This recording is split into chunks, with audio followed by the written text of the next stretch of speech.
Hey my watchers, welcome. Today we are gonna see, what if Legend Naruto builds harem in Konoha? Part 1. A 6-year-old boy is wandering through the park, looking for anyone who is willing to play with him. For as long as the boy can remember, he has been shunned by everyone, sometimes to the point that parents and children alike would hit him if he got too close to them. The boy looks slightly dejected, seeing the usual reaction from everyone whenever he came within 10 meters from them. Suddenly, he hears someone sobbing somewhere. Turning his head searching for the source of the voice, he sees a pink-haired girl crying under a tree. Walking over, he tries to comfort the girl. Hey, what's wrong? Who are you? My name is, it doesn't really matter. Why are you crying? The other girls were picking on me. Why did they do that? Because I have a big forehead. I am ugly. No, you're not. Your forehead is so big and wide, it makes me want to kiss it. You don't think I'm ugly? No, you're really pretty. What's your name? My name is Haruno Sakura. You haven't told me your name yet. My name is Uzumaki Naruto. Naruto-kun. Thank you. I feel much better now. Do you want to play together tomorrow? We can meet here at 3 in the afternoon. You want to play with me? Okay, I'll be here. It's really late. I have to go home now. Bye Naruto-kun. Bye Sakura-chan. I'll see you tomorrow. Putting his hands behind his head, Naruto smiles as he watches the back of Sakura as she walks away. He turns and leaves the park when he can no longer see the girl, excited to tell the old man that had been taking care of him about the new friend he met. Meanwhile, as Sakura reaches home, she is all excited about telling her mother of the new friend she met in the park. Well, Sakura, you look happy today. I met a new friend today. Oh, what's your friend's name? Uzumaki Naruto. What? Sakura, that Naruto is a bad person. You shouldn't see him again. A bad person? But he was so nice to me today. Sakura, you don't want to be near that boy. I'm your mother, I would never do anything to hurt you. Oh, okay mom. I promise I won't see him anymore. I'll just play with Ino-chan tomorrow then. That's a good girl, Sakura. Come on, dinner is ready. The next afternoon, Naruto rushes to the park excitedly as soon as he finished lunch, hoping to find his new friend. The old man was too busy yesterday, so he didn't stop by at Naruto's place to check on him, but that still didn't dampen the boy's enthusiasm. The looks that everyone is giving him don't bother him as much as they would normally, as the only thing in his mind is the pink-haired girl he met yesterday. When he finally reaches the spot he met the girl a day ago, he takes a quick look at the clock near him, showing him that he is a few minutes early. He sits down under a tree and waits for Sakura to show up. Taking a glance at the clock every now and then, he starts becoming more and more nervous as the minutes pass by. Eventually, he hears a familiar voice about an hour after when Sakura was supposed to show up. He sees the pink-haired girl with a blonde girl talking and laughing as they approach him. Thinking that the girl is going to introduce him to a new friend, he runs up to greet her excitedly, completely forgetting how late the girl is. Hi Sakura-chan. Quote, Hey, Sakura, do you know him? No I don't Ino-chan. I have no idea who he is. It's me Naruto. Don't you remember Sakura-chan? No, I don't know you at all. But, hey, cut it out. She already said she doesn't know you. Leave us alone. Tears start welling up in Naruto's eyes as he looks at Sakura one last time.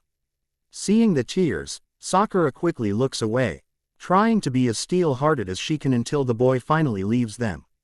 Dropping his head, Naruto turns around and runs away, trying desperately to keep the tears from falling. He keeps on reminding himself to stay strong and not give the people the pleasure of seeing him break down. As soon as the boy is out of sight, Sakura sighs and looks at the ground uncomfortably. What was that all about, Sakura? Remember the boy I told you before? He's the boy. Yeah, when were you supposed to meet him again? 3. He waited an hour for you here. I don't think so. I mean, he must have other friends too, right? He must have been playing with them while he was waiting for me. Doesn't look like it. I think he's by himself. Look at how the people are all glaring at him as he walks past them. That was really mean, Sakura. Even if your mom said that he's a bad person, he certainly doesn't look like one to me. My mom won't lie to me. I don't think it would make a difference now. Poor boy. I really feel sorry for him. All right already. I know I was mean, but mom said I should stay away from him. I know. No need to get angry at me. I'm not yelling at you or anything. I'm sorry, Ino. It's just that I feel kinda bad for what I did. Oh well, what's done is done. Let's go and have some fun. I bet it'll make you forget all about it. Right, let's go. Naruto runs away from the park with a mist over his eyes. He doesn't care where he is going, as long as it's away from the park. When he finally calms down again, he finds himself in a completely unknown neighborhood. He looks around in fear as the people all look at him in confusion rather than hatred. They all seem to have a strange look in their eyes, and the boy soon realizes that their irises are completely white. Frantically looking around, he finds himself surrounded by these white-eyed people, and beyond them is a wooden fence surrounding this huge house to his left. Suddenly, he finds one familiar face in the crowd. Someone whose eyes isn't white. Gigi, save me. Naruto-kun, what is he doing here? The old man says, looking toward the source of the cried out. So he's the famous Naruto. The person who was talking to the old man says. Yes, Hiyashi-san. He is quite the prankster, but he's really a good boy. Gigi. Naruto runs up and wraps his tiny body around the old man's leg as his tears start flowing down his face. He hates it when he cries in front of strangers, especially such a large group of strangers, but with his experiences in the park and his fearful encounters just now, his image is the last thing on his mind. A young girl around his age walks up toward him. When Naruto finally realizes that someone is staring at him, he turns around and lets out a very girly screech. Another thing he hates to do in front of people. Gigi, who are these weird white-eyed people? The girl seems to be hurt by the question as she looks away and begins fidgeting her tiny fingers. Other people in the crowd doesn't seem to be as affected by the boy's statement, but on closer inspection, one can see quite a large number of them are clenching their fist, trying to calm themselves. Naruto, show some respect. They are the Hyugas, the strongest clan in all of Konoha. Strongest clan. They don't look like food. Clan Naruto, not clam. A clan is a ninja family. Oh, so they are all ninjas. That's right. Good. Then all of you should back off, because you're all going to be working for me one day. I'm going to become the Hokage when I grow up. Hokage-sama, Hiyashi asks. Ever since I met this boy, he's been saying that his dream is to be the next Hokage. I see. Oh, ahaya gonzaimasu, the little girl whispers. Oh, hello. I'm sorry about what I said earlier. It's not that I think your eyes are weird or anything.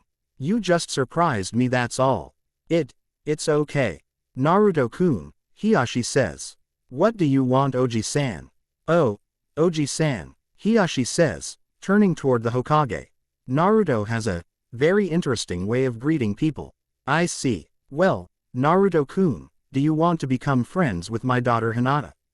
Yeah, I always want to make new friends. Arigato Naruto-kun. The little girl says. Stopping his eager nodding, Naruto turns toward the girl who had surprised him before. His face is etched in confusion for a few moments until realization dawns on him. Oh, so you must be Hinata-chan. Hi, my name is Uzumaki Naruto, future Hokage. Ganbar Naruto-kun. Naruto flashes a smile toward Hinata and she starts fidgeting her fingers again while looking away blushing. Seeing how the two are bonding, the adults slowly walk away and let the two young kids enjoy themselves. The two continue to talk and laugh with each other, and Hinata is enjoying the moment so thoroughly that she unknowingly ignores the tug at the hem of her long jacket until the person starts crying. Hanabi-chan. Oh, please don't cry. I'm sorry for ignoring you. Is that your little sister Hinata-chan? Yeah, her name is Hanabi. She's just 1 year old. Come on, Hanabi-chan, don't cry. I'm sorry for keeping your sister from you. Eyes finally drying up, Hanabi takes one look at Naruto and clutches onto her sister's leg while glaring at Naruto with a pout. Chuckling nervously, Naruto scratches the back of his head, having no idea how to deal with this situation. I don't think Hanabi-chan likes me too much. She is always like this with strangers. Give her a little time and she'll warm up toward you. Are all girls like that? What do you mean, Naruto-kun? Do all girls need time to know the boy before she starts liking him? I guess. Why? Well, I met a girl at the park yesterday and she promised me that she'll play with me today. But then she comes an hour late with another girl and starts pretending she doesn't know me. Maybe she's shy about letting her friend that she have a boyfriend. Boyfriend. Well, you are a boy and you are her friend, right? But, boyfriend. Hinata looks toward the boy in confusion as Hanabi looks back and forth between Hinata and Naruto, trying to gain their attention again. After a few moments of thinking, Hinata finally understands what Naruto is talking about. No, I don't mean it like that. I just mean a friend who is a boy. Oh, you scared me for a moment there, Hinata-chan. Seeing how Naruto is patting his chest with one hand while wiping the imaginary sweat off his forehead with the other, Hanabi starts giggling at his antics. Hinata shows a gentle smile as she watches. Naruto bends down and start playing with the younger Hyuga. Suddenly, an idea strikes her and she glances toward Naruto and waits for him to start paying attention to her again. Hinata-chan, is there something wrong? No, I was just wondering if Naruto-kun would want to go to the park with me tomorrow. Maybe we can even meet this girl you are talking about. The park again. Don't worry, I won't ignore you like the girl today. Are you sure? Of course. You're my friend Naruto-kun. It looks like you are Hanabi-chan's friend too. Yeah, she warmed up to me pretty fast. Okay, what time do you want to meet tomorrow? How about 2? Okay, 2 o'clock it is. While the kids are playing together, the Hokage and Hiashi watch on with a small smile on their face. Hearing about their plan for tomorrow, Hiashi gestures toward one of the guards and orders him to keep an eye on Hinata tomorrow but not to interfere with them unless absolutely necessary. The kid looks so much like him, even his personality. Yes, that is quite true. Naruto-kun also has a way of changing people around him for the better. I have to agree. I haven't seen Hinata this happy before, Hiashi says before looking around. Though I still wonder how the kid managed to barge into the Hyuga compound like that. I will have to talk to him later about that. Anyway, my business here is done. I probably should get Naruto-kun home as well.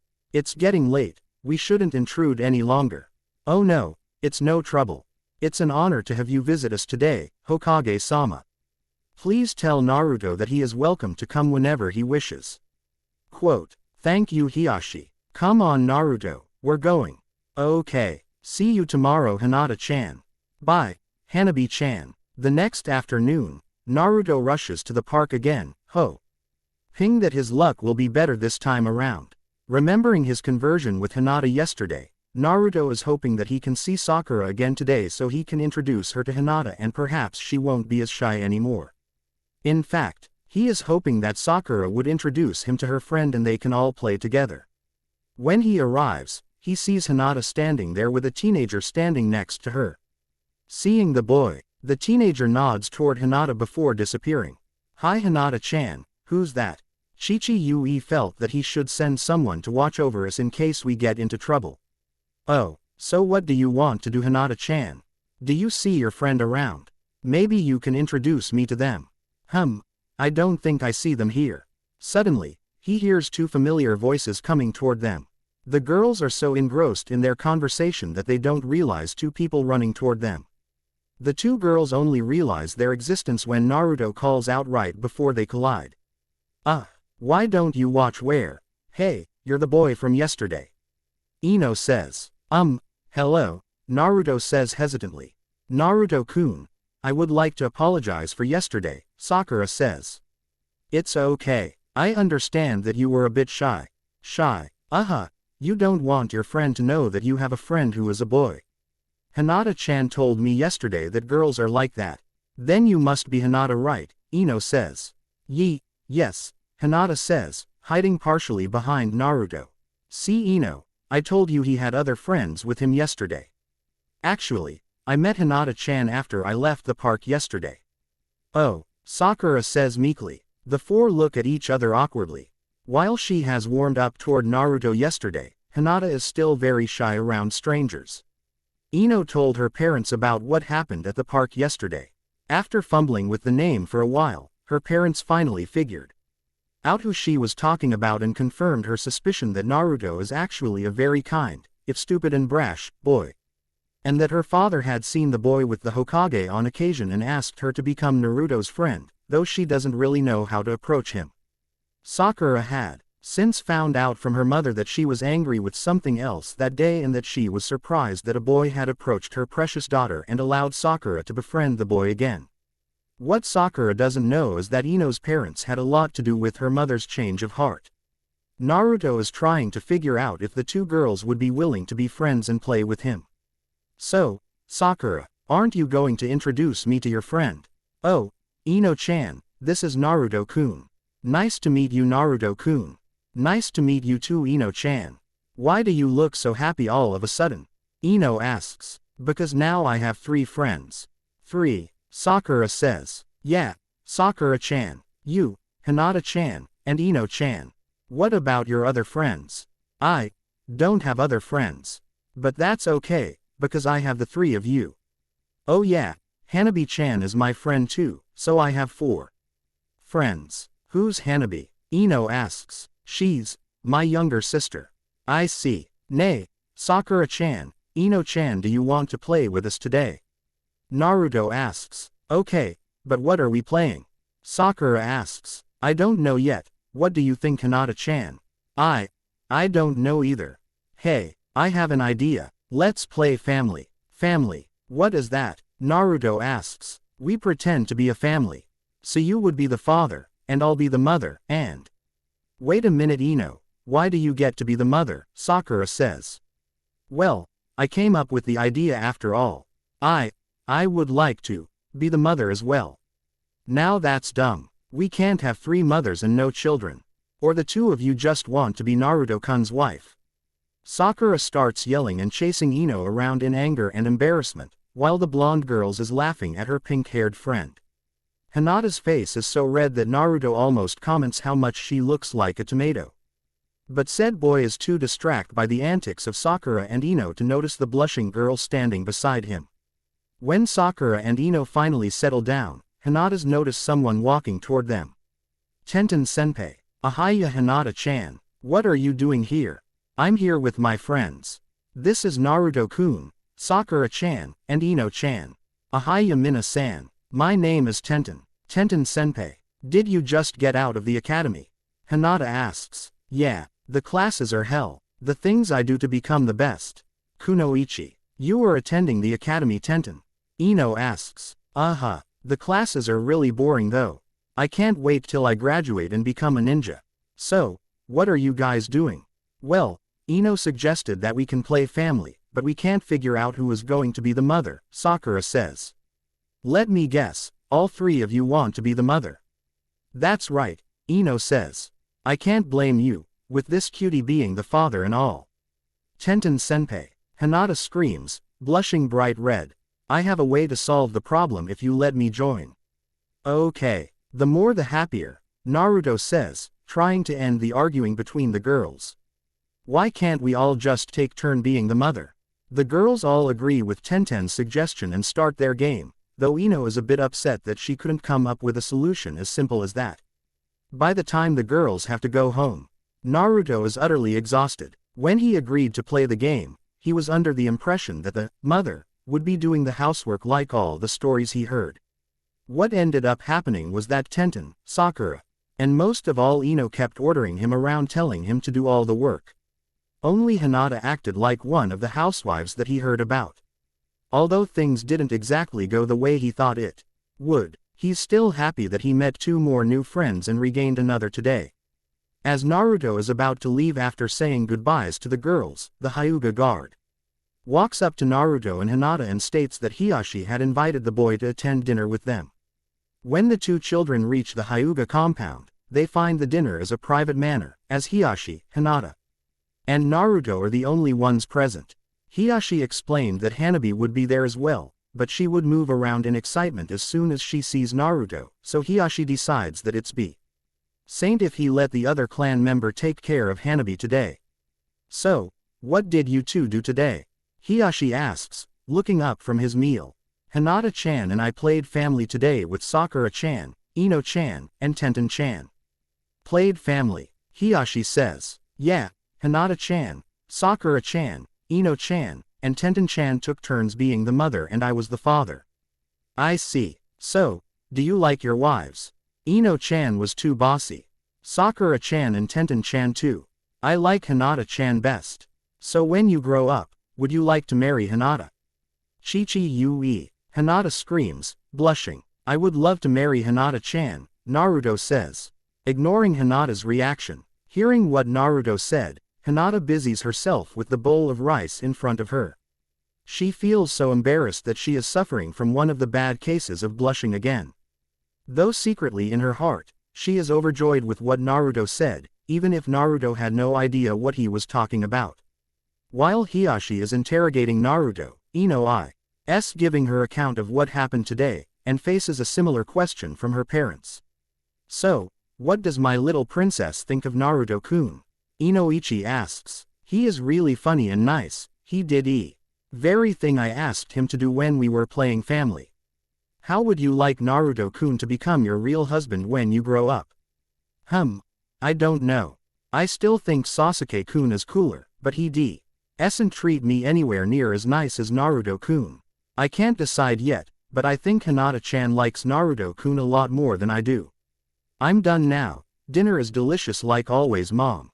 I'm going to my room. Yamanaka Inoichi watches his daughter's back as she heads upstairs. As soon as their daughter is out of the earshot, his wife hits him on the back of head. What are you trying to do? Force our daughter to marry Naruto? While I don't have anything against the boy, I'd rather let Ino pick someone she actually likes, not someone forced upon her by her own father. I just wish that she would get her mind off of. I don't like that Uchiha any more than you do, but that doesn't mean you should force someone on her. All right. I won't mention it in front of her again, Inoichi says. Putting up his hands to placate his wife. Good. As soon as Sakura gets home, her mother begins bombarding her with questions. Being her tired self, the last thing on her mind is showing respect to her mother. She walks right past her mother and props herself onto the sofa. Young lady, are you even listening to me? Mom, I'm really tired, Sakura whines. I take it you had fun today. Yeah, Naruto-kun was there with Hinata-chan, Hinata. As in Hyuga Hinata. Yeah, I think so. I mean, only the Hyugas have those white eyes, right? So what happened? We wanted to play family, we couldn't decide who will be the mother, but then Hinata-chan's friend Tenten-chan showed up and suggested that we should take turn.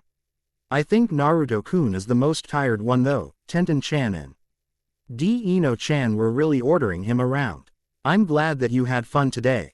Why don't you go upstairs and change? Dinner will be ready soon.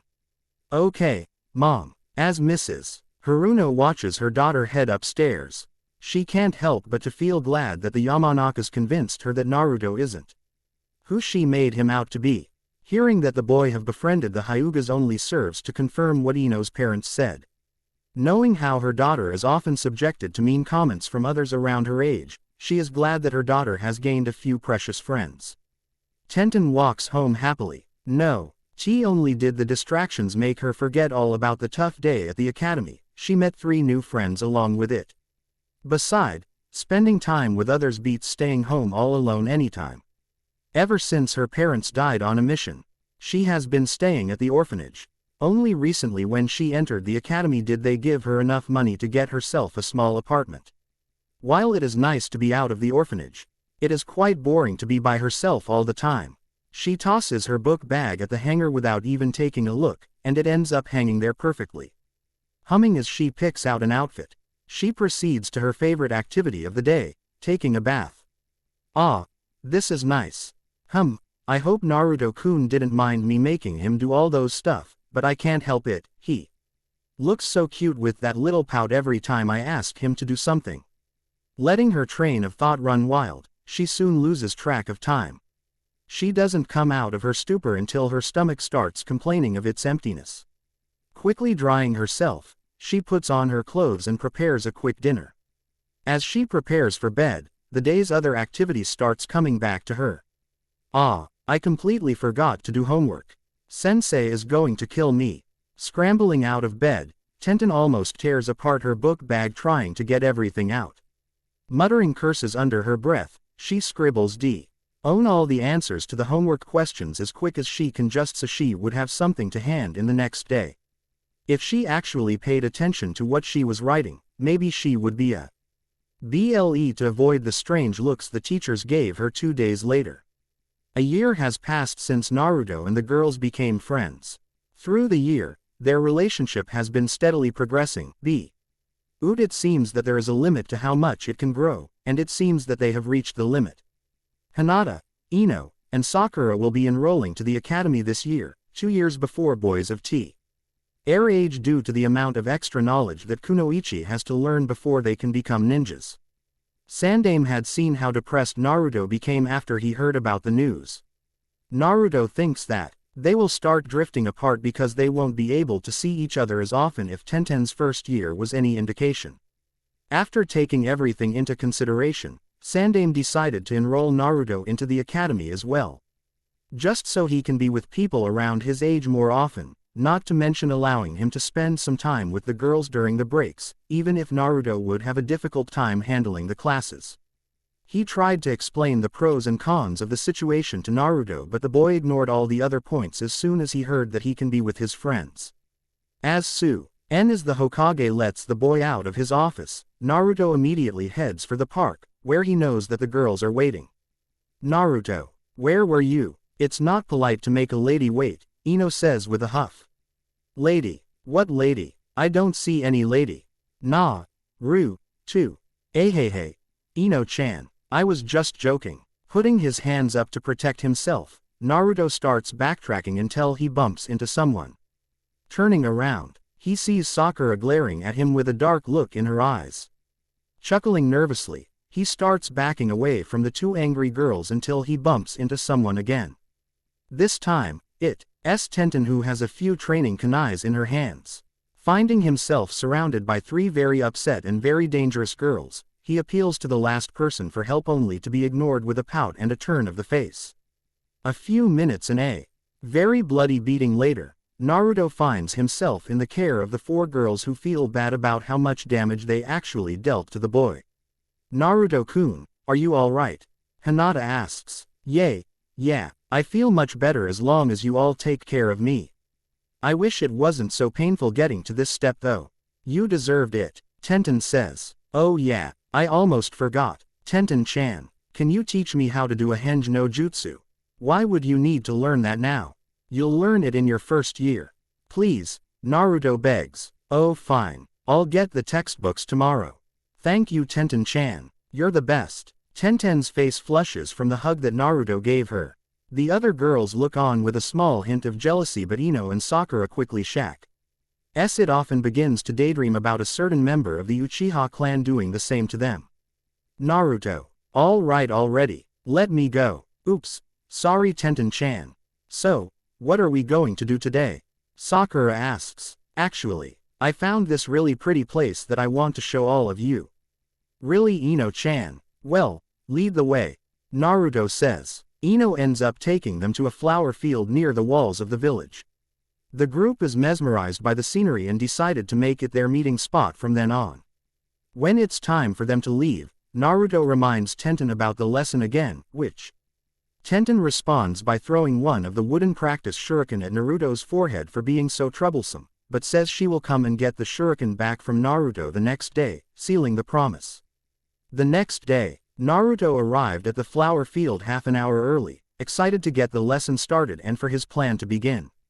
The girls still didn't know that he would be joining them in their first year, and he wanted to keep it as a surprise.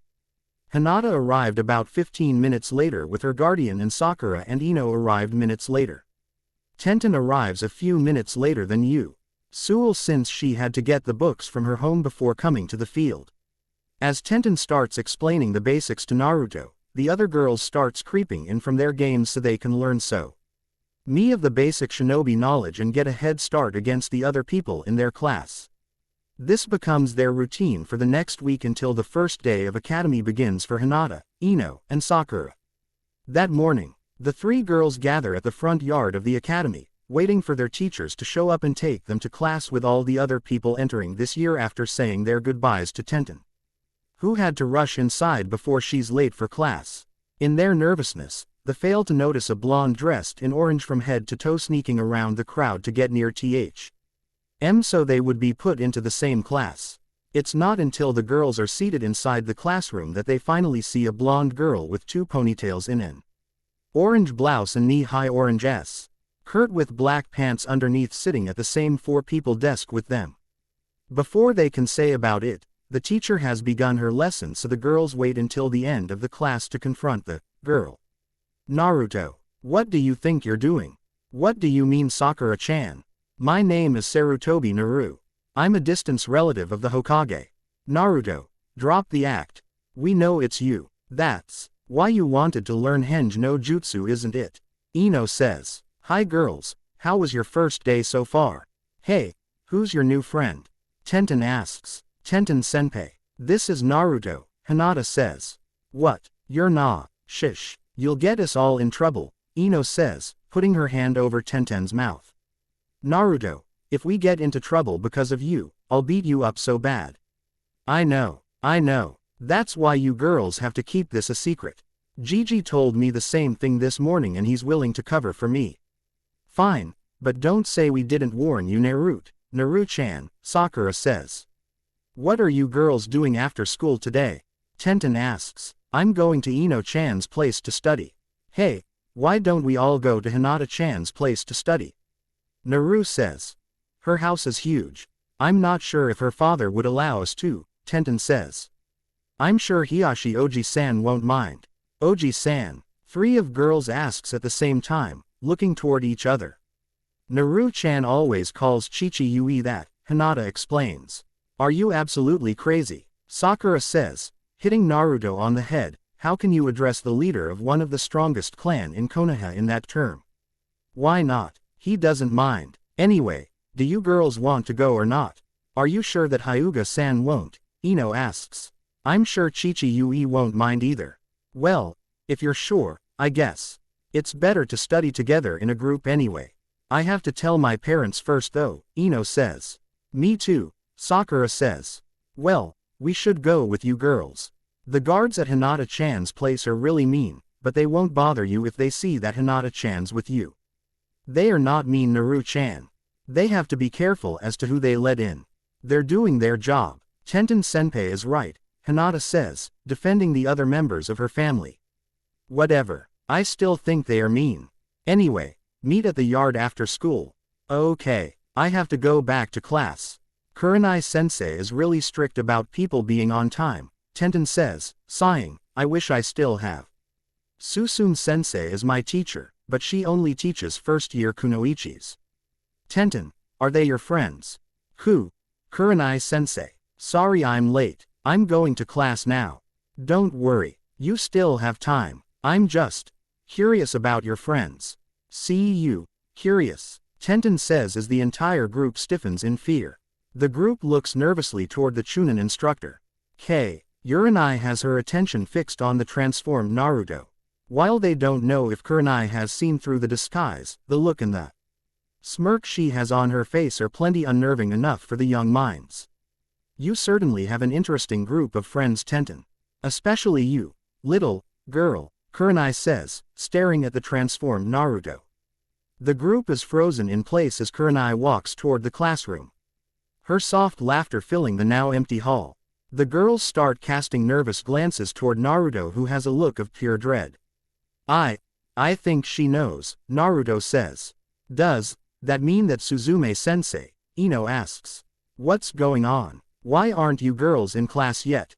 Suzume-sensei. We're sorry. We're going now, Sakura says. After the girls scramble into the classrooms, Suzume stands there with an amused look as someone walks up to her from the back. Kurenai, looks like this is going to be an interesting year with this group of students. Absolutely. Through the day, the teachers continue with their lessons as though nothing happened, but the fear had long been marked into the girls' heart. They made sure that they do not make the teachers angry in fear of what they might know. By the time the classes are over, They quickly gather at the yard and leave the academy to avoid another run-in with the Chunins. The girls try to make Naruto dispel the transfo Armation technique as soon as they leave the academy after the school day is over, but Naruto notices how the people are just going about their business when he's in this form instead of sending him Tefl glares like they would every time he walks by, so he continues to ignore them until they finally reach the Yamanaka flower shop. Tadaima, okarinasai, Ino-chan, ojamashimasu, Sakura says as the girls enter the shop after Ino. Ah, Sakura-chan, you're here too. Who are your friends? This is Hinata-chan, Tenten-chan, and, Ino says. Naruto-kun, is that you? Why are you dressed up like that? Inoichi Oji-san, you are Ino-chan's father. Yes, you mean my little princess didn't tell you. Anyway, what are you doing dressed like that? I wanted to go to the academy with everyone. But I'm too young, so I used a henge no jutsu to get in as a girl. How did you see through it? Any halfway decent ninja should be able to see through that. Beside, I don't think there is anyone else, say in the village who dress as brightly as you. Wait a minute, any ninja can see through it. Do you mean that too-san? Well, of course, that means that Kurenai-sensei and Suzume-sensei, Tenten says, casting nervous glance toward the other girls. Did you say Kurenai? She would definitely be able to see through it. She isn't known as the Genjutsu mistress of Konoha for nothing. We're in trouble, aren't we? Sakura says, shoulders slumping. Well, if she saw you and didn't say anything, I think you're in the clear. If she wants to say anything, she would have said it then. Anyway, aren't you going to cancel it, or do you plan to have it on from now on? I think my wife would want to see the little Naruto-kun that my little princess talks about all the time. We've been trying to get to dispel the transformation, but he keeps saying something about people looking at him funny, Ino says, crossing her arms with a huff. The look on Inoichi's face tells them that unlike the girls, he knows exactly what Naruto was talking about. The other girls want to ask him what he knows, but Ino stops them before they can say anything.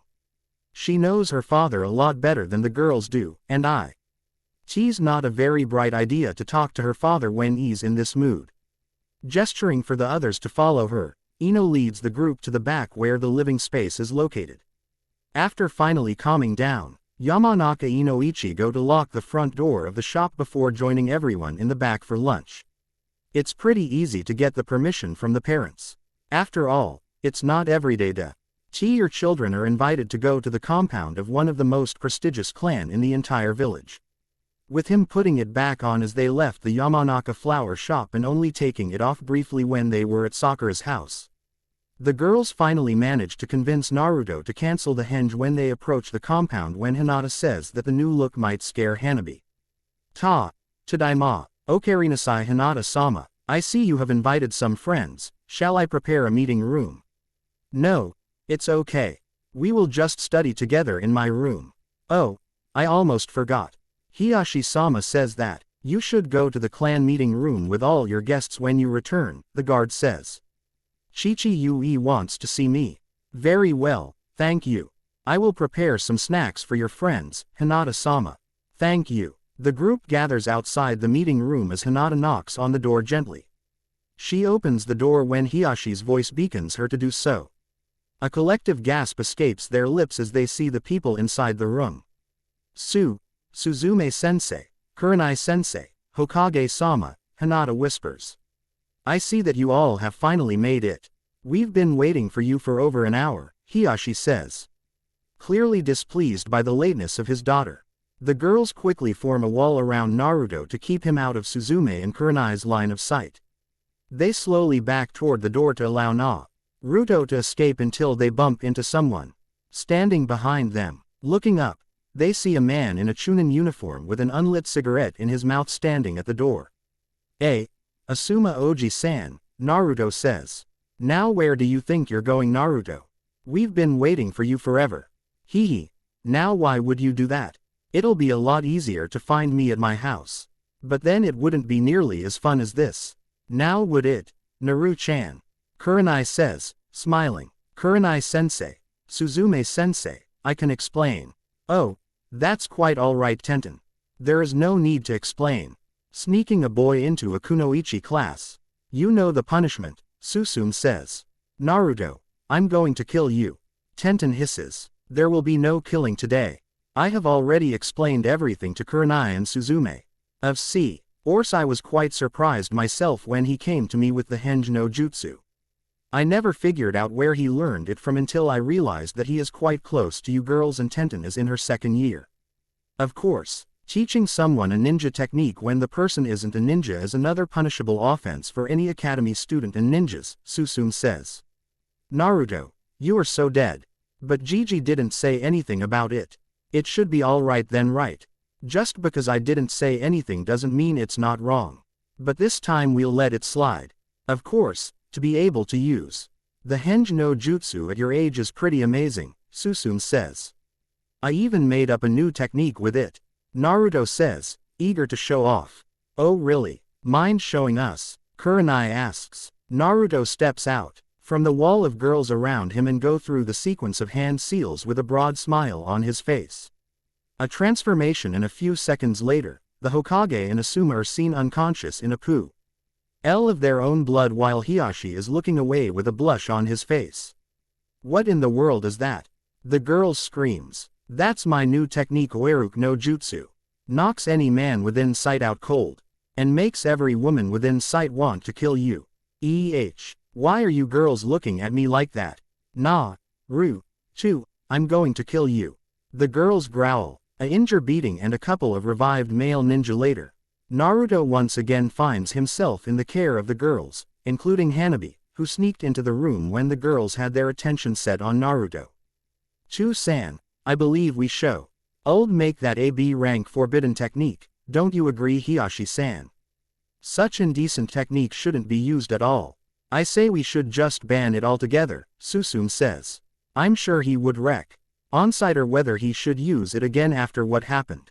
We should refocus on what we are here for, the Hokage says.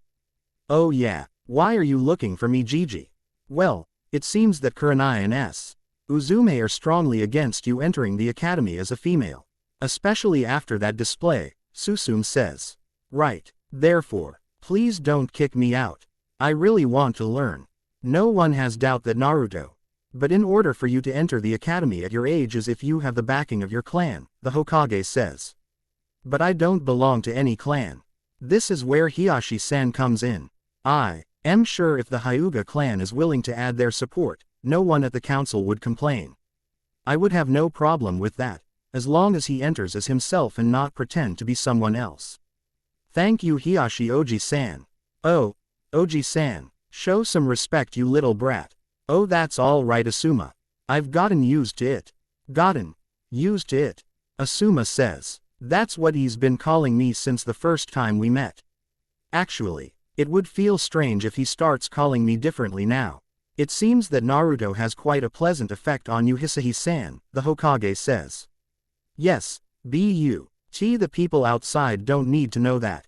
My clan still has a reputation to maintain. I have to admit, I would never imagine someone from the Hyuga clan to be joking around. While the adults are conversing amongst themselves, the children are all interacting on their own. Whenever one of the girls tries to get closer to Naruto, Hanabi would grabs onto Naruto and glares at the girl, even her own sister. Mine. Now, Hanabi, you have to share, Tenten says. No, mine. Naruto-kun, Ino says, appealing to the boy after conceding that she's not going to get through to Hanabi. Naruto ni-sama, Hanabi says, clutching onto Naruto even tighter. It looks like Naruto is quite popular amongst the ladies, Asuma jokes. Come on Hanabi, be a good girl and share, Kurenai says. Good girl share, that's right, okay. Kurenai smiles at how the girls swamp Naruto as soon as Hanabi releases her grip on Naruto.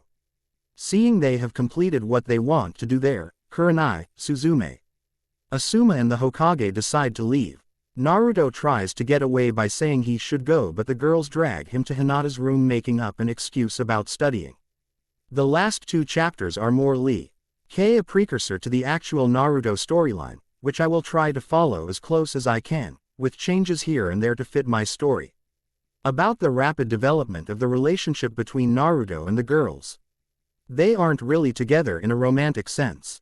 Outside of Ino, none of them are really the popular type, so what they have is a very close friendship. As for Hanabi, I didn't mean to portray her as being romantically involved, she's just a 2-year-old kid. Since I believe that all kids around her age are very possessive, that's what I tried to portray her as. Also on Hanabi, I'm not sure if I want to include her. So I guess I can just start a poll on whether or not she should be in it. You guys can vote in the reviews if you want. If there are anything between them, it won. TB until Naruto returns from his 3-year training trip, I still have to do the bell test, the Nami no Kuni arc, the Chunin examination, the Sound 4, which will probably span around 5 to 6 chapters. I know that's a long way off. But I promise that I won't let this story die like so many others on this site. New after considering the suggestions made by people who contacted me about this chapter. I have to agree with their comments and have decided to adjust the chapter at a couple of places, though not at a major scale that I need to take it down and start from scratch. One is in the first paragraph making the reasons for the breakdown of the relationships more clear, the other is to mellow out Sakura's POV of Naruto since I was criticized, and rightfully so, that Sakura was too harsh. Though I was planning for her to be harsh at first but have Ino wake her up a bit and have her attitude change for the better however slightly in the following chapters. New, I guess that THE sentiment is that this chapter is very similar to the show. Most of the newer action would come up when Naruto comes back actually, after Sasuke retrieval, mainly from 2 characters who have yet to appear. Although there is a few things that will be different from Nami no Kuni on, so if you believe that it's too similar to the current show, please have a bit more patience. Even people who read stories here know the story already. I just don't want to leave out that huge gap of action. It helps me focus on the story a bit. It has been 5 years since Naruto and the girls entered the academy. During these 5 years, Naruto met injured new friends, Rock Lee, Nara Shikamaru, Akamichi Choji, Inuzuka Kiba just to name a few. However, his relationship with the girls had taken a turn for the worse. Tenten graduated from the academy a year ago and was assigned to a genin team with Lee and Hinata's cousin Neji under the guidance of Maida Guy. Between missions and training, she doesn't have anywhere near as much time as she had before to hang out with everyone. Even if Lee introduced Naruto to his over-energetic sensei, Naruto spent most of his free time practicing with Guy instead of enjoying the day with the girl. Sakura and Ino's infatuation with Uchiha Sasuke grew with age and the friendship between them and with Naruto suffered. The 2 girls would rather spend more time ling Sasuke around the village and fight against each other than to enjoy the company of the friends from their childhood. As Hinata and Hanabi got older, Hiyashi's expectation of them also grew, and he 2 girls' relationship with Naruto started to become more of a distraction than a benefit to their training. If Hiyashi has to choose between his daughter's friendship with Naruto and the well-being of his clan, there is no question what his choice should be, no matter how much he likes the boy. On the academic side, Naruto also suffered. Outside of Asuma and Kurenai and occasionally Suzume, Naruto didn't really have anyone to look to for advice until he met Yumino Iruka and Guy. By then, Asuma and Kurenai had become Junins and didn't have time to spend on Naruto no matter how much they wanted to help him. The result is instead of graduating in 3 years like every other male ninja, he was held back for 2 years.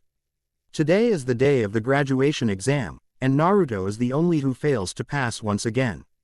He sits dejected as he watches every one of his friends proudly showing their parents the new hatayat. Suddenly, one of the proctors of the graduating exam appears next to Naruto. I tried convincing Iruka but I never knew that he would be so stubborn. It's okay Mizuki-sensei. I don't really deserve to pass anyway. Now don't give up so easily. I know of another way of graduating. Really? How? All you have to do is steal the forbidden scroll of seals from the Hokage Tower and learn one of the techniques in it. That sounds easy enough. Thanks Mizuki-sensei. I a small cottage on the outskirts of the village. Here's the direction. You can practice there. Thanks Mizuki-sensei. You're a real lifesaver. That night, the Hokage gathers all the Chunins and Junins to the top of the Hokage Tower, ordering them to track down Naruto and retrieve the scroll. Mizuki initially search in the area opposite of where he sent Naruto, but he turns around as Tsunade. He feels no one is paying attention to him. Asuma and Kurenai have been suspicious of how Mizuki is constantly looking around himself instead of searching of Naruto, so as soon as Mizuki turns around and heads out of the village, they decide to follow him to see what he is doing. As soon they reach the cottage, Asuma and Kurenai hide from view as they watch the confrontation between Mizuki and Iruka, who had found Naruto there before them. During the ensuing argument, they realize it was all just Mizuki's plot to steal the scroll and kill Naruto to become the village's hero. It is also during the argument Mizuki said what the two Junins fear the most. He told Naruto how he is the container for the nine-tailed demon that ravaged Konoha 12 years ago. Sandaime had forbidden anyone to talk about what happened to protect the secret from reaching the next generation so Naruto can befriend them after seeing the initial reaction of the older generation toward the newborn baby. In confusion, Naruto flees from the scene with the scroll, leading the senior ninjas on the chase again. When Asuma and Kurenai find them again, they see Iruka lying wounded against a tree with over 100 Narutos beating up Mizuki. Seeing there is nothing for them to do there, they nod toward each other before returning to the Hokage and submit their report. Naruto is sitting in the Hokage's office handing in his ninja registration form. The Hokage has been looking at the form, more precisely at the picture in the form, for a good few minutes already. He really doesn't know how to react to he's holding in his hand as Naruto continues to brag about his artistic talent. Take the picture again. What? Anyway, what happened to your hat? I don't want to wear it until tomorrow. It might get damaged. Suddenly, the door creaks open and the Hokages shift his focus toward whoever is barging into the meeting. A boy charges into the room challenging the Hokage, but he trips over himself in less than 2 steps. Following close behind him is a man dressed in black from head to toe with a pair of sunglasses. Ow, is this some sort of trap? The boy says. Are you all right, honorable grandson? By the way, there are no traps in this room. It's you, isn't it? You're the one that tripped me. The boy says, scrambling up and pointing at Naruto. You trip over yourself. You idiot. Let him go right now. He's the grandson of the Hokage. The man with the sunglasses says. Grandson. That's right. Hit me if you dare. What does that have to do with me? The Hokage can only sighs as he watches Naruto pummel his grandson on the head. In his mind he knows that this could mean nothing but trouble. In the blink of an eye, Naruto is already out of the room, and when the NER starts looking for the Hokage's grandson, the Hokage notifies him that the youngster has followed Naruto outside.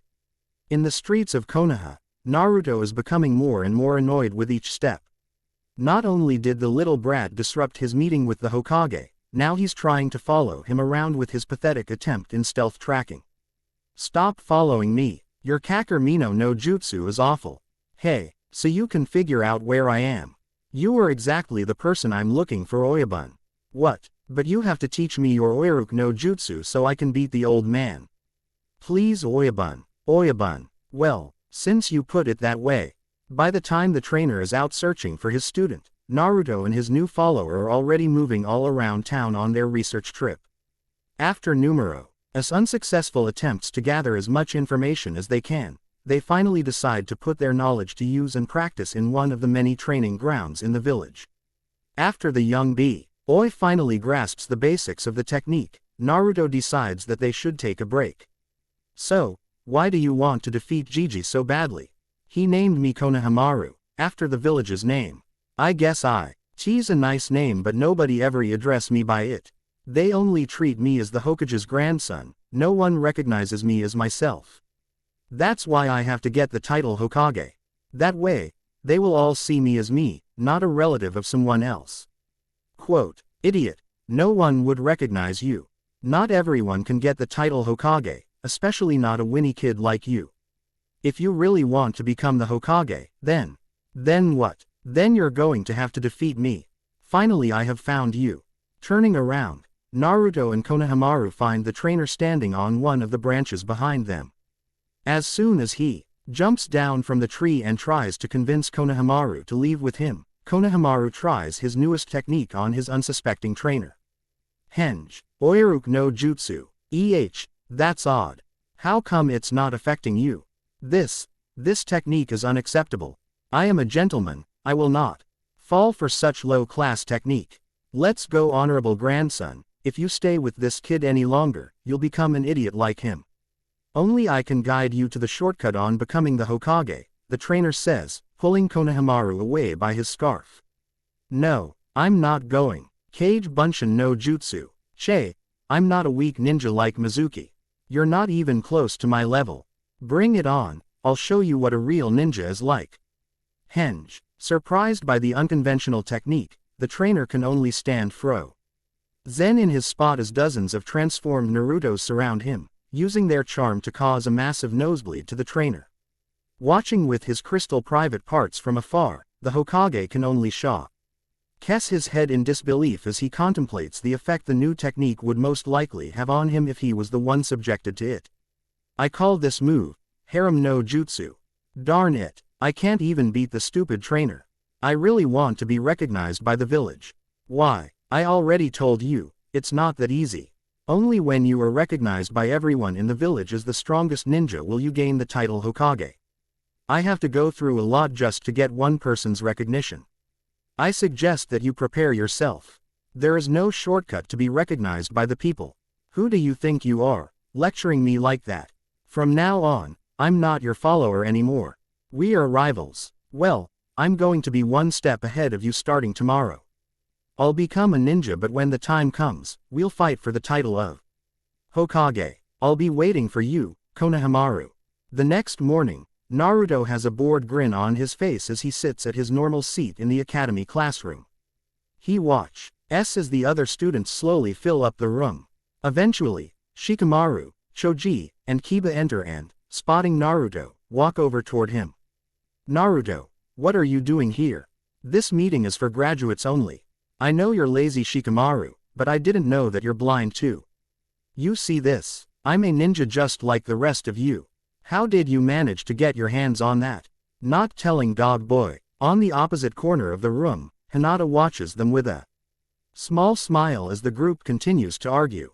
Suddenly, everyone's attention is drawn toward the door as Sakura and Ino burst into the room with another one of their stupid spats. Seeing Sasuke at his seat next to the window, they run down the steps toward the table. Knowing better than to get in their way, Shikamaru, Choji, and Kiba quickly gets out of the way, but Naruto is too dense to realize the danger.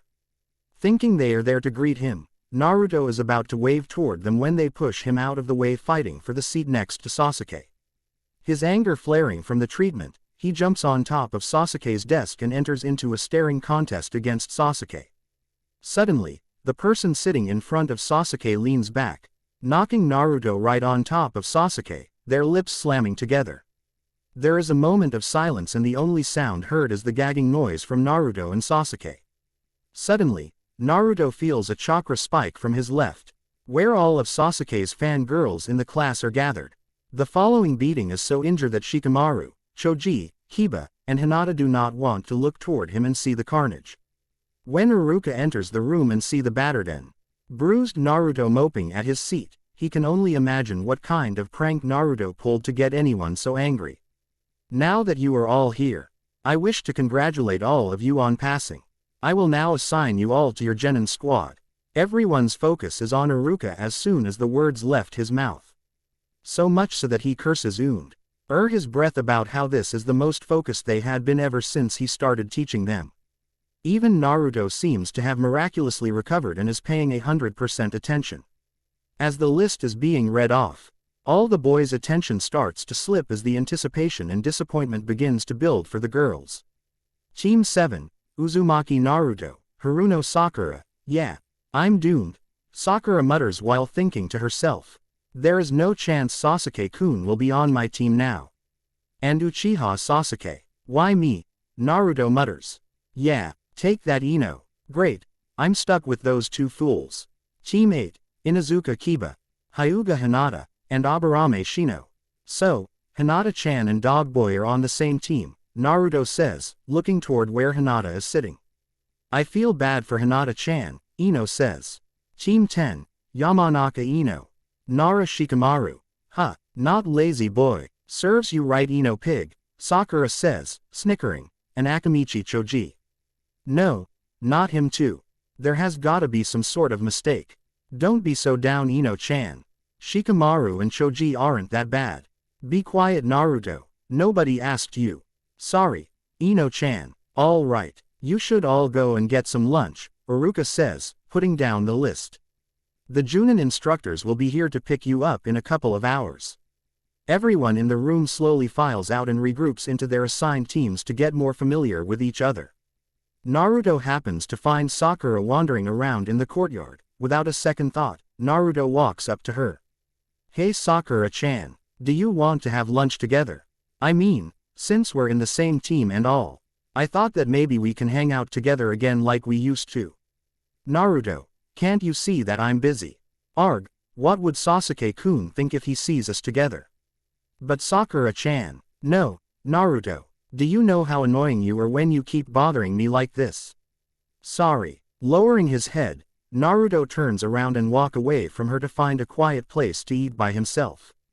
However, he manages to find Sasuke eating in one of the halls inside the academy.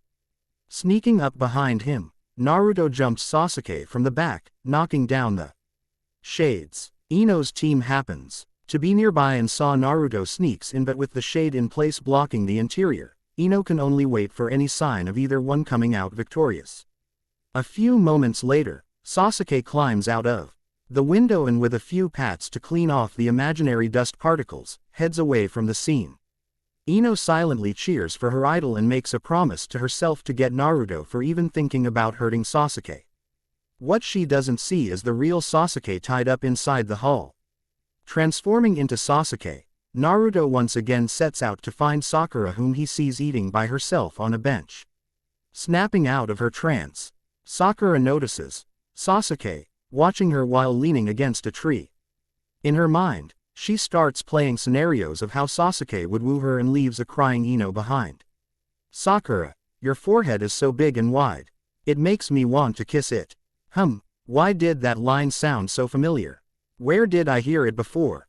Oh, who cares? Che, that sounds like something the baka would say. Yeah, you're right, Sasuke-kun. Though I really wouldn't have minded. Taking a seat next to her, Sasuke starts talking to Sakura about what she thinks about the team. In the bush behind them, Ino is burning with anger as she sees her idol talking and hanging out with Sakura. She's about to jump in and stop them as they lean in for a kiss, but Sasuke suddenly ran away holding his stomach. He's getting cramps from nervousness. I never knew Sasuke is so shy, Ino hears Sakura says. Seeing how Sakura is staying at her spot waiting for Sasuke to return, Ino decides to stay hidden in case she needs to sabotage any further advances in Sasuke and Sakura's relationship. A few moments later, Sasuke comes back, asking if Sakura has seen Naruto. Ino wonders if Sasuke knows she's hiding. Thereby his change in attitude when Sakura starts complaining about how Naruto is a constant bother in her life and how he has no manner because he has no parents. Even if Ino knows that she is lying just to get on Sasuke's good side, Ino still winces from the harshness of her words. The next words shocks Ino even more. It sounds like something that should never Sasuke's mouth considering how CL's Sakura and him seemed to be just a moment ago. You're annoying. Stop bothering me. The look on Sakura's face almost makes Ino want to go out there to comfort Sakura and give Sasuke a piece of her mind. Just before she marches out, however, she remembers the rivalry that has developed between Sakura and her over Sasuke. Just because Sakura decides to get on Sasuke's bad side, that doesn't mean she has to join her. Ino stays in the bushes and watches as Sasuke starts his search for Naruto again. She wants to follow him, but one glance at Sakura changes her mind. She has to talk with Sakura, and it's not like Sasuke would disappear if she lets him out of her sight for a moment. Once she's certain that Sasuke has left, Ino marches out of her hiding spot and confronts Sakura. Sakura, how can you say all those awful things about Naruto? He's our friend, you know. Ino, what are you doing here? You're lucky that I'm the one listening and not Naruto. It's bad enough that we've distanced ourselves from him. If he finds out that you're saying those things about him, he'll be slam. It wasn't that mean, was it? Beside, the entire village hates him for pulling all the pranks. It's just proof that what I said is the truth. Quote, did you really think that Naruto is as bad as he shows, or did you forget that Naruto is the first amongst us to learn Henj no Jutsu? What do you mean? Arg, for someone with such a large forehead, you're not very bright. Naruto is only putting it up for show to get attention. Didn't you realize that he starts acting this way when we stop hanging out with him? Well, if you feel so bad about it, why don't you go back and hang out with him? Do you even know what you are saying? Why do you have to cover one lie with another? Both of us know that you don't really hate Naruto. Arg, forget it. Ino shoots Sakura one last glare before going back to her team. Sakura keeps her glare on Ino's back until she is out of sight.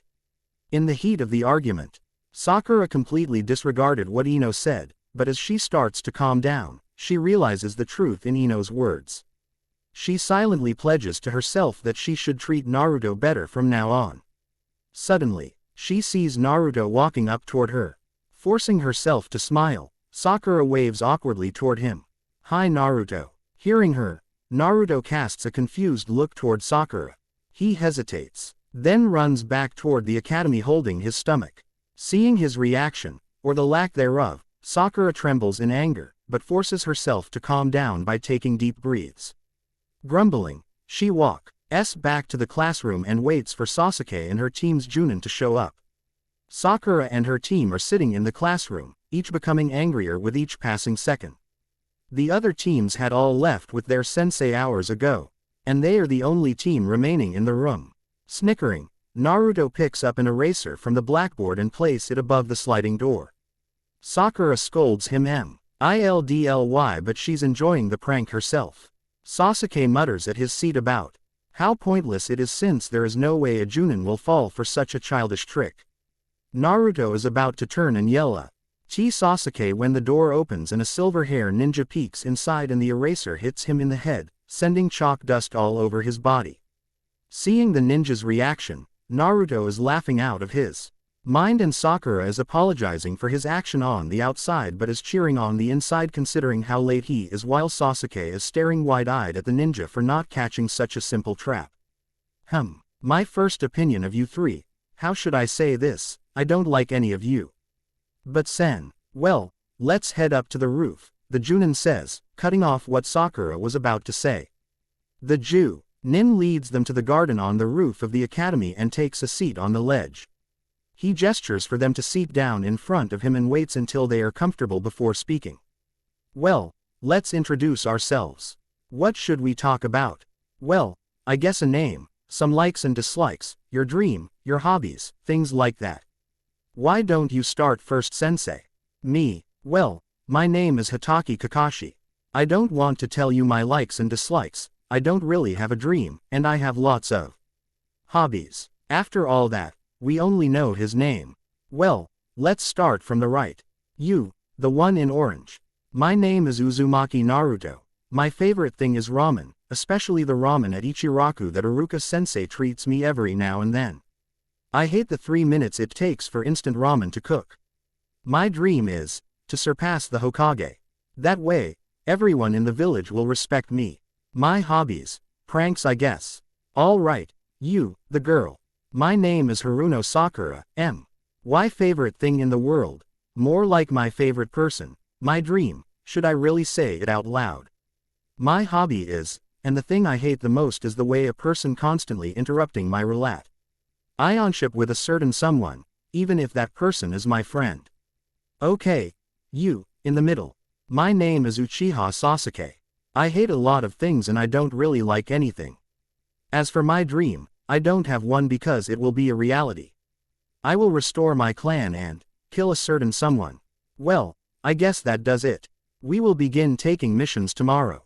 Sensei, what kind of mission are we going to have?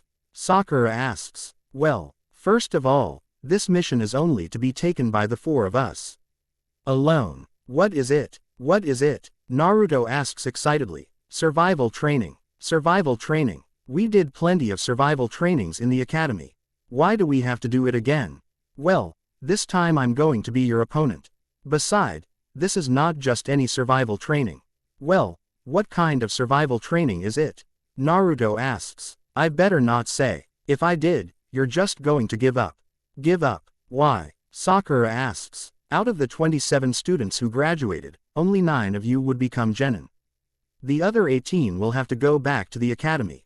In other words, this survival exercise is a test with a 66% failing rate. What? Why? Do you know how tough it was for me to finally graduate?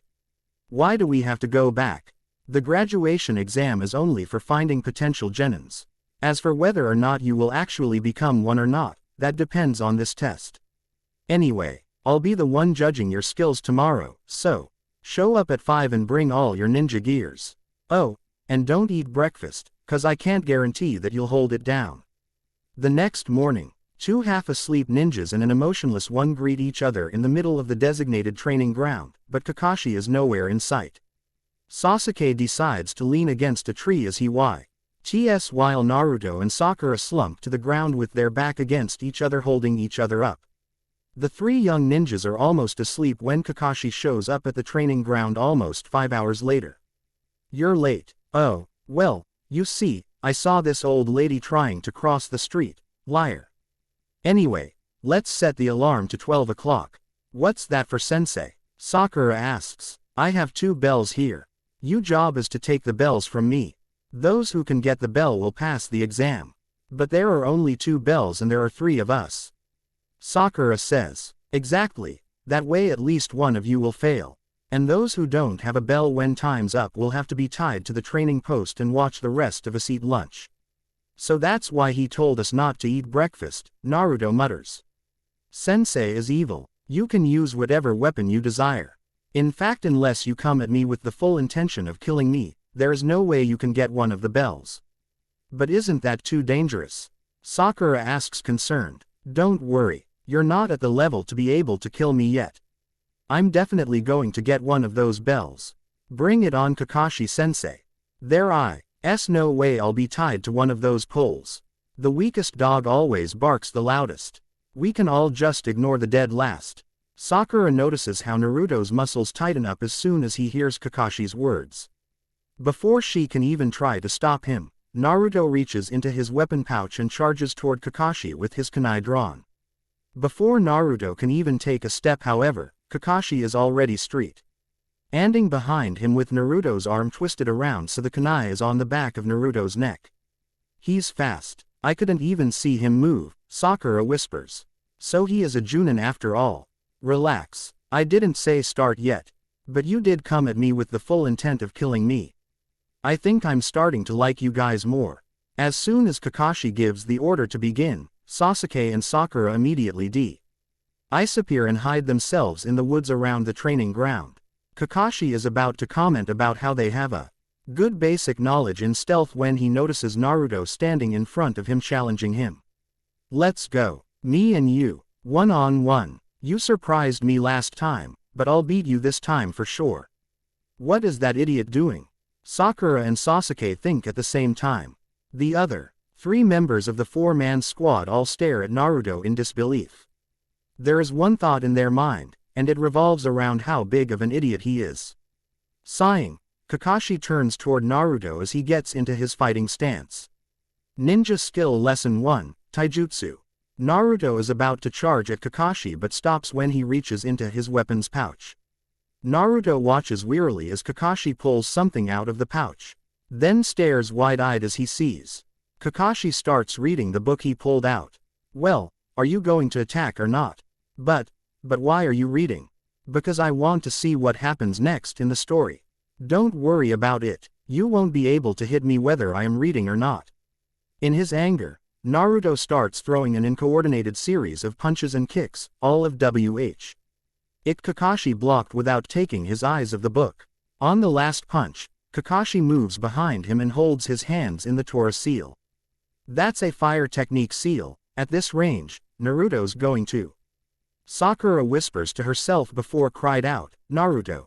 Get out of there. He's going to kill you. What? Too late. Konohagakure Hiden Taijutsu Ugi, Senin Garashi. The technique launches Naruto into the river holding his backside. Seeing the splash of water, Kakashi calmly turned the page in his book. That's no ninjutsu. What kind of Ugi is that? It's just a powerful butt poke. Great. 2 idiots. Grumbling. Naruto reaches into his weapons pouch and throws 2 shuriken toward Kakashi while he's still in the river, hoping to catch the Junin off guard. Without even looking up from his book, Kakashi blocks one and catches the other while giggling at the contents of the book. Frustrated, Naruto puts his hands together into the Hitsuji seal and form a number of Kage Bunshin. Strew. GGLING. With an empty stomach through the rough current, Naruto finally gets back ashore huffing and puffing. Seeing his condition, Kakashi turns his back and is about to search Sakura and Sasuke when Naruto's clones jump out of the river. With his attention focused on the clones in front of him, one of Naruto's clones jumps Kakashi from behind and holds him from the back. As the other clones all jump at Kakashi, holding him down by whatever they can get their hands on, Naruto jumps up and hits Kakashi right in the face, only for it to turn into one of the many Narutos in the field. A melee ends. Yours as each Naruto clone claims that the other is Kakashi. Finally, he decides to cancel the Kage Bunshin and the only person left in the field is Naruto himself. That was a Kawarimi no Jutsu.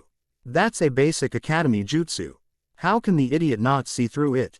Scanning around the open field, Naruto notices something glistening in the sun. Running over, he finds a bell lying on the ground. As he reaches for it, he steps into a trap, leaving him dangling in the air. Walking out of his hiding spot, Kakashi picks up the bell with a sigh. Think before you use a jutsu, or else your opponent will take advantage. Also, when you see an obvious trap like this, don't fall for it. A ninja has to remain calm and analyze the situation. I know, you don't know. That's why I'm telling you. Seeing that Kakashi is distracted by his conversation with Naruto, Sasuke fires a series of kunai and shuriken which strike the unsuspecting Junin. As he falls off to the side, the body turns into a wooden block as the real Kakashi is hidden amongst the trees trying to locate the 2 other genins. Realizing that he has given his location away, Sasuke tries to run away with Sakura trailing behind him hoping to back him up. After a while, Sakura loses track of Sasuke but finds Kakashi standing near the tree she's hiding in reading his book. Phew, I don't think he notices me. Sakura, look out behind you. What? Megan. Narukumi no Jutsu. A swirl of leaves picks up around a dazed Sakura. When she finally becomes aware of her surroundings again, Kakashi has already moved to a tree above her. Suddenly, she hears Sasuke's voice behind her. Whirling around, she sees Sasuke's mutilated body crawling toward her, begging for her help. With a loud cry out, Sakura faints on the spot, foaming at the mouth. I think I overdid it. But she's got to recognize these things. Back at the open field, Naruto finally manages to get a kunai from his weapon pouch and cuts himself loose, only to fall for the same trap again. Out of frustration, he starts cried out and struggling out of the ropes again. In another open field not far from where Naruto was, Sasuke picks up the 2 screams and starts scanning about the immediate area, trying to find the source. Ninja Skill Lesson 2, Genjutsu. I can't believe how easily Sakura fell for it. I'm different from them. Different doesn't mean better. You can talk once you manage to get one of the bells, Sasuke-kun. Reaching behind his back, Sasuke grabs a number of shuriken and throws them at Kakashi, who manages to dodge easily while taunting Sasuke. But when he hears the sound of ropes being cut behind him, he can barely jump out of the way of the incoming trap. Taking advantage of his opponent's lack of concentration, Sasuke rushes in and throws a series of punches and kicks that forces Kakashi to use both of his arms to protect himself. When he notices Sasuke reaches for the bells, Kakashi throws Sasuke away and jumps back.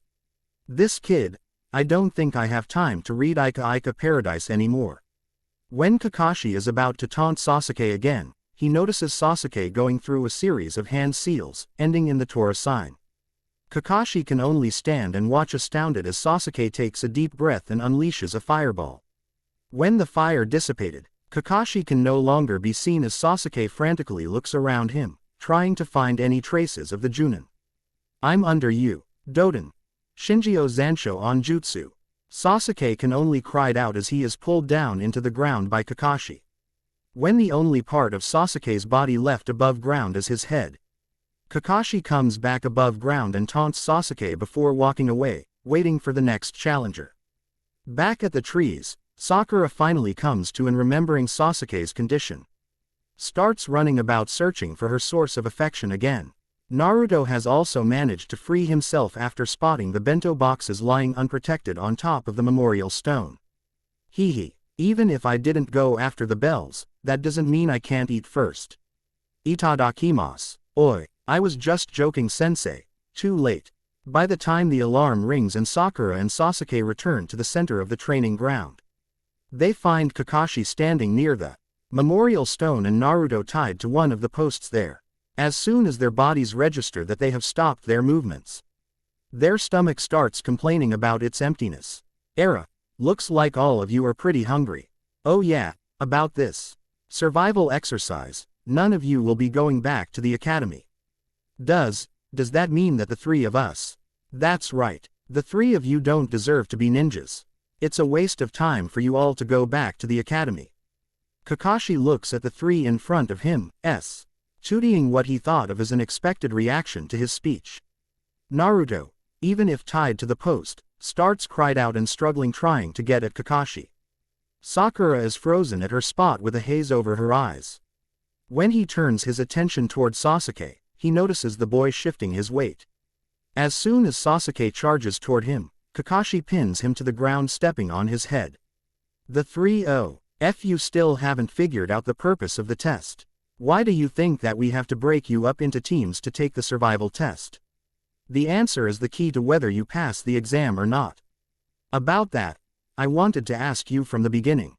Do I need to spell everything out for you? Teamwork. The key is teamwork. Sakura, you leave behind a trapped Naruto going after a Sasuke that you don't even know the location of. You could have easily saved him by cutting the ropes, instead you left him in the open field where there is no doubt he would have died in a real mission. Naruto, you're always so brash in your decision making, putting the entire team in danger trying to cover for you. Sasuke, you treat those two like obstacles and tools, not even caring about their well-being but only about yourself. It's true that independent ability is important, that's why we held the graduation exam, but without teamwork, the entire team is in danger of dying. For example, Sakura kill Naruto now or Sasuke is dead.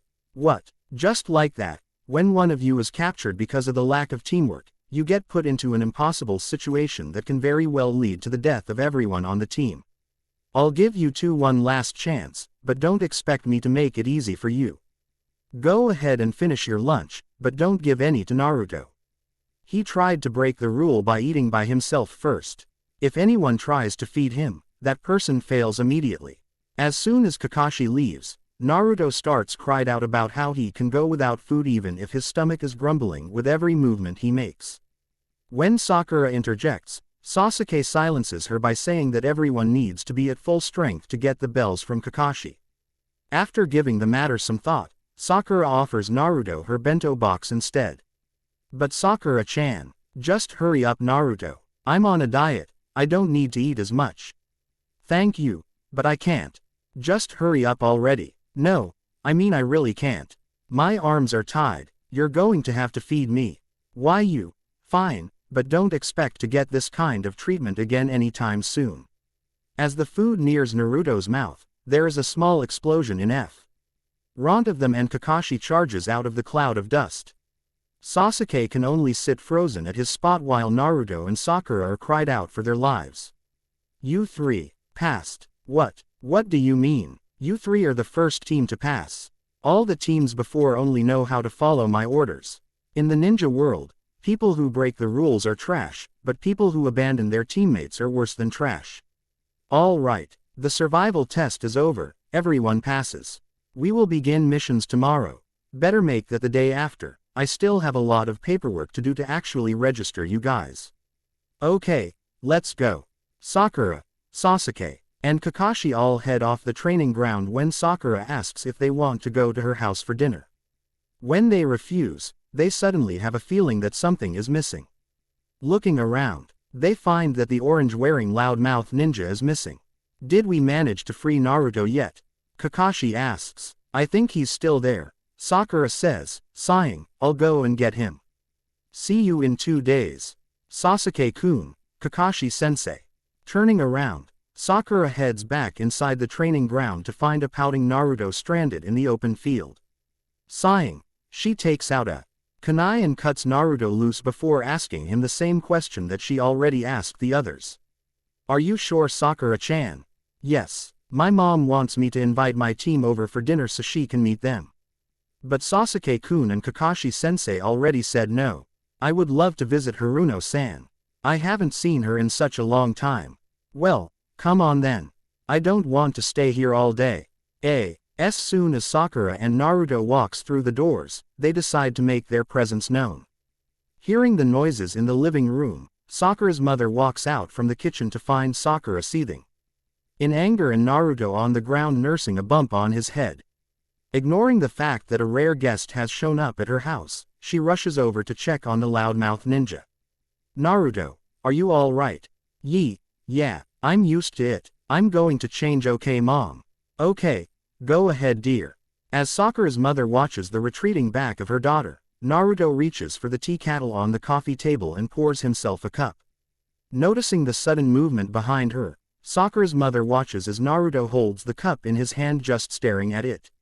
I didn't think that you would keep my cup in the living room, Haruno-san. I haven't visited for so long. I'm glad you realize that. Why haven't you been visiting? Well, Sakura-chan is, you know. Well, you are always welcome to visit me even if Sakura is a bit more hesitant. Yeah, but I don't want to make her upset. I heard that you've been eating nothing but ramen. Hehe, it's the best food in the world. It's the only food in the world that isn't given to you spoiled. Well, you're in for a treat today. After I found out that you were on Sakura's team, I went and did some grocery shopping and fix up some of your favorite dishes. Really? Yeah, Haruno-san's cooking is the best. I'm glad that you appreciate my cooking, Sakura's mother says before turning toward the stairs, unlike someone else in this house. That doesn't mean that I don't like your cooking, mom. It's just that I'm on a diet, Sakura says, walking into the living room. If you say so. Well, why don't you two enjoy yourselves while I start preparing the food? It takes a long time to get everything ready. Oh mom, Sasuke-kun and Kakashi-sensei won't be coming. I expected as much. Don't worry about it dear. Before Sakura's mother can even take a step away from the couch, a loud grumbling sound emits from Naruto's stomach, followed by a much softer one from Sakura's. They look at each other sheepishly, remembering that they still haven't eaten anything yet. I'll fix some snacks for the two of you. Thanks mom. They all sit in silence as Sakura's mother go in and out of the kitchen and lay out a few small dishes for the two young ninja. Even with the food laid out in front of them and their stomach grumbling, they still remain in their seat, facing away from each other, not knowing what to say. Go ahead Naruto, I thought you were hungry. You were too right, Sakura-chan. I'm all right. Don't worry about me. I'm on a diet. Are the two of you going to eat or not? And Sakura, don't tell me that you're on a diet or I'll stuff them down your throat. Fine mom, I'm eating. With their backs still facing each other, Naruto and Sakura start reaching for the food on the coffee table. Ignoring their antics, Sakura's mother head back into the kitchen to continue her work. The two young ninjas continue picking off food from the dishes until they both go for the same piece and their hands touch. Sakura pulls her hand away so fast, as though the touch burned her hand, and Naruto looks further away, if that's possible at all, and nudges the dish toward Sakura, signaling her to get the last piece. You're hungry, right Naruto? You can have the last piece. I'm on a diet. I don't want to eat too much. It's okay. I don't want to have a full stomach for Haruno-san's cooking. I haven't had an actual meal in a long time. Dinner won't be for a few hours. Besides, I thought you said you love ramen. I do, compared to everything else that I tried to buy. I see. If you don't pull all those pranks, then the villagers wouldn't be treating you this badly. Hey, I guess. Are you all right Naruto? You're not your usual cheery self, Sakura asks, turning toward her teammate. What do you mean Sakura? I feel just fine. Ha ha ha ha ha. See, Naruto, what's wrong? It's just that we haven't been together in a long time. You know, you, me, Ino-chan, Hinata-chan, Tenten-chan, Hanabi-chan. We've all grown up. We have our own lives to live now. I know, but it would be nice to have just one day where we can all hang out together again like we used to. You can't have everything you wish, Naruto, but I guess it would be nice. I haven't seen Tenten-san and Hanabi-chan in such a long time. Oh well, everyone will be busy as soon as we all start taking missions. The next few hours are filled with small talks and occasional apologies from Naruto. When Sakura's mother calls the two children over for dinner, Naruto is already nursing injury bumps on his head. No matter how tempted he is, Naruto has to eat with some degree of manner or risk the wrath of two angry females. Having seen Naruto's eating style at Ichiraku before, Sakura and her mother smile at Naruto's attempt, even though it seems very awkward. After dinner, Sakura volunteers to clean the dish, so her mother leads Naruto to the living room to catch up. So it seems that you finally became a ninja. Yeah, it didn't even happen normally either. You always were a special child. I haven't seen Sakura as happy as all the time that she spent with you. I hope you two aren't saying bad things about me behind my back, Sakura says, walking into the living room. Of course not, dear. Are the dishes done already? Yes, Mom. So, what were you two talking about? Oh, I was just inviting Naruto to stay here for the night. What? The two new genin cried out at the same time. It's pretty late. I don't want him to risk going home at this hour. He's a ninja, Mom. I'm sure he can handle himself. You know that the neighborhood Naruto lives in is very dangerous. I'm serious, Naruto. You're going to stay here tonight. I'll set up the guest room for you. No, really, it's all right. I'm sure I'll be fine. No, Naruto. You're going to stay here tonight. But, come on, Naruto. You know you're not winning this argument against my mom, Sakura says. But Sakura-chan, I don't mind you staying either, Naruto. So don't worry. Well, okay, if you say so. Later that night, Sakura stays up just staring at the ceiling. She heard what her mother said to Naruto after dinner, and thinking back, she knows that her mother was right.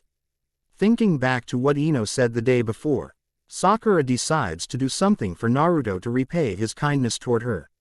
The next morning, Naruto wakes up from the gentle coaxing of Sakura's mother. After getting ready for the day, he heads downstairs to the dining room for breakfast. He thought that he could try his luck and see if Sakura wants to do anything with him today, since it's most likely going to be the last day of rest for a long time, only to be told that she had already left about 2 hours before he woke up. Knowing that there is little chance that they can hang out together today, Naruto goes back to doing what he usually do in his free time ever since last year, go and find Lee's team and train with him for the day. After saying goodbye to Sakura's mother, he rushes out to the train grounds, knowing that Lee's team probably started training already, but to his surprise, he finds Lee, Neji, and Guy sitting in the training ground waiting for the last member of their squad to show up. Hi guys. Naruto-kun, are you here to train today? Yeah, I just got assigned to a genin squad yesterday and I think I'll be pretty busy from now on, so I figured that I'll train with you guys today for old time's sake. That is a truly youthful attitude, Naruto-kun. Tell me, which Junin is lucky enough to have such a youthful genin like you on the squad? My team's Junin instructor is Kakashi-sensei. Kakashi. It seems that my eternal rival has also gained a youthful spirit on his team. Lee, we must train hard so that we can prove our youthful spirit is greater than that of Kakashi's squad. It pains me to say this, but from now on, Naruto-kun is your rival. Is that understood? Hi Guy-sensei. Lee, Guy-sensei. Naruto can only cringe at the outward display of emotion. He knows what's coming next, having seen it every time he stops by to visit. Just as they are about to proceed to the next and final stage, someone taps Naruto on the shoulder and pulls him away. Tenten, my youthful flower, what caused you to arrive late today? Guy asks. Something came up. Whatever, let's start our training, Neji says. Actually, maybe we should try something different for today. What do you suggest, Tenten? Lee asks. Maybe Neji can train with Lee and I'll train with Naruto. Excellent idea. After all, if Lee and Naruto are to be rivals, Lee cannot reveal his technique to Naruto. Very well, you shall train with Naruto-kun today. Since we need to prevent Lee and Naruto from seeing each other's techniques, I'll take Naruto to train somewhere else. Yes, that is a brilliant suggestion. You may do that. Thanks, sensei. Let's go Naruto. Naruto and Neji stare at Tenten in confusion. It is obvious that she's trying to hide something and lure Naruto so more, but they can't figure out what is the purpose or what drives her to do such a thing. Shrugging, Naruto starts following the girl as Neji turns his attention to the green-clad ninjas hugging before him. With Lee promising to defeat Neji or do something seemingly impossible. Seeing that Naruto turned around to figure out what all the cried out is about, Tenten grabs Naruto's arm and drags him away before her sensei changes his mind about letting Naruto and her leave. When she finally has Naruto's attention again, she starts speeding off toward the edge of the village muttering something about being late. In fact, she's moving so fast that Naruto can barely catch up. After a while, Naruto starts to recognize where Tenten is trying to lead him to. Hey Tenten-chan, isn't this the path T? Oh, shish. You'll find out when we get there. When they finally arrive at their destination, Naruto stands frozen at his spot looking at the four girls standing in the flower field, the very flower field that he and his first few friends have always met after Ino discovered it. Sakura-chan, Ino-chan, Hinata-chan, Hanabi-chan. What's going on? Well, you said that it would be nice for us to get act together even if it's just for one day. Sakura-chan, I never thought that forehead girl would do something like this, but I guess people do change. Oh be quiet Ino pig. After getting up early, Sakura tells her mother of her intentions and leaves the house after getting a quick breakfast. Walking down the street leading to the Yamanaka's flower shop, she starts fumbling with her hair and stops when she touches the metal hatayat on the top of her head. She still remembers what she said to Ino after meeting Kakashi for the first time when she gave Ino back the red ribbon that was the sign of their friendship. She knows that this may not be the best of time to ask for a favor from her friend-turned-rival, but if swallowing her pride means that she can do something for her friend to apologize for the way she treated him, she would be more than willing to do it. In a sense, it was Ino that woke her up to the truth that day, so she should have no problem going along with her idea. Ahaya Sakura-chan, what brings you here today? Konnichiwa, Inoichi-san. Is Ino here? Yeah, hold on. Hey Ino, someone's here to see you. If it's Shikamaru or Choji, then they'll just have to wait. No, it's Sakura. Sakura, okay, I'll be right out. Ino walks out to the shop still adjusting her usual purple dress and fumbling trying to tie her hair up in the usual ponytail. After everything that happened 2 days ago, Ino knows that whatever it is that brought Sakura here must be important. So, what do you want forehead girl? Do you have time today? Well, I'm not doing anything. And my team won't start doing any missions till tomorrow. Good, come with me. Oi, forehead girl, wait up. Dragging the ponytail blonde across town, Sakura stops in front of a small apartment and knocks on the door. After a while, a girl with her hair tied up into 2 buns and dressed in a Chinese shirt with a pair of tight sweatpants answers the door. Sakura, Ino, what brings the two of you here? Tenten-san, Naruto usually trains with your team on his free time, right? Yeah, he and Lee really hit it off. Why, can you take Naruto to our flower field? Our team is off today so I think he will be visiting your team again. Quote, sure, but why? I'll explain it when we get there. I still need to get Hinata-chan and Hanabi-chan. Okay, if he shows up, then I'll take him there. Thanks Tenten-san. As soon as she says goodbye, Sakura turns and runs toward the Hyuga compound. Ino is struggling to catch up to the eager girl, but she manages to stay close enough that when Sakura stops, she only needs a few extra seconds to arrive. Taking a look at each other, Sakura knocks on the front door hesitantly, knowing how cold Hiyashi has become ever since he stopped allowing Hinata and Hanabi to spend any extended period of time with them. After about 30 seconds, the door opens revealing a slightly agitated Neji. What is it that brought the two of you here today? Is Hinata-chan and Hanabi-chan in? Yes. Good. Quote. Before Neji can even finish his sentence, Sakura pushes Neji away with one hand while dragging a shocked Ino inside. Before they find their targets, they happen to stumble upon Hiyashi, who is too shocked to see them to do anything as they walk right past him. The only sign of acknowledgement is a short greeting. They find Hinata and Hanabi getting ready for the day in their rooms. and soon dragged the confused sisters back past the still shocked Hiyashi and eventually past the shocked Neji before closing the door behind them. What is going on? Hinata asks. I was thinking that we can have a reunion of sorts at our flower field today. I know that Hiyashi-san probably won't approve, so I have to drag you two out here. Actually, I would allow it this time. Also, I would appreciate if you don't barge into my compound unannounced the next time you are looking for my daughters. Hiyashi-san, we're sorry but we're kind of in a hurry, so, Ino stutters. Trying to get away from the Hyuga clan head. Don't worry about it. Hinata's squad will start meeting tomorrow and I will allow her to have a day off for this occasion. Chichi-Yui, am I allowed to leave as well? Hanabi asks. Yes, it's a special occasion. You are allowed to go as well. Thank you, Chichi-Yui. Wow, Sakura-chan, you went through all that for me. What's with that tone in your voice? This doesn't mean anything special. It's just that I thought it was a good idea to have a reunion when you mentioned it yesterday, Sakura says, blushing. Arigato, Sakura-chan. Hey, what are you? Let me go. I want a hug too. Of course, Tenten-chan. Naruto then, in turn, give everyone a hug.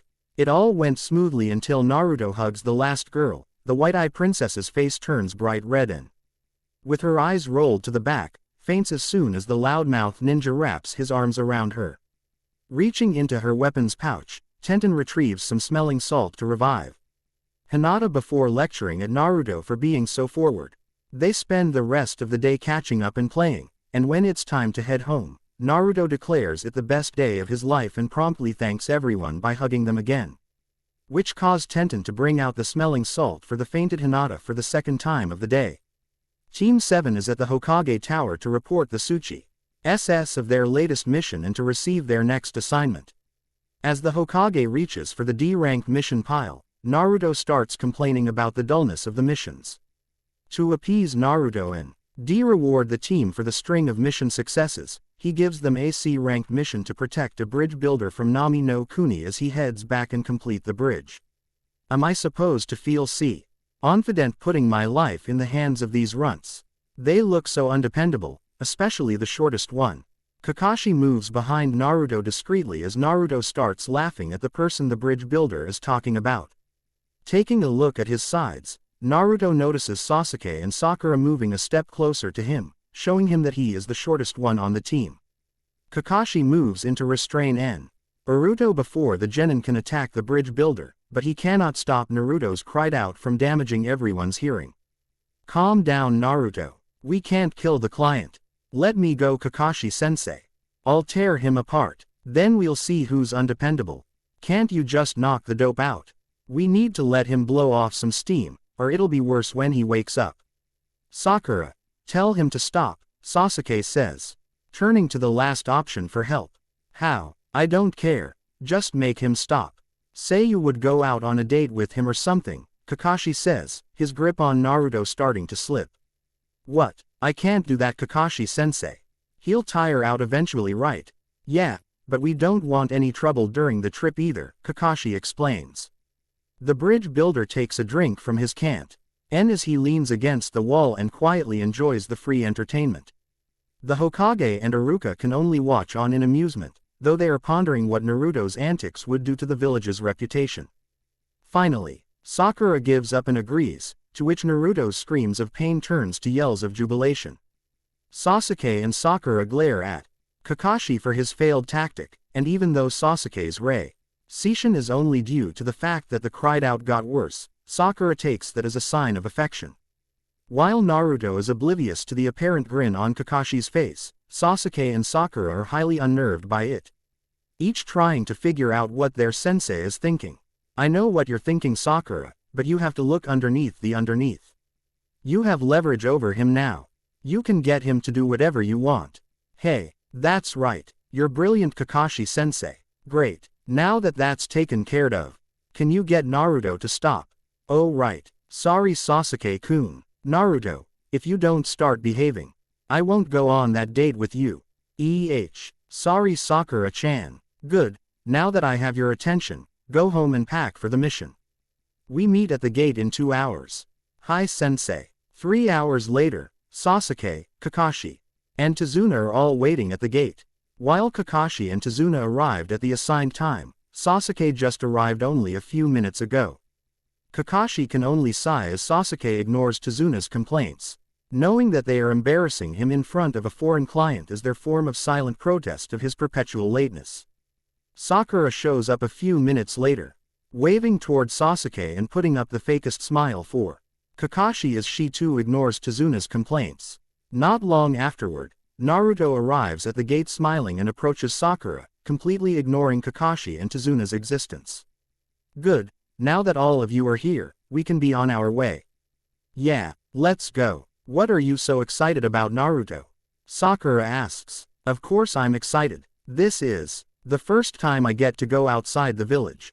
Besides, the faster we get there, the faster we can be done and come home, and the faster we can go on the date. Don't remind me. Remember, Sakura, once you do this, you would have complete control over him, Kakashi says. If you are so excited about it, then why are you late for a whole hour? How can I feel confident about putting my life in hands of someone who can't even show up on time? Don't worry, Tsunade-san, I'm part of the mission as well. You're even worse. Your subordinates are late and you did nothing about it. How do you expect to make them respect you and listen to you? Well, about that. Taking out his book, Kakashi gestures for his team to fall into formation to protect the client and be on their way, complete. Avoiding the barrage of questions and criticisms from Tsunade. About an hour into their traveling, Kakashi glances at a puddle in the middle of the path but says nothing about it and goes back to reading. As soon as the group walks past the puddle, two ninjas leap out, a spiked chain linking the two of them. Wrapping the chain around Kakashi, they rip apart the Junin in front of his shocked students. Next they decide to go after the person closest to them. Naruto is so stunned that he barely has enough time to get out of the way, but not before getting a cut on his hand from one of the ninjas, claw. Seeing that the two ninjas are charging toward the client, Sakura shakes out of her stupor and moves in front of Tsunade even though she probably has little chance of surviving. Seeing her reaction, Naruto tries to get up and help her, but Sasuke jumps in and knocks them away before pinning them to a tree with a kunai through the chain. As soon as the two ninjas break free, Kakashi appears and knocks them unconscious.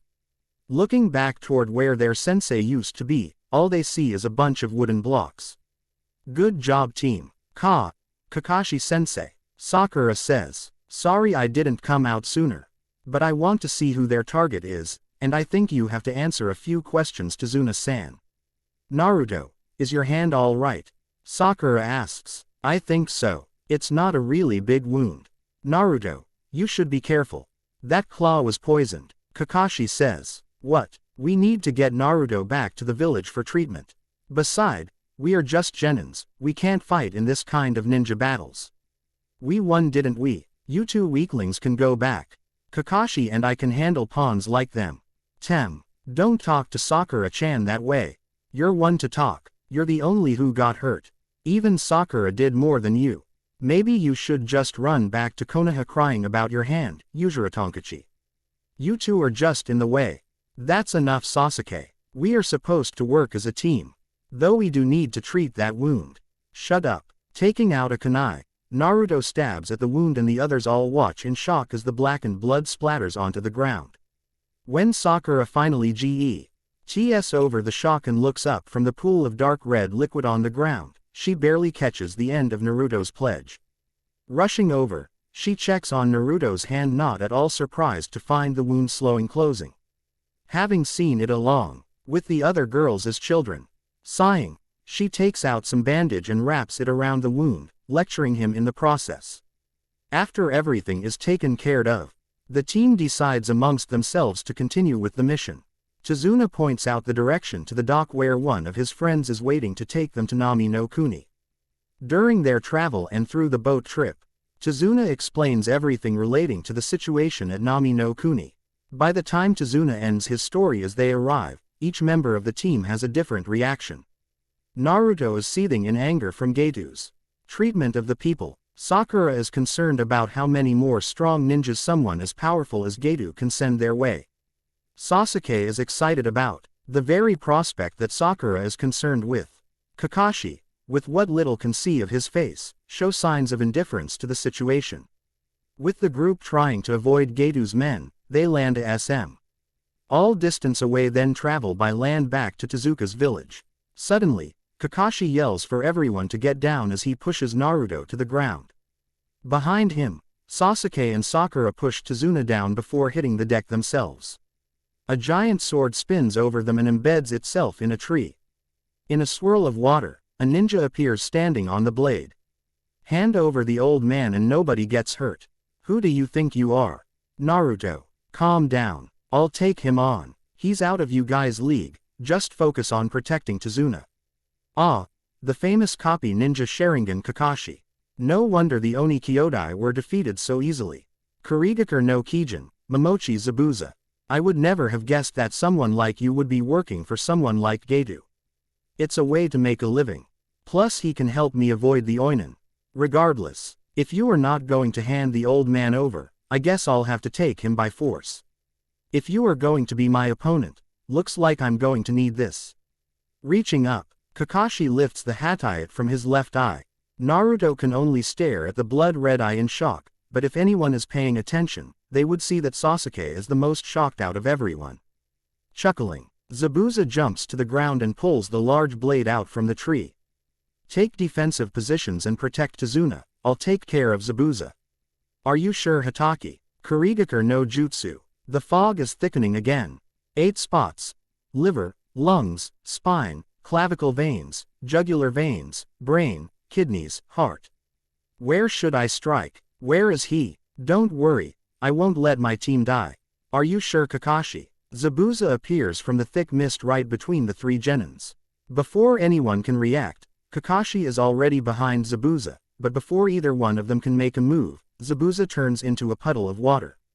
With Naruto holding a kunai where the kidney would have been, another Zabuza appears behind Kakashi and swings his massive sword across the waist of Kakashi, who also turns into a puddle of water. The real Kakashi shows up behind this Zabuza and holds a kunai to his neck before it turns into another puddle of water, and the real Zabuza appears behind Kakashi ready to swing his giant sword once again. Barely ducking under the swing, Kakashi is then kicked into the water by Zabuza. Idiot. Sweden. Shuru no Jutsu. Zabuza says, trapping Kakashi in the water prison. There is no way for you to break out of this technique, Kakashi, I'll get around to you later. Mizu Bunshin no Jutsu. Forming the necessary seals, the water along the shore rises up and forms into another water clone. Looking up, the clone stares right at Naruto before charging forward and kicking Naruto away, knocking off his hatayat in the process. Naruto, you were lucky when you took out my water clone the first time. Punk, but you don't even deserve to be my opponent. Hurry, take Tsunade-san and escape. There is no chance that you can win against Zabuza. His clone will disperse if it gets too far away from the body. And he has to stay in this spot to keep me in the water prison.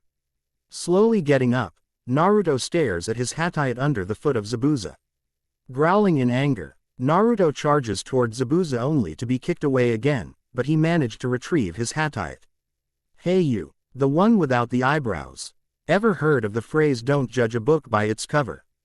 I'll make you respect me if it's the last thing I do. Listen Sasuke, I got a plan. Che, now you want to work together. You talk big kid, but can you back it up? Kage Bunshin no Jutsu. Oh, Kage Bunshin, and there's quite a number of them too.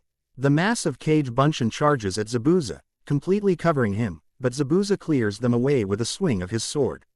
With his Kage Bunshin flying every which way, Naruto digs through his backpack and throws a Fuma Shuriken toward Sasuke. Fuma Shuriken, Kage Fusha. Leaping in the air, Sasuke throws the Fuma Shuriken toward the real Zabuza. Reaching out, Zabuza catches the Fuma Shuriken easily, but spots another Fuma Shuriken hidden in the shadow of the first one.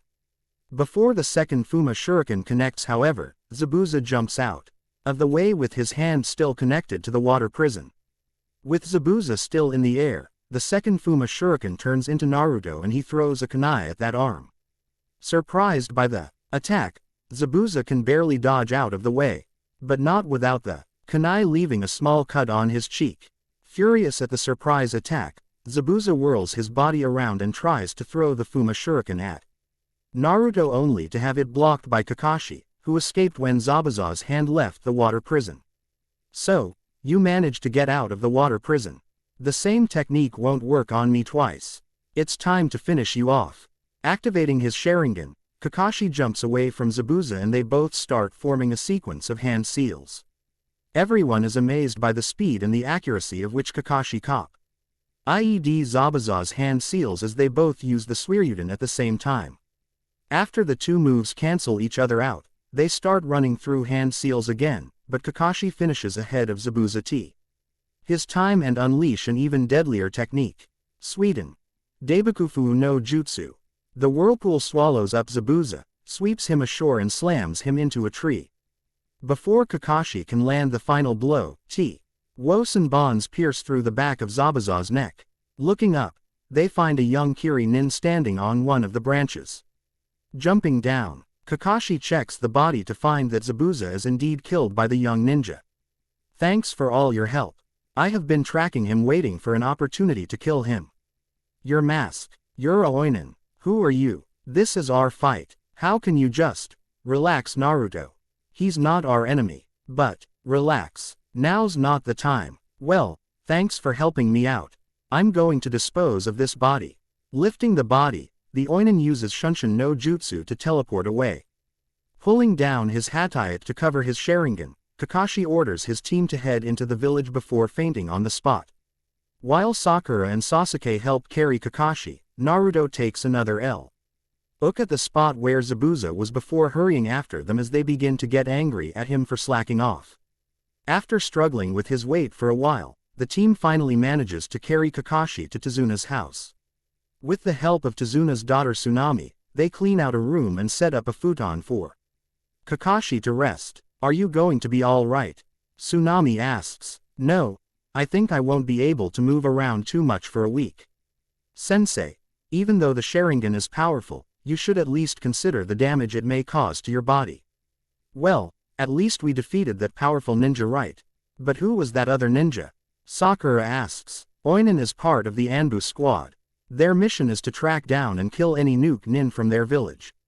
A ninja's body contains a lot of secrets about his village. If a ninja from another village finds the body, they can extract those secrets and uses it against the nuke nin's original village. What's the matter, dope? Sasuke says, noticing the still silent Naruto. Still moping that someone else killed Zabuza. No, I just have a weird feeling that something is not right, that's all. Why is that? Kakashi says, mildly interested. Of all the times I've trained with Tenten-chan, I've never seen her aim for the neck. I would think that if it's that effective, someone like Tenten-chan would have at least tried to hit it a few times.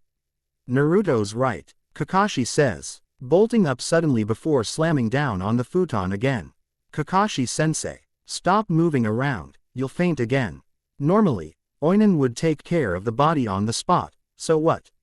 Sasuke says, you still don't understand. What did the boy do with Zabuza's body? We don't know. He took it away, Sakura says. Exactly. If he needs proof, all he needs to do is take the head back. More importantly, the weapon the boy used aren't exactly a weapon of choice for killing others. That means, Zabuza is still alive. It's true that I did check his body, but I'm afraid it's only a temporary death. Quote, so what are we going to do now? Sensei is still bedridden. What if Zabuza comes back? I don't think he's in much better shape than I am. It looks like I'm going to have to use the time to train you guys. Train us. Even you had so much trouble defeating Zabuza. Kakashi-sensei, Sakura says, what chance do we stand even if we do train? Don't sell yourselves short. Don't forget who it was that got me out of the water prison. You guys have grown so much in such a short period of time that I can't help but to feel proud of you. So how are we going to train? I will show you all tomorrow. I still need some rest. About a week passed since Kakashi put his team on their training regiment. Sakura had long since perfected her chakra control and she is assigned to protecting Tsunade at the bridge in case Gato gets impatient and sends other thugs to attack while Zabuza is recovering. Sasuke had been heading to the forest clearing every morning and returning every evening for his training, and Naruto practically spent the entire day at the clearing to train, only stopping back at Tsunade's house for food.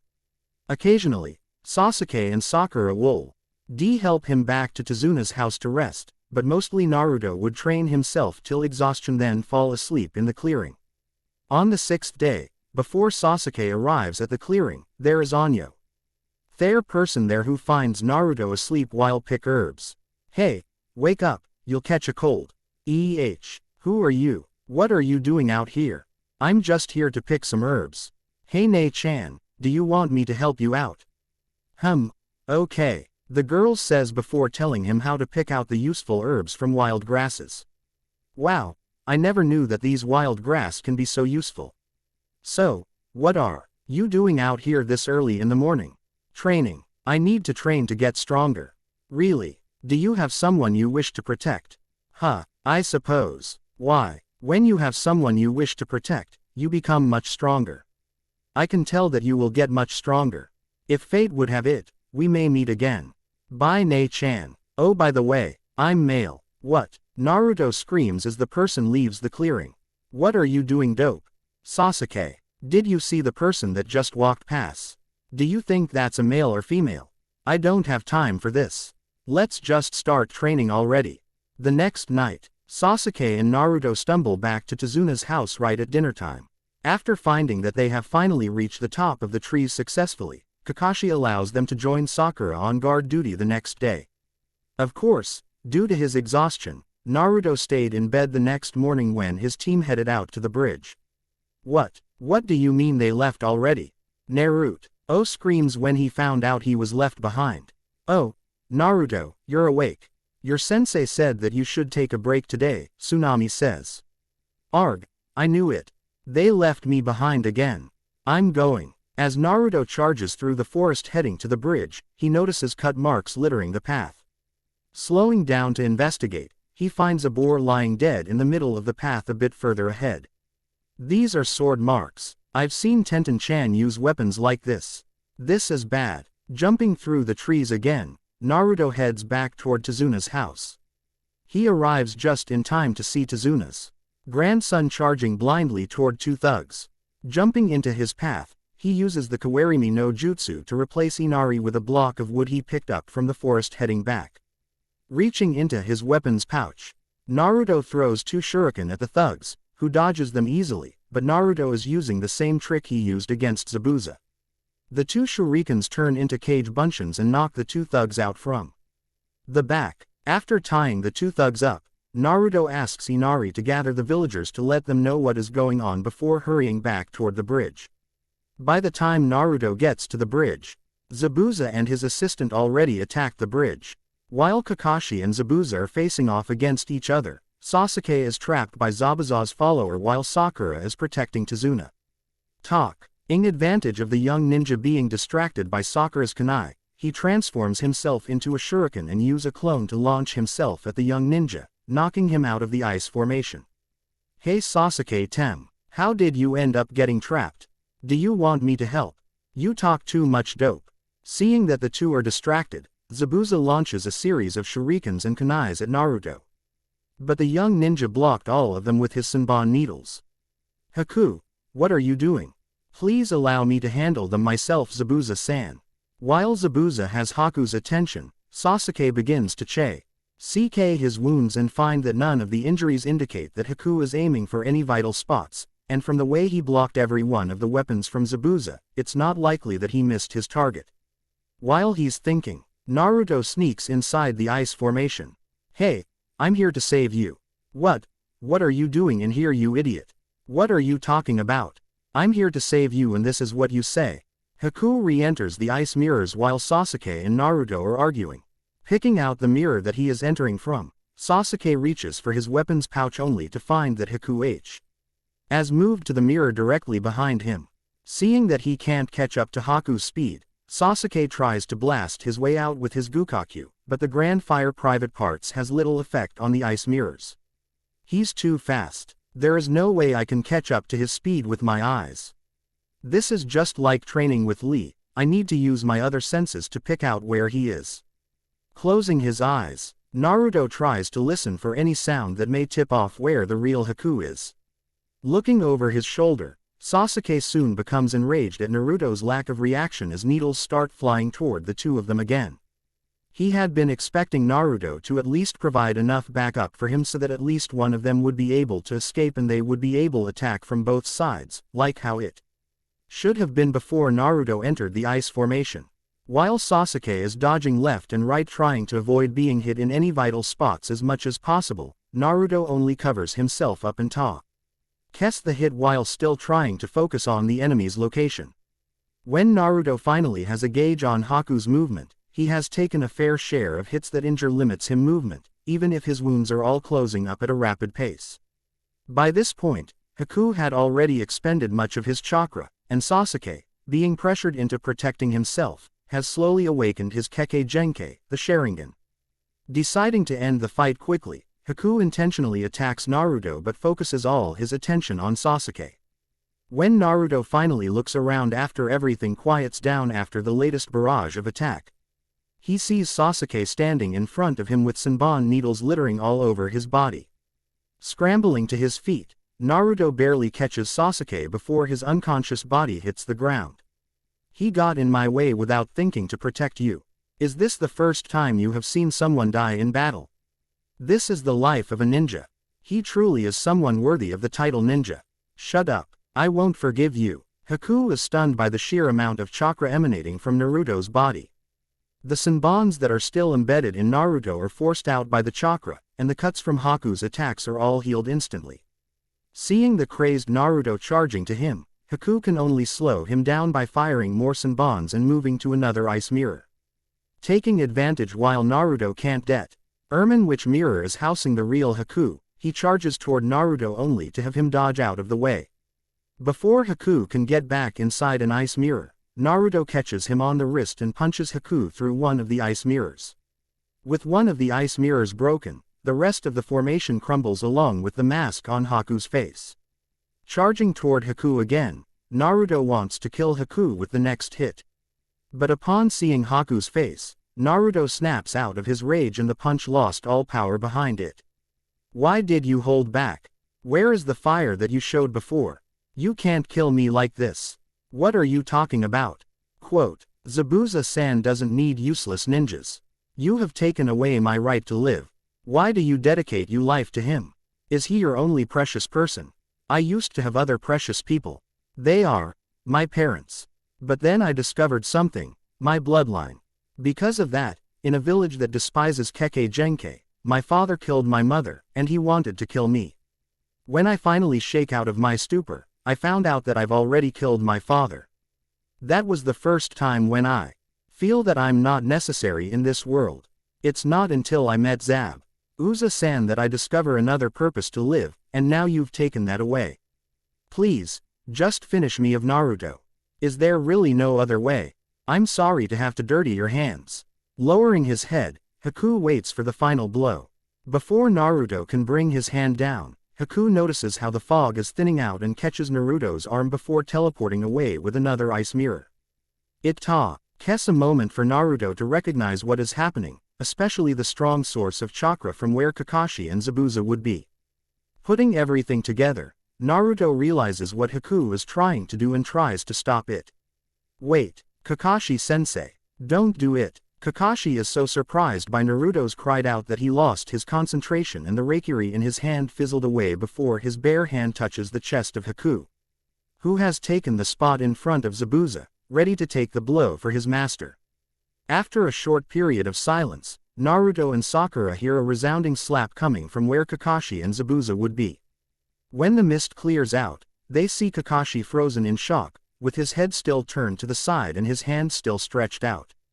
Haku has his arms around himself, and backing away from Kakashi with a blush on his face. What is going on here? Naruto, you're all right. Where is Sasuke-kun? He is fine. I knocked him unconscious by striking his pressure points. Naruto and Sakura turn their attention to the recovered Haku, who still has a blush on his face but at least he can still respond, unlike Kakashi, who is still frozen in his spot in shock. You two should go check on him. We still have unfinished business here, Kakashi says. What? Wait, you don't have to fight. Don't worry, our opponent is not your sensei, Haku says. Gato, what are you doing here? Zabuza says when the last hit of the mist disappears. You still haven't accomplished your task yet. You are pathetic, Zabuza. What are you doing here? Why are all those men behind you? I told you I can take care of this. Quote, there's been a change of plan. You see, Zabuza, I've never intended to paying you a dime. In fact, you and the other ninjas as well as that bridge builder will die here today. Sorry, Kakashi, it seems that our fight will have to end. Since there is no reason for me to go after the bridge builder, there is no reason for us to fight each other. Yeah, you're right. Hey boss, after we deal with them, what do you say we go raid the village? One of the thugs asks. That is a good idea. I'm sure there are still things there to amuse us. Yeah, like the women. Or maybe we should start with that pink-hair girl there. You should get your eyes checked. That girl is so ugly that I doubt we'll get much money when we sell her to the brothel after we are done. Don't you lay a hand on her. Quote, so, we got a little punk trying to play hero. Or are you just angry that you won't get first shot at her? Naruto, don't. Before Kakashi can even intervene, Naruto's dark chakra flares up again. Seeing the feral look and feeling the dark energy wave washing past them, all the thugs surrounding Gato takes a step back. Reaching into his weapons pouch, Naruto pulls out a kunai and charges right into the middle of the crowd, slicing and clawing through everything he comes into contact with. Sakura watches in fear seeing the berserk Naruto killing all the thugs without so much as a flinch from the bloodbath. Even Haku, who has already seen Naruto's feral form, is amazed at how such a mild-mannered boy can become such a bloodthirsty killer. Of everyone at the scene, only Kakashi knows what exactly is happening, but he also knows that there is nothing he can do to stop Naruto or the bloodthirsty demon inside him. It's not until Gato is dead and the rest of the thugs have either escaped back to the boats or died alongside their boss that Naruto finally seems to slow down. Once he finally regains control of himself, Naruto stares at his hands and the carnage around him in shock. Running up, Haku and Sakura wrap their arms around Naruto, whispering calming words into his ears. Walking up, Kakashi strikes a pressure point and knocks Naruto out cold, so that he can have some time to recover from the shock of the actions of his possessed form. As Kakashi is carrying Naruto back toward the village, Sasuke has finally woken up in the villa. Gurs have gathered at the bridge with weapons in hand, anticipating a fight to defend their village, but they are all shocked at seeing the blood and corpse littering the unfinished bridge. Sakura and Haku stay at Naruto's bedside as soon as they get him back to Tsunade's house. Kakashi, Sasuke, and Zabuza occasionally stop by to visit before going back out on patrol duty. Tsunade and Inari set up a couple of futons in Naruto's room for Sakura and Haku as per their request, and they too would visit the young boy once in a while after hearing from Tsunade how he single-handedly protected the village from Gato's men. Even if it was through such a bloody mean.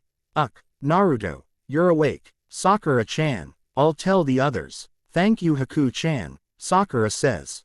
How long was I out? Almost 2 days. I was out that long. How did the fight go? You don't remember. As soon as the words left her mouth, Sakura wishes she could take them back. Naruto appears to slowly remember everything that took place at the bridge and goes into shock again. Like she did at the bridge, Sakura tries to comfort Naruto again as she waits for Kakashi to get here so he can help Naruto. What's going on? Haku, Naruto has gone into shock again.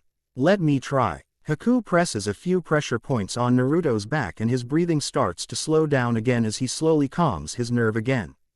When Naruto is finally aware of his surrounding, the first thing he notices Sakura sitting in front of him on the bed with a concerned look on her face. The next thing is that someone has wrapped her arms around him. And guessing the gender from the feeling of soft objects pressed against his back, that person is most likely a woman. Tsunade-san, I'm feeling much better now. Thank you. Did you call me Naruto? Tsunade asks from the door, having just brought up some food for Naruto. Tsunade-san, then who's that behind me? Naruto-san, are you feeling better? Haku, what? Why? When? I'm guessing you want to know why Haku-chan is dressed like this, right? Sakura-chan, why is? Well, it kinda surprised me too when I found out, but Haku-chan is actually a girl. What? But Haku, you told me that was because of me. Zabuza-san, Haku says, spinning around toward the nuke nin. Looks like you're doing better, dope. Sasuke, you have no right to talk down on Naruto. You were in even worse shape, Kakashi says. Quote, so, what's this about you being the reason Haku tells me she's a male? Naruto says, I needed a merciless assistant, and Haku was too soft to be a killer. So I have to change her personality. Beginning with her own identity. How can you do that to her? She'll never survive in the ninja world the way she was when I found her. If she ever managed to kill anyone, she would have ended up just like you. Zabuza-san, Haku reprimands. I'm only teaching him about the real ninja world. If he takes his genin attitude out to the real world, he'll be dead before he even realize what is happening.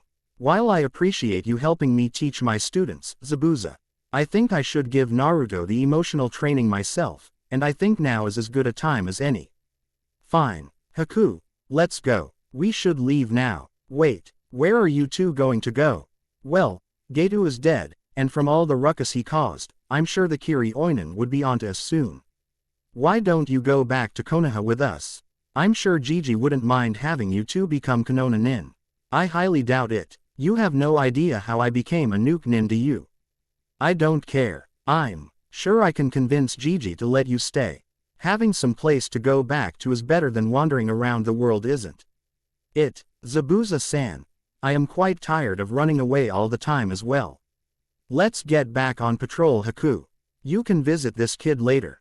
Hi, Zabuza-san, arigato. A few weeks later, the bridge is finally finished and Kakashi's team heads back to Konoha with Zabuza and Haku in tow. As soon as they arrive at the gates, the guards, realizing who is in the group, try to move in and arrest Zabuza, but Kakashi sends them away with a wave of his hand. Continuing on toward the Hokage Tower, Zabuza and Haku can't help but to notice the villagers glare on Naruto, and the rest of the group notices the wary looks from the other ninjas on Zabuza. As soon as they enter the meeting chamber, the Hokage almost choked on the tea he's drinking upon seeing an A-rank nuke nin walking into his office. Kakashi, what is the meaning of this? Hokage-sama, we completed the mission. I'm here to report. Forget about that, what is Momochi Zabuza doing here? Well, you see, Hokage-sama, Momochi Zabuza is requesting protection and safe haven. And the reason why I should grant this request is, I have a few ways of convincing you, but I doubt you want me to use them. Gigi, Naruto says, I remember where that little orange book is, I'm sure you don't want anything to happen to it. Ahem. Well, that does it. Momochi Zabuza and, what's your name? Momochi Haku. Momochi Zabuza and Momochi Haku are hereby granted residency in Konoha and are officially enlisted as Konoha nin. Zabuza will gain the rank of Junin while Haku will gain the rank of Genin. Since there are no Genin squad with an opening, I suppose you two will have to be your own squad for now, which means you are restricted to the village and are only allowed to accept D-rank missions. I understand. I will have someone find a suitable dwelling for the two of you, but for now, you'll have to stay with Naruto. That shouldn't be a problem. Very well, the rest of you are dismissed. Now Kakashi, give me your report. As soon as they are dismissed, the group heads back out into the street before Sasuke leaves for the Uchiha compound with Sakura following him. As Naruto is leading Zabuza and Haku toward his apartment, he spots Team Guy heading his way. Naruto-kun, it seems that you have finally returned from your mission. Lee screams. Hey Lee, hey Tenten-chan, how are you doing, Guy-sensei? We are doing great. I assure you my squad is burning with the power of youth. That's nice, Guy-sensei. Say Naruto, who are they? Tenten asks. Oh, are my youthful eyes deceiving me? How can a nuke nin be walking in our village unstopped? There must be some kind of mistake. Guy says before Naruto can begin to explain. Actually, Guy-sensei, Hokage Gigi already allowed Zabuza and Haku-chan to stay in our village and become Konoha nin. Is that so? Well then I welcome you to our village, Momochi-san. Naruto-san, is he always like this? Haku whispers. Hey, Guy-sensei is a bit too enthusiastic at times, but he's a really good person. I see. Tenten-chan, I want you to meet Haku-chan. She is great with a senbon, she is probably as good as you are with weapons. As that's so, well I would love to test my skills against you, Haku-san. My apologies, but Naruto-san is just showing us to his house where we will be staying until Hokage-sama finds us a new place to stay. I really wish to settle down and get some rest after the long journey. Well, maybe another time then. Yes, that sounds good. A week after Zabuza and Haku have joined Konoha, the Hokage has found them a new place of residence. Taking advantage of the council's inability to prevent him from doing so, he leaves it up to Zabuza and Haku to allow Naruto to live with them, an offer that Naruto jumps at. In the following month, the two former Kiri nins often train and participate in missions alongside Team 7.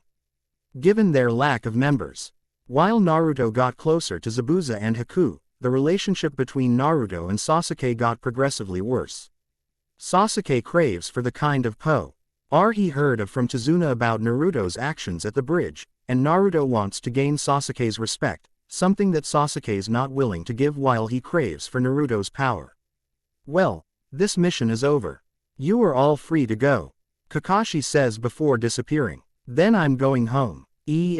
Sasuke-kun, wait, don't you want to practice our teamwork? If you have that kind of free time, you should use it to train. Your ninja skills are even worse than Naruto's. Hey Sakura-chan, forget about Sasuke. I'll go training with you, Naruto says, trying to cheer up his teammate. Why would I do that? Naruto-san, is that box supposed to be following you like this? What do you mean Haku-chan? Oh, Konohamaru, what do you want? The box, painted into a square rock, explodes and smoke envelops the area. In all the confusion, Haku distinctly hears three other people coughing beside Naruto and Sakura. Once the smoke clears, Haku sees three young children where the box used to be. One of whom she had seen numerous times in the Hokage's office. Boss, you don't have anything else to do for today, right? Sorry Moegi-chan, I need to do some training. But you promised us yesterday that you would play ninja with us, Moegi whines. What's the point of ninjas playing ninja? Although relaxing every once in a while is also good for you, Sakura-san. Don't you think so, Naruto-san? I suppose Haku-chan. Hey Naruto-ni-chan, who are these two girls? Konohamaru asks. Them. Hey I know. Boy you're a slick one ni-chan. But how did you end up with two girlfriends? Girlfriends. But why would you pick that butt-ugly pink-hair girl? Before he could even start to back away, Sakura already sent Naruto flying to the wall along with Konohamaru. While Haku wants to stop the ensuing beating, she also doesn't want to fuel any more rumors from Konohamaru. Naruto Oyabun, Kono-chan, are you two alright? Don't worry Moegi-chan, I'm used to it. What about you Konohamaru? Ouch. Naruto Oyabun, are you sure that butt-ugly person is a girl? Everything almost takes place in slow motion as they watch Sakura spins around and chases after them. Haku watches in amusement but soon realizes that the three young kids may not survive this beating and chases after them. Turning a corner, Konohamaru slams into someone who just happens to be taking a shortcut through the narrow streets. Growling, the boy in a jumpsuit with face paint reaches down and lifts Konohamaru into the air by his scarf. The girl next to him slams the butt of the large battle and she's carrying onto the ground leaning against it. Hey you little punk, that hurts. Kankuro, don't. Hey you, let go of Konohamaru right now.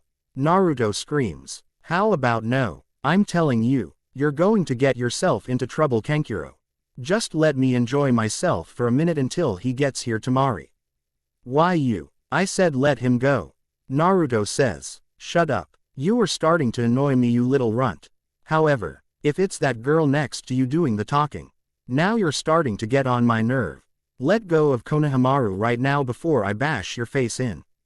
Naruto-san, please allow me to take care of this. Haku-chan, Naruto says, looking at the girl before nodding and stepping back. That's much better. You should learn some manner from you friend, you punk. I don't care anymore. If you want to get in trouble Kankuro, do what you want. Just don't drag me into it, Temari says, sighing and keeping her attention on the group all the while. Just who is that kid? Looks like he is pretty close to both those girls. Doesn't looking like they are related either. Che, I don't see what's so special about him. It's obvious that you are not here to stir up any trouble, and neither are we. So why don't you just let the boy go and we can all be on our way? Oh, give me on good reason why I should, Pinky. If you value your life, then you should let him go. Temari's eyes widen in shock as Haku pulls a sunbon out of her hair. Looking at her eyes, Temari can tell that Haku means business. Before she can say anything, another voice speaks out behind her. Temari, and Kankuro's look of surprise turns into look of fear as soon as they hear the voice. Gaara, Kankuro, you are embarrassing our village. You know why we are here, so don't cause any trouble. Gaara, listen, they started this, shut up, or I'll kill you, let's go. Wait, you are Suna nin right? Even though Suna and Konoha are allies, there are still rules against our ninjas entering each other's villages. So can you tell me why are you all here? Or else I don't think I can allow you to leave. Haku-san, I don't think now is the best time to, Sakura whispers. Look carefully, we have a pass. How can you not know about the Chunin tournament coming up? Chunin tournament, it's a examination process to select qualified genin to be promoted to Chunins. Don't tell me you don't know that kid. Che, Temari, stop wasting time with the kid. Of course the runt doesn't know, or else he wouldn't ask you. Of course I know about it. I'm just wondering if you guys are in it. I've wasted enough time here. Temari, Kankuro, let's go. The next morning, Kakashi asks his team to meet him at the bridge that has become their gathering spot since the team was formed. As usual, Kakashi is hours late. As soon as he arrives, Naruto starts bombarding him with questions about the Chunin examination. Calm down, Naruto. I recommended the three of you to the Hokage to take the exam. Do you know if any other teams are participating? Why yes. As a matter of fact I know that Guy, Asuma, and Kurenai's team are participating as well. Naruto involuntarily shudders at the mention of Guy's team. He still has nightmares about how Tenten would visit Team 7's training ground as soon as her team is dismissed.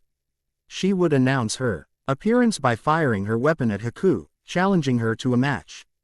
Haku would always respond by firing a sunbon back toward Tenten. The ensuring barrage of weapons would always be suspiciously close to Naruto, most likely because they are using him as a target. Seeing how he's always standing closest to Haku. Hey Naruto, are you coming or what? Sakura says, shaking Naruto out of his nightmares. What? We are meeting the other squads. Let's go. Kakashi leads his squad to a nearby training ground. While the other Junins are used to Kakashi's antics, the Genins are all pacing about waiting for their exercise to begin. As soon as Kakashi enters the clearing, Guy immediately takes Kakashi away, challenging him to all means of odd tasks, leaving Asuma and Kurenai to brief the teams. So everyone is finally here. Took you guys long enough. You're in no position to complain, Shikamaru, you were just slacking off the whole time. So don't you dare talk to Sasuke-kun that way, Ino yells, raising her fist for added effect. Hello Sasuke-kun. Don't mind my dumb teammate here. Hands off Ino Buddha. Sasuke-kun doesn't care about you or your teammates. What did you say, forehead girl? All right, we may get some free entertainment. Kiba, may I remind you that it is unwise to be in the vicinity of two kunoichi fighting. Relax Shino, neither one of them are that strong anyway. They are no match for our Hinata. Right Hinata, I believe that Ino-san and Sakura-san are very good kunoichi. Hey Naruto, where is Haku-san? Our match doesn't have a winner yet. I believe she is out on a mission with Zabuza-san, Tenten-chan. All right you kids, listen up.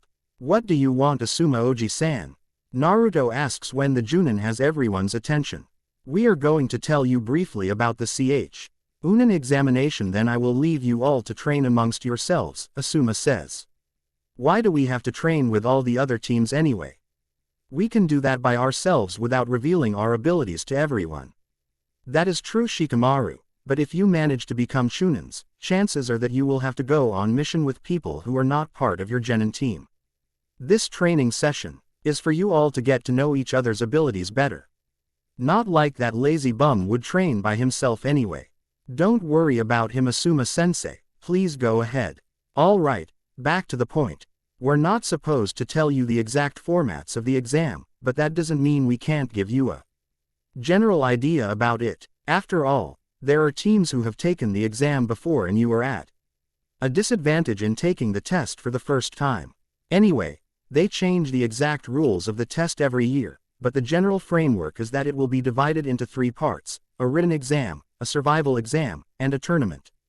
What's the point of all these exams? They should know who could handle the task of a chunin from all the mission we took. There are genins who have exception. All talents but are unfit for the role of a chunin Sasuke. The 3 stages are designed specifically to test the abilities required by chunins. Either way, now you all know the format of the exam. We're going to break you up into pairs and train in one-on-one combat. Kurenai, care to do the honors? Okay, first pair. Naruto vs Lee. Yosh, I will defeat Naruto-kun for sure, or else I will run 500 laps around Konoha. Lee, stop before you embarrass yourself, or your teammates. I believe it's too late for that. Oh, Kakashi-sensei, you're back. Where is Guy-sensei? Naruto asks. I believe he's doing 3,000 push-ups right now. Looks like you win again, Kakashi. So what's the score now? Let's worry about that later, Asuma. We should get the matches over with before the sun sets. You're right. All right, let's get the match started. Try avoiding fatal blows. You all still need to take the exam tomorrow. As soon as Asuma's hand comes down, Naruto and Lee Ju MP backward and get into their fighting stance. The others watch on as they move into exchange blows before backing away again, trying to gauge each other's strength. Would you two just get on with it? We don't have all day, you know. Tenten-chan, you're so impatient. Fine. You ready, Lee? Very well. Let us begin then. Naruto gets into a defensive stance as Lee starts running around him, trying to find an opening. Lee continues to accelerate until the genins all have trouble seeing his movements.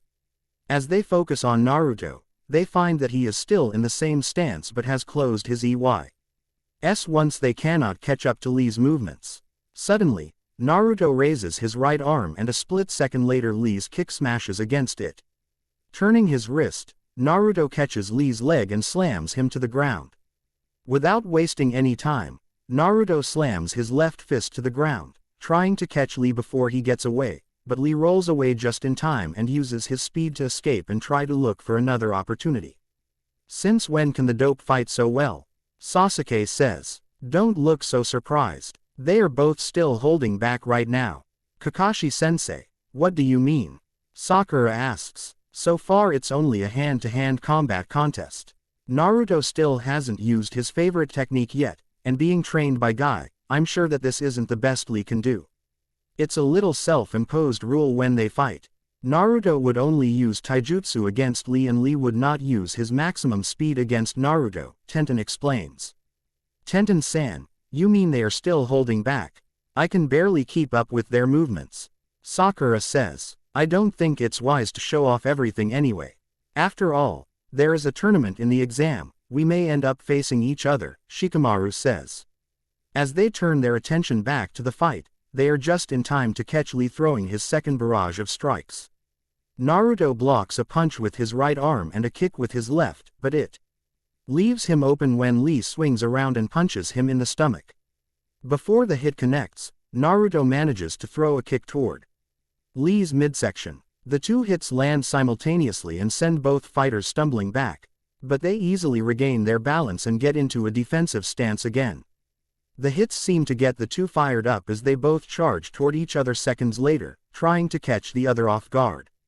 They continue to exchange blows and the observers can't help but notice that as their strikes land on target, the bruise would disappear as quickly as they form.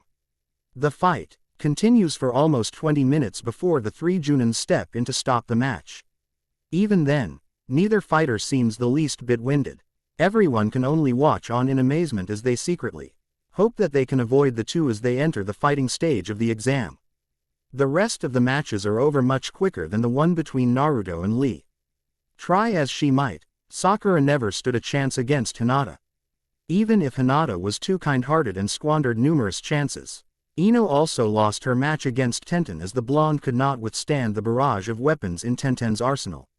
As opposed to his cousin, Neji was a lot more ruthless and took care of Choji with a few well-placed Jiyuken strikes. Sasuke left Kiba cried out in frustration and craze when he almost set He canine trainer on fire with his Kaden jutsu. As for Shino, he really didn't have much of a chance to fight because Shikamaru gave up before the fight even began. By the time the training is over, his sun is already setting, so the Junins decide to send them home to rest up for their big day tomorrow. When Naruto's team arrives at the test center the next morning, they find a large group of people standing in the hallway. There are 2 people standing in front of the room marked 301 and are keeping the people from entering. In fact, the 2 of them happens to be in the process of fighting Lee and Tenten as they try to get through. As one of them knocks Tenten away, Naruto steps in and catches her before she falls to the ground. "Hey Tenten-chan, are you all right?" Ignoring everyone standing in the hallway, Sasuke moves toward the 2 ninjas guarding the door. "Move out of the way, we're trying to get to the 3rd floor." "So here is the rookie of the year, you managed to see through it. Sakura, you should be the first one to notice it, right? Your analytical ability and your genjutsu knowledge are the best on our team." "Of course I realized. This is just the 2nd floor. Just discovering it still isn't good enough." One of the 2 standing guard at the door suddenly jumps in and launches a kick at Sasuke. Surprised by the attack, Sasuke doesn't have enough time to dodge. So he can only try to launch a kick himself, trying to block it. Before either kick connects, Lee moves in and stops them. "Hey Lee, didn't we talk about this before? You were the one that said we should hold back so we don't attract any unwanted attention." "Tenten, that's because, there he goes again. Neji, do something before he really makes a fool of himself." "It is too late," Neji mutters. "My name is Rock Lee. You are Naruto-kun's teammate Sakura-san, am I correct?" "Yeah, so, I have been watching you yesterday, but I never got a chance to introduce myself. Please go out with me. I promise you that I will protect you with my life." "I absolutely refuse." "Don't feel bad Lee, I get that respond all the time," Naruto says, patting Lee on the back. "Sasuke-kun, Naruto, let's go. We still have a Chunin exam to take," Sakura says, trying to get away. As the group heads toward the staircase and the rest of the crowd disperses from the 2nd floor, Lee follows Naruto's team and challenges Sasuke to a fight. Naruto and Sakura tries to prevent Sasuke from fighting, but Sasuke charges in, determined to test Lee's strength after seeing Naruto and Lee's fight the day before. Throwing a series of kicks, Lee finally sends Sasuke flying with his Konoha Senpu.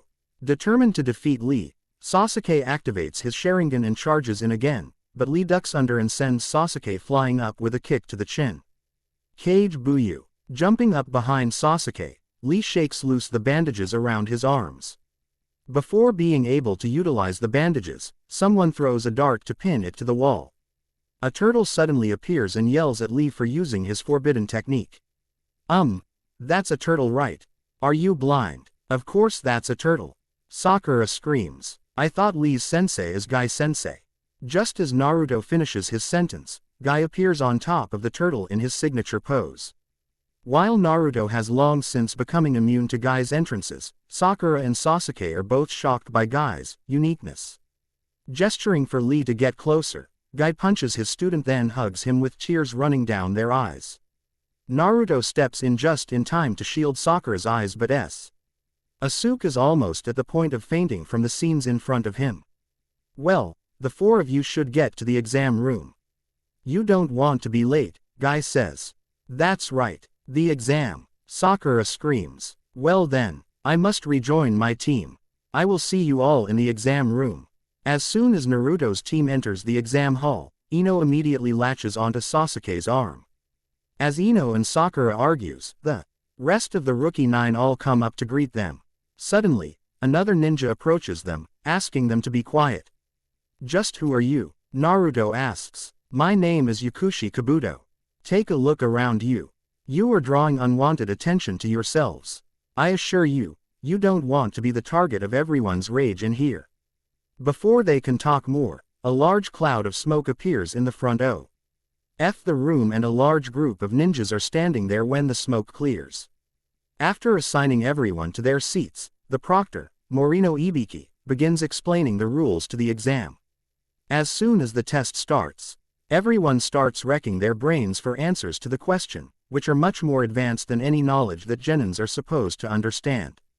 Eventually, most of the people in the room start to cheat to gain the answers, and the chunins in the room begin to knock out team after team. Back in her seat, Ino sees Sakura finishing the test and uses her family's technique, the Shintention no Jutsu, to take control of Sakura's body and memorizes the answers before returning and answering the test. She has enough faith in Shikamaru to answer the questions, so she decides to take over Choji's body next and answer his test. Feeling confident about her team, Ino starts browsing around the room, entertaining herself in seeing the others struggle to gain the answer, sometimes so blatantly that even she can spot them. When she lays eyes on Naruto, she can see him struggling even more than the rest of the room. Sighing to herself, she uses her technique again and takes over Naruto's body and answers the test for him. Naruto can feel the other presence entering his body, but without knowledge of Ino's ability, he thinks that it's the Kyuubi trying to take advantage of his distress and take over his body. Closing his eyes, he tries to force the other presence out until he hears Ino's voice in his head. Naruto no baka, relax, it's just me. Ino-chan, relax, I got all the answers from Sakura. Just let me take over your body for a moment so I can put them on your test. Hurry, I can't hold this technique much longer. Finally calming down, Naruto's head slumps for a brief moment before looking up again with a mischievous grin. Looking down at the test paper, Ino begins answering the question in Naruto's body. Hinata, who is sitting next to Naruto and saw how he was tormenting himself trying to figure out the answer, cannot believe how quickly Naruto is answering everything. Taking care in not being caught, Hinata tries her best to not check if Naruto's answers are correct, but eventually decides to use her Byakugan to see Naruto's answer. To her surprise, not only did Naruto get all of them correct, she finds out that she answered a few questions wrong and begins changing her answers. Okay, I'm done. Good luck in the rest of the exam, Naruto. I can't come in and save you all the time. Remember, you owe me for this. Thanks, Ino-chan, you're a real lifesaver. Not knowing what is going on, Sakura and Sasuke can only watch as Naruto's body slumps onto the desk before waking up a few seconds later, his previous state of distress no longer seen. In fact, Naruto looks to be extremely confident about the written exam. Soon, 45 minutes passed and the proctor decides that it's time to give out the 10th question. Before that, he starts to announce more rules regarding this particular question. First of all, you need to choose whether you want to answer this question or not. What do you mean whether we want to answer or not? If you don't answer, then your score will become 0 and you along with your team will be disqualified. Well, of course we will answer it then. There is one more thing. If you choose to answer and get it wrong, you will never have the chance to take the Chunin exam again. In other words, you will remain a genin forever. The choice is yours. If you choose not to answer, just raise your hand DS and we will take your number, then you can leave. The room becomes completely silent as soon as the words leave Ibiki's mouth. Slowly but surely, team after team decides to drop out of the exam, including the genins who asked the questions. Looking at the proctor, Naruto can see a sadistic grin on his face as he watches the genin teams leave the room. Not able to stand the look on the Junin's face any longer, Naruto slams his hand on the table. Don't you dare underestimate me. I'm not going to let you scare me away. Just bring on the 10th question. Don't be rash, this decision can affect your life. I'm going to ask you again. If you want to leave, now is your last chance. I never say something I can't do. That is my way of the ninja. Taking a look around the room, Ibiki can see that Naruto's little speech has rebuilt everyone's confidence. Even those who were wavering just a moment ago is showing signs of newfound determination. Knowing that no one else will drop out no matter how long he waits, Ibiki decides to continue with the exam. I admire your determination. Very well. For those of you who remain, I hereby announce that you all passed the first stage of the exam. What about the 10th question? Temari asks. There never was any 10th question. I suppose you can call that yes/no question the 10th question. Then what's the point of the first 9 questions? Oh, they serve their purpose. That was for testing your information gathering skills. Given the amount of pressure and the difficulty of the questions, I doubt that many of you are able to answer them. In other words, you were forced to resort to cheating to pass the exam. For that purpose, I have hidden 2 chunins who know the answers to the questions in the exam hall for you guys to cheat off of. Of course, those of you who can't even cheat properly without getting caught are eliminated by my assistance. Accepting the explanation, Temari sits back down and waits for the proctor to continue. At this point, Sakura raises her hand to continue the barrage of questions. But I still don't understand the purpose of the 10th question. The 10th question is the true purpose of this exam. Given the rules, the question is highly unreasonable. Just as in real life, a chunin's duty is as a team leader. If you are given a mission where there is no information and the enemy is surely preparing for your attack, would you accept the mission? Just because you value your life and doesn't want your teammates caught up in the danger, so you would refuse the mission. This thinking is unacceptable. When given a mission, no matter how unreasonable or dangerous, a ninja's duty is to accept and complete the mission assigned. Anyway, I hereby declare that the first stage of the Chunin exam is completed. I wish you all good luck the rest of the way. Just as the genins are about to celebrate, someone barges into the room from the windows and hangs a banner in front of the exam hall. While the person is still rolling on the ground. Now is not the time to celebrate. I'm the proctor for the second part of the exam, Mitarashi Anko. Let's head out to the test center for the second phase, follow me. Looks like nobody is listening to you, Anko. Whatever, Ibiki. 78 people. You let 26 teams pass. You must be losing your touch. Or maybe there are just a lot of excellent candidates this year. Doesn't matter. I will make sure that less than half of them will make it to the third round. If you all want to find out the details of the second phase, then follow me to training ground number 44. I will explain everything there. The remaining genins follow Anko to a closed training ground housing a large forest. Anko decides to give the young ninja as a moment to recover from the shock of the sight before explaining the second phase of the exam. Reaching into her trench coat, Anko pulls out a stack of consent forms and gives it to her assistants to hand out to the genins. All the genins look at Anko in confusion until one tacky nin asks about them. What's this? Why do we have to sign it? There are often deaths in this exam. These forms are to protect the hosting villages from all liabilities. It's just a formality. Every village knows what this exam is about. Deaths. Don't worry, Hinata. I'm sure you'll be just fine. Yeah, you should worry about yourself, Kiba. Make sure Hinata-chan doesn't get hurt trying to save you. What did you say, Naruto? All right, be quiet all of you. I'm going to explain the rules just once, so listen up. Everyone's attention shifts toward the seething Anko.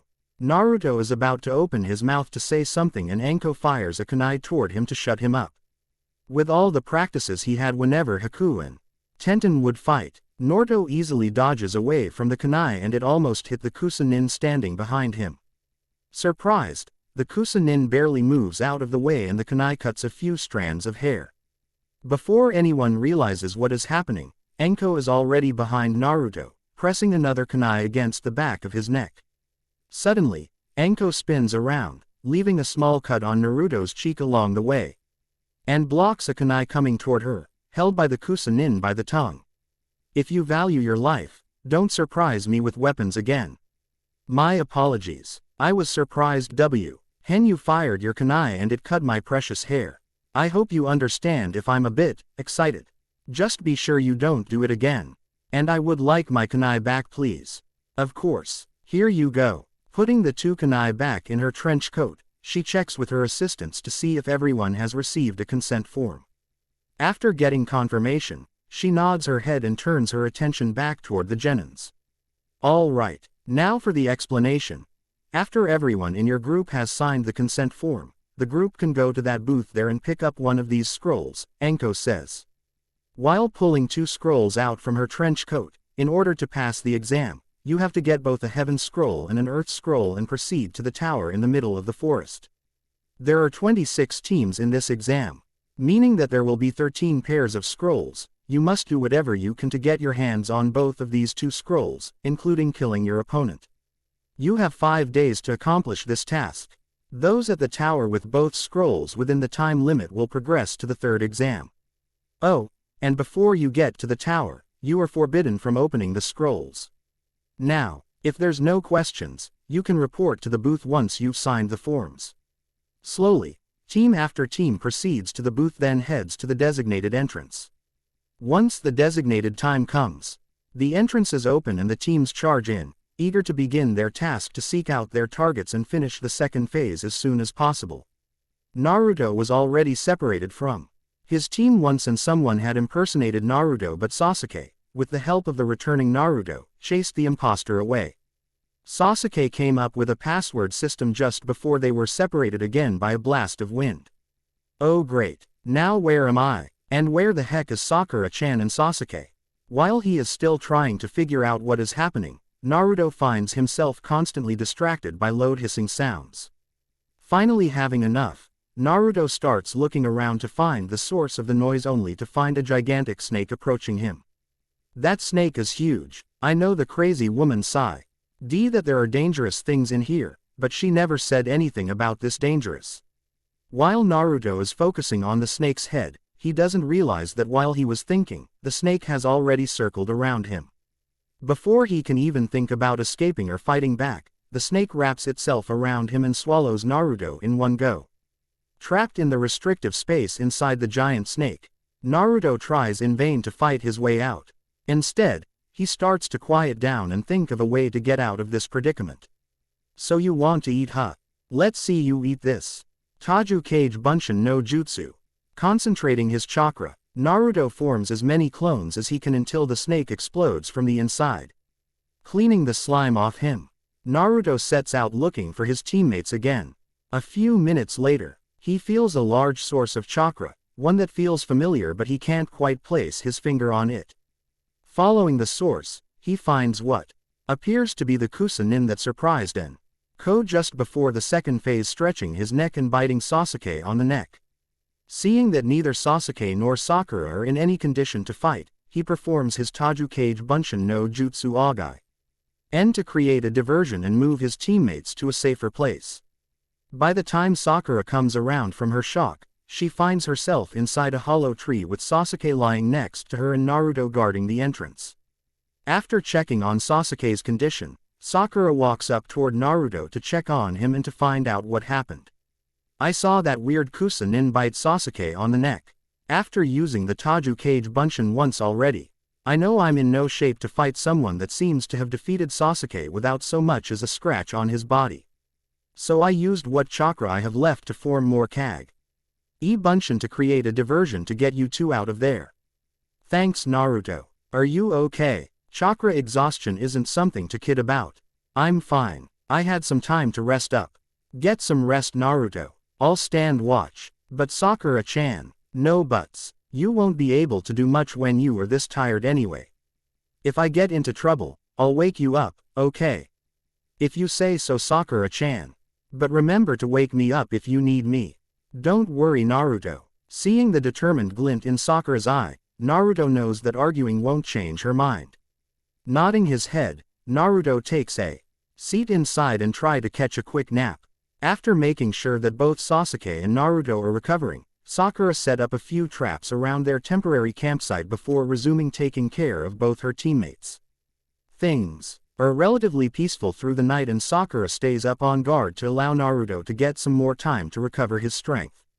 Just as she's about to doze off, 3 ninjas jumps into the clearing in front of the hollow tree. Naruto, Sasuke, and Sakura are staying in. It seems that you worked quite hard through the night protecting these two. Who are you? Wait, you are Oto Nins. You are with Orochimaru, aren't you? What do you want? Oh, it seems that she knows about Orochimaru-sama, Dozu. Well, this makes things easier, doesn't it? Why don't you move out of the way, little G? IRL, so we can take care of business and get out of here. Zaku, you and Dozu can take care of Sasuke. I think I'll have some fun with the girl. Fine, you can deal with her, Kin. Just don't let it interfere with our work. What are we waiting for then? Let's go get them. Zaku. Kin, stop. What are you two idiots doing? Dozu says, walking up to a small patch of dirt. This dirt is obviously recently dug up. The point of traps is to make people walk into it unexpectedly. Che, I guess she isn't much of a ninja after all. Let's finish her off. Zaku. She's mine, remember. You two go after Sasuke, I'll have some fun with her.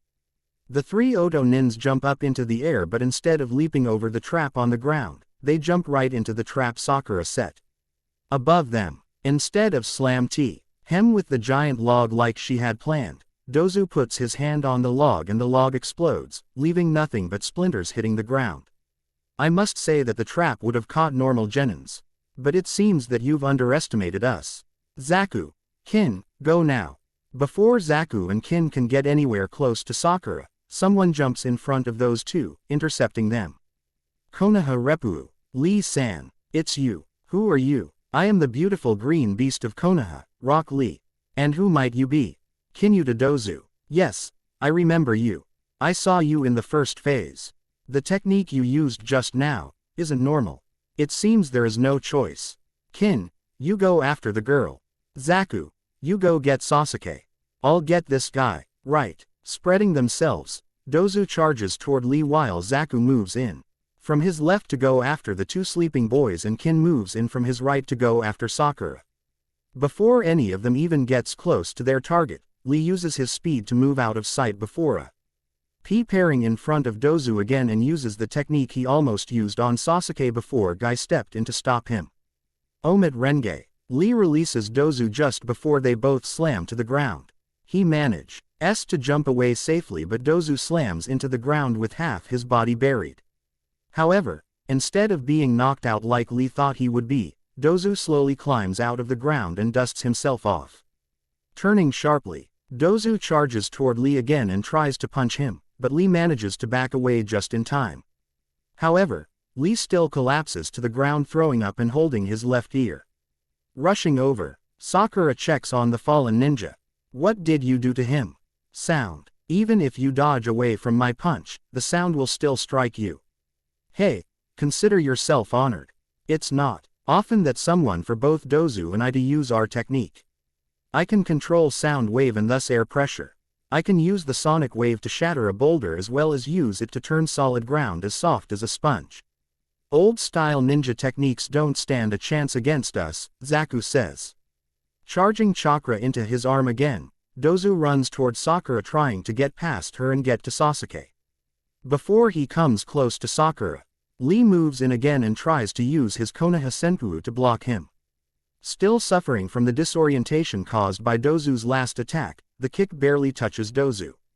Before he can land the finishing blow, Sakura distracts him by throwing 3 kunais in his direction, all of which are easily blocked by the metal sound wave generator on Dozu's right arm. When she tries again by firing 3 shurikens, Zaku moves in front of Dozu and uses his technique to send the shurikens flying back toward Sakura. Before Sakura can move again, Kin moves in behind her and holds her down by the hair. Look at this. Your hair is so soft and shiny, Kin says tauntingly. If you have the spare time to take care of your hair, maybe you should have put the effort into training. Maybe then you might actually stand a chance with this idiot helping you. Zaku. Kill Sasuke in front of this girl. Digging through her weapons pouch, Sakura takes out a kunai and reaches backward. This little gadget won't work on me. Who says I'm using it on you? Instead of striking her with it like Kin had imagined, Sakura reaches back and frees herself by cutting her hair. Running up toward Zaku, Sakura quickly goes through a series of hand seals. Why you little Kin, kill her now. Zaku screams. I'm going to. Reaching into her weapons pouch, Kin pulls out Injur-Senbons. Rushing up, Kin slams into Sakura's back, struck the Senbons into her back in the process. Instead of falling to the ground, Sakura explodes into a billow of smoke and the body turns into a wooden log. Kawarimi no Jutsu. Kin, get out of the way. Zankuaha. The airwaves slam into Sakura again, but she used the Kawarimi no Jutsu again and tries to attack Zaku from above. Instead of using his Zankuaha again, Zaku reaches for injure kunais and throws it toward Sakura. As soon as the kunais make contact, Zaku begins to look around again trying to find where Sakura has moved to. Instead of disappearing like Zaku had expected her to, Sakura crashes onto Zaku. Struck one arm with a kunai and biting the other. Frustrated, Zaku keeps slamming Sakura's head with his injured arm trying to free himself. Finally getting her off of him, Zaku charges his Zankuaha again, trying to finish Sakura off. No, it seems that I'm not strong enough to protect Sasuke-kun and Naruto by myself after all. I need to wake Naruto up, he can take these three down and protect Sasuke, he just has to. Before Sakura can move out of the way and wake Naruto, three people move in front of Sakura, shielding her from Zaku's attack. Surprised by the sudden intrusion, Zaku lowers his arm instead of using his technique to blast all four of them away. Looks like there's another bunch of weirdos. Dozu, Kin. Ino. I told you Sakura, I won't lose to you. That means that I'm the only one who can beat you. So don't you dare lose before then. Ino, what are you doing here? You think I'm going to let you be a hero in front of Sasuke-kun? No chance. Leave this to us. You go and take care of Naruto and Sasuke-kun. Ino, what did you drag me out here for? Shikamaru, let go of my scarf right now. They're going to kill us. Sorry, Choji, but what kind of men would we be if we leave Ino by herself in this fight? Sorry for getting you two involved. Don't worry about it, Ino. We'll figure something out somehow, Shikamaru says. If you three insects don't want to die, get out of the way. Especially you, the fat pig with the scarf. What did you call me? Choji screams, fire burning in his eyes. What are you deaf to? I said if you don't want to die, get out of the way, you fat pig. I'm not fat, I'm just big-boned. Hooray to the big-boned people. Good, Choji's angry. Let's go. Let's show them what Ino Shikacho can do. Choji, you're up first. Okay, Shikamaru. Baika no Jutsu. Then, Nikuden Sensha. With the giant private parts of flesh charging toward him, Zaku tries to blast it away with his Zankuaha, only to have it bounce up and crash down on him. Dozu tries to help, but he's stopped in his track by Shikamaru's technique. Cage main no Jutsu success. Ino, take care of the girl. Okay. Watch my body for me, Shikamaru. Shintention no Jutsu. While Ino's team is fighting off the sound ninjas, Sakura finally manages to get Naruto to wake up from his deep sleep. As they make their way out of the tree and into the clearing, they are just in time to see Kin sent to the tree by Zaku's Zankuaha. Darn it, I can't hold on to the jutsu. Ino, get back to your body. Hearing Shikamaru's cried out, Naruto can tell that Ino used the same technique she used on him during the first phase of the exam. Before he can rush out to stop Zaku, he sends Kin into the tree once again with his Zankuaha. What none of them see is that Ino has just left Kin's body right before the attack hits. As Dozu charges in for the kill, Naruto sends him flying with a flying dropkick. Picking Kin's body up, Naruto begins to shake her violently. Ino-chan, are you all right? Speak to me. Naruto, Ino's fine. She escaped right before the second attack hit. Really? Are you sure, Shikamaru? Naruto asks. While Naruto is distracted by Shikamaru, Kin is starting to stir in Naruto's arms. Who are you? Let go of me, you pervert. Kin screams. What? Now's my chance. While Naruto drops Kin to the ground like a hot potato, Dozu takes advantage of his lapse in concentration and charges in. Just as Dozu is within range to attack, a large barrage of weapons comes crashing down from above. Looking up, they see Neji and Tenten up in the trees, apparently trying to track down their teammate. That weird boy there is my teammate, how dare you beat him up? That is unforgivable. The group is frozen in place as Neji activates his Kekkei Genkei, the Byakugan. Just as he is about to jump down, Neji's scowl turns into a smirk as he leans back against the trunk of the tree and deactivates his technique.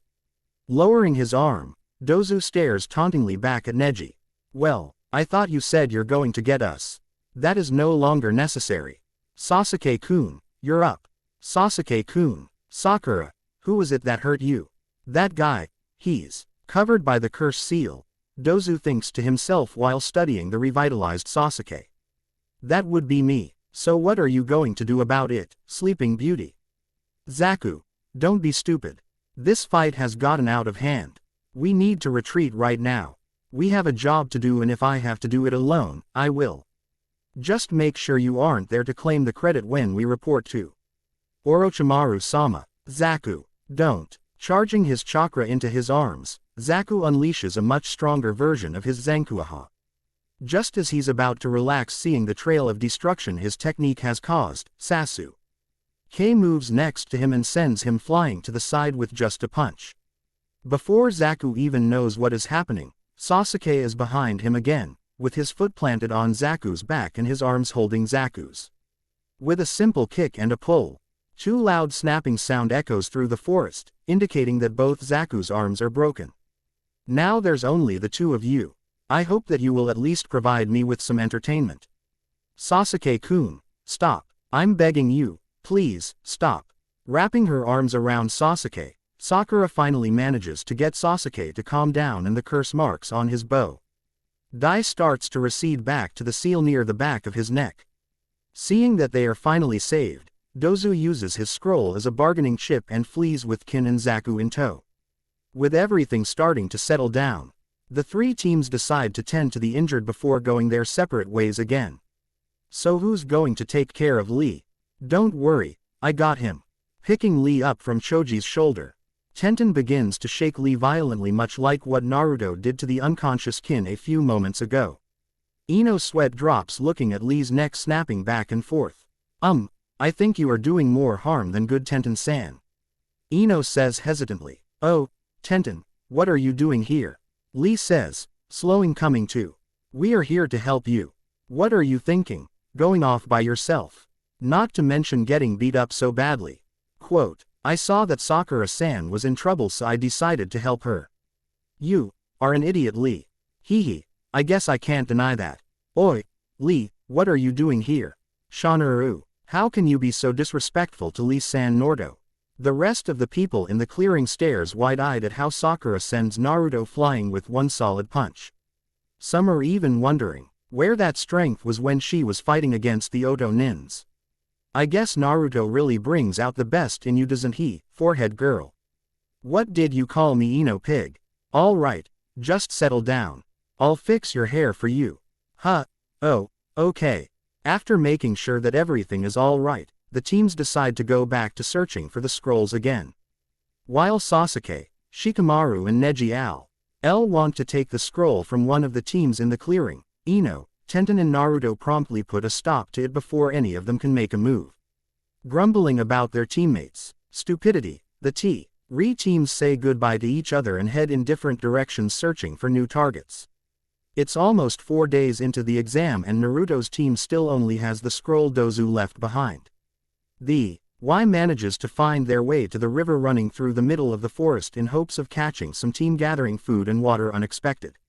As they moves up the river, getting closer and closer to the tower, they still haven't encountered any teams. As they settle down for lunch, Sakura keeps shifting her gaze toward the Earth Scroll.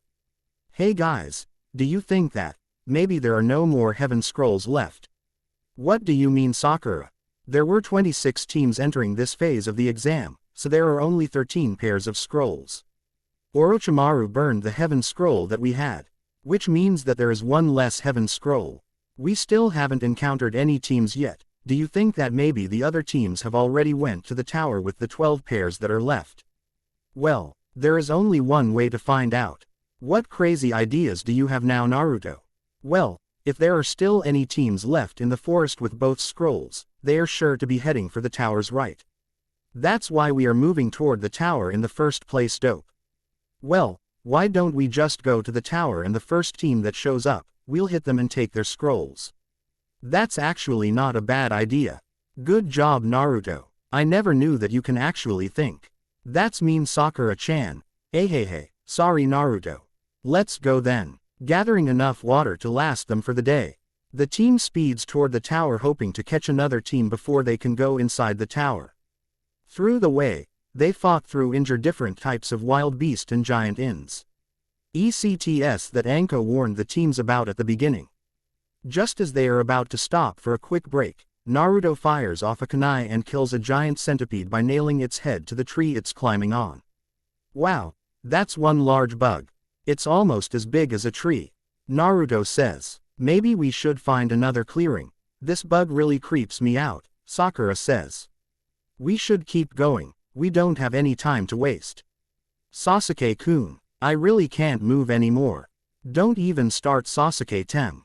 Naruto screams before checking on Sakura. Sakura-chan, can you still walk? At a slow pace, I think I can still manage. Let's travel on foot for now. We still need to conserve our chakra if we run into any teams. Fine, as long as we keep moving. After moving around for a while longer, Naruto suddenly notices something to his left. Stopping to take a look, he calls his teammates back with a loud cry out and points to the tree with a trembling finger. That's the same tree we stopped at before. We've been walking in a circle this whole time.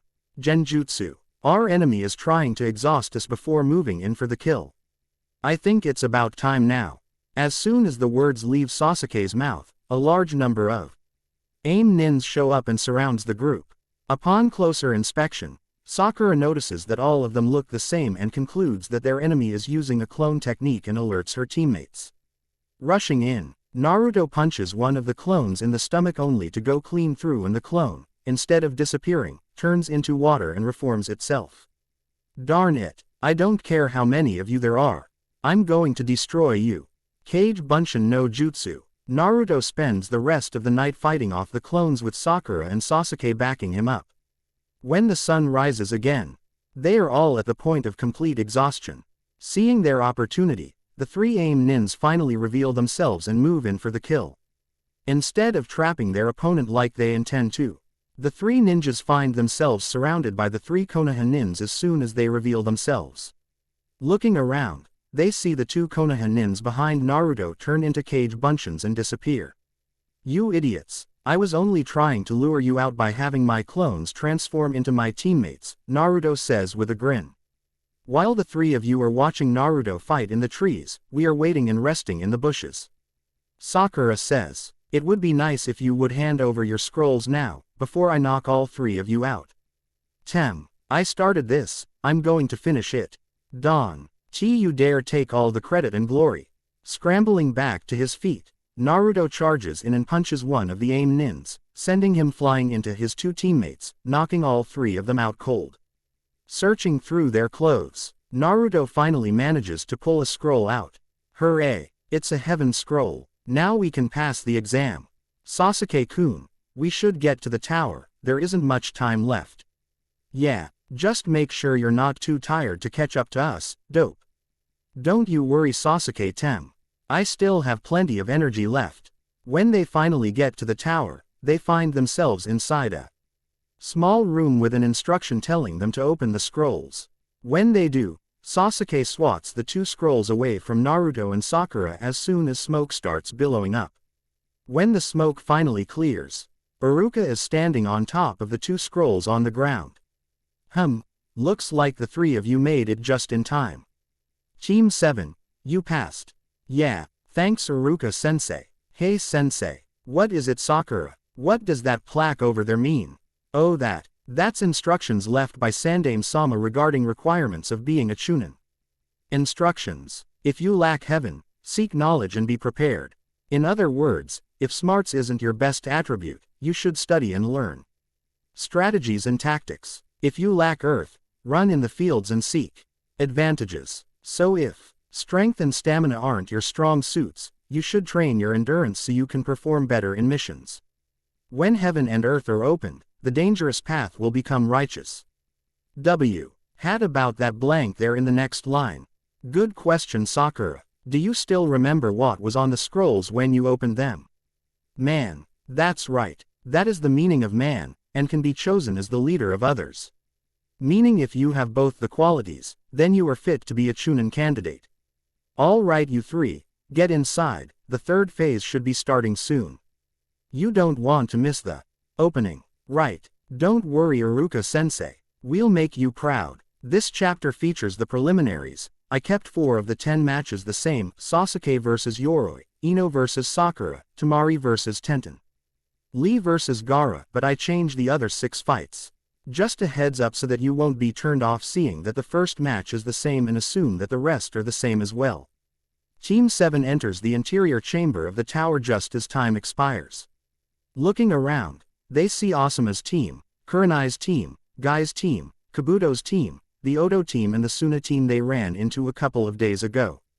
After they have moved in line with the others, the Hokage starts giving a speech about the purpose of the exam, which almost none of the participants are listening to.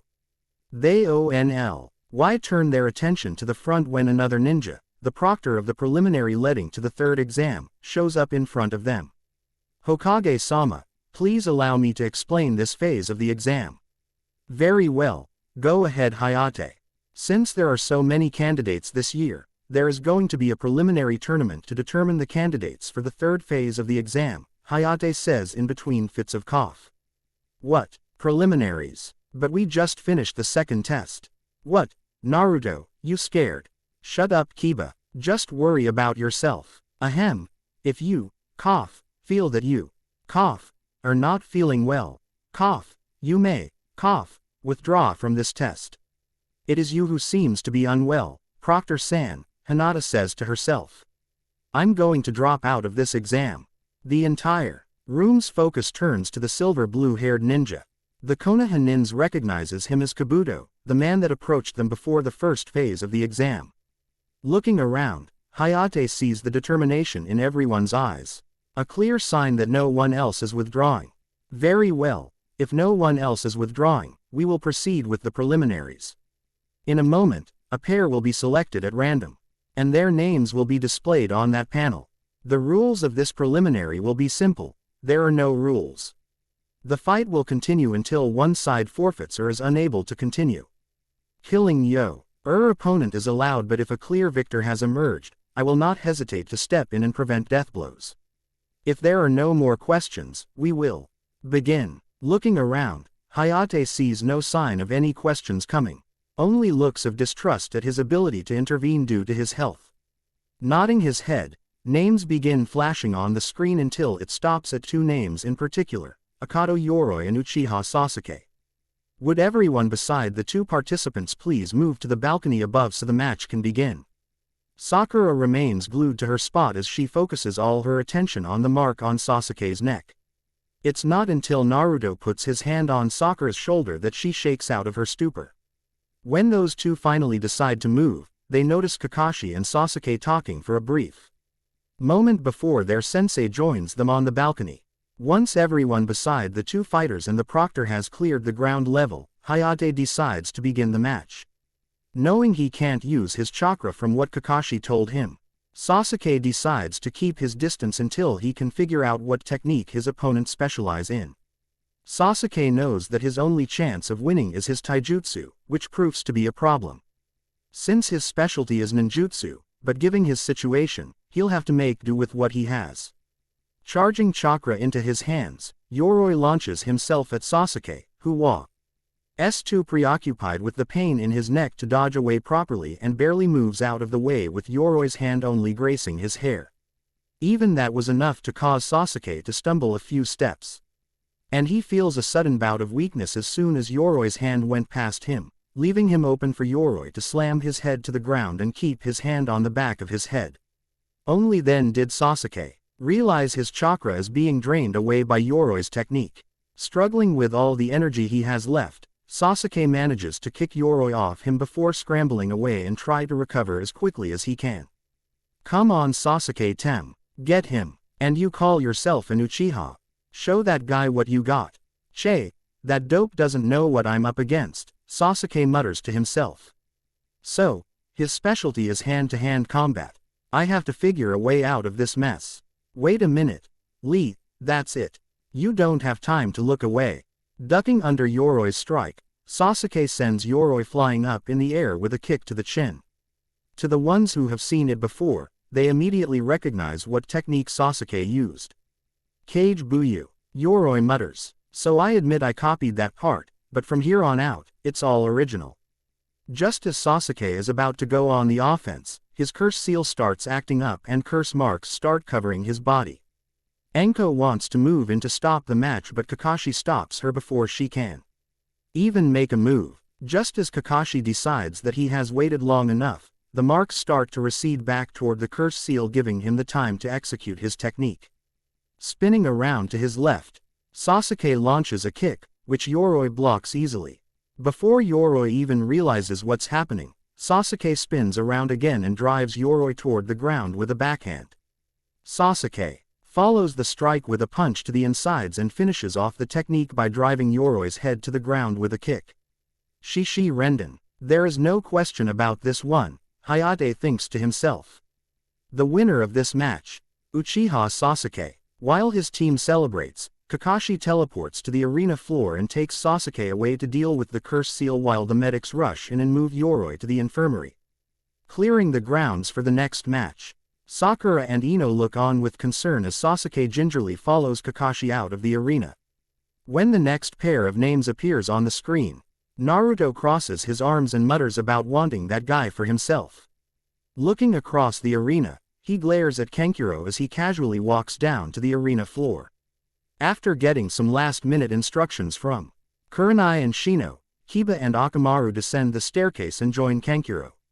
At least I'm not fighting against his brother. So, this is one of the punks who almost got themselves killed. Second match, Sabaku Kankuro, Inuzuka Kiba, begin. Akamaru, you stay on the side and keep an eye on that package on his back.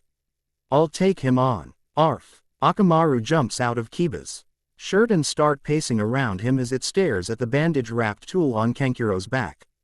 As soon as the match starts, Kiba throws injure smoke bombs at Kankuro, creating a smoke screen. Taking advantage of the sudden distraction, Kiba uses his Shikyaku no jutsu to boost his abilities. Using his enhanced sense of smell, Kiba easily picks out his target within the cloud of smoke and charges in. On the outside, all the other contestants can see is a large plume of smoke with no signs of either Kiba or Kankuro, and all they can hear is a stream of curses from Kiba. When the smoke finally clears, they find Kiba caught by what appears to be a puppet dressed in Kankuro's clothing. When Akamaru tries to move in and save Kiba, the bandages wrapped around the package carried by the fake Kankuro loosen, revealing the real Kankuro. Make a move and your master is history. Hearing Kankuro's words, Akamaru can only circle its target, whimpering. Eventually, Kiba is knocked out by the lack of air with the puppet's arms wrapped around his neck. Hayate quickly ends the match before Kiba suffocates to death. As soon as the names for the third match appears on the screen, both contestants start scanning the arena for their opponent. When their eyes meet, they both slump to the ground. Gah, why am I fighting the pervert? Why do I have to fight a girl? Naruto, don't you dare lose to her. Get her back for what she did to Forehead Girl and I. Ino screams. Kin, he's still an unknown to us, be careful in the fight. Don't worry Dozu, I'm going to kill him. Begrudgingly, both of them approach the arena floor after talking to their teammates. With the two girls cheering for him, Naruto eyes his opponent wearily. As soon as Hayate begins the match, Naruto jumps back and Kin reaches into her pocket. Come on, Naruto, get her, look at what she did to my hair. I understand your anger Sakura-san, but Naruto is at a major disadvantage against a female. Why is that Lee-san? Allow me to answer. You see, when I tested both Lee and Naruto in their taijutsu, I find that Lee, as you probably know by now, is good with punching and kicking techniques. Naruto, however, what about Naruto, Guy-sensei? Well, you see Sakura, Naruto is best fit for palm and claw strikes. And when he is standing face to face against a female opponent, there are certain limitations. So what you are trying to say is, he's trying to avoid touching her inappropriately. Exactly. Excuse me, but Sakura starts, looking down at the floor of the balcony. Why in the world would you teach Naruto only palm strikes and claw strikes? Quote, well, like I said, Naruto has a strong affinity to that particular style. Also, I thought that the fact that he can use techniques other than taijutsu would be a means around the problem. However, his opponent doesn't seem willing to give him time to perform other techniques. Boy, that's quite a mess Naruto is in then, isn't it? Kakashi-sensei, when did you get back? About the time you went berserk on Guy, Sakura. Anyway, I hope I didn't miss anything. No, just that one of the Suna nins beat Kiba. How is Sasuke-kun? Sakura asks. Oh, he'll be fine. Something that I can't say for sure for Naruto. When they turn their attention back toward the fight again, they find Naruto stumbling around as though he is intoxicated. They can see manipulating injure bells nailed to the wall by Senbons behind Naruto, which is probably what is causing the condition. Doing what they can, the girls start cheering for Naruto again. Closing his eyes, Naruto tries to concentrate and remember what happened the first time Tenten and Haku started their little competitions, when Tenten unexpectedly nailed him in the head with the butt of a kunai, making him feel a similar effect to what he's suffering from right now. Trying his best to focus, Naruto grabs the lines controlling the bells and pulls the Senbons out of the wall and fires them back at Kin. Taking advantage of the small period of time that Kin is distracted avoiding the Senbon, Naruto shakes his head to clear his mind before using his favorite technique to surround Kin.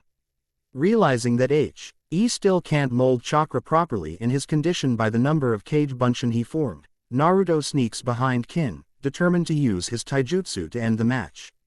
Dozu, watching from above, notices what is happening and yells out to Kin from above.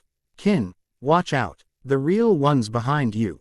What? Naruto aims at her back, a few centimeters away from the heart, but he didn't think that Kin would be turning around.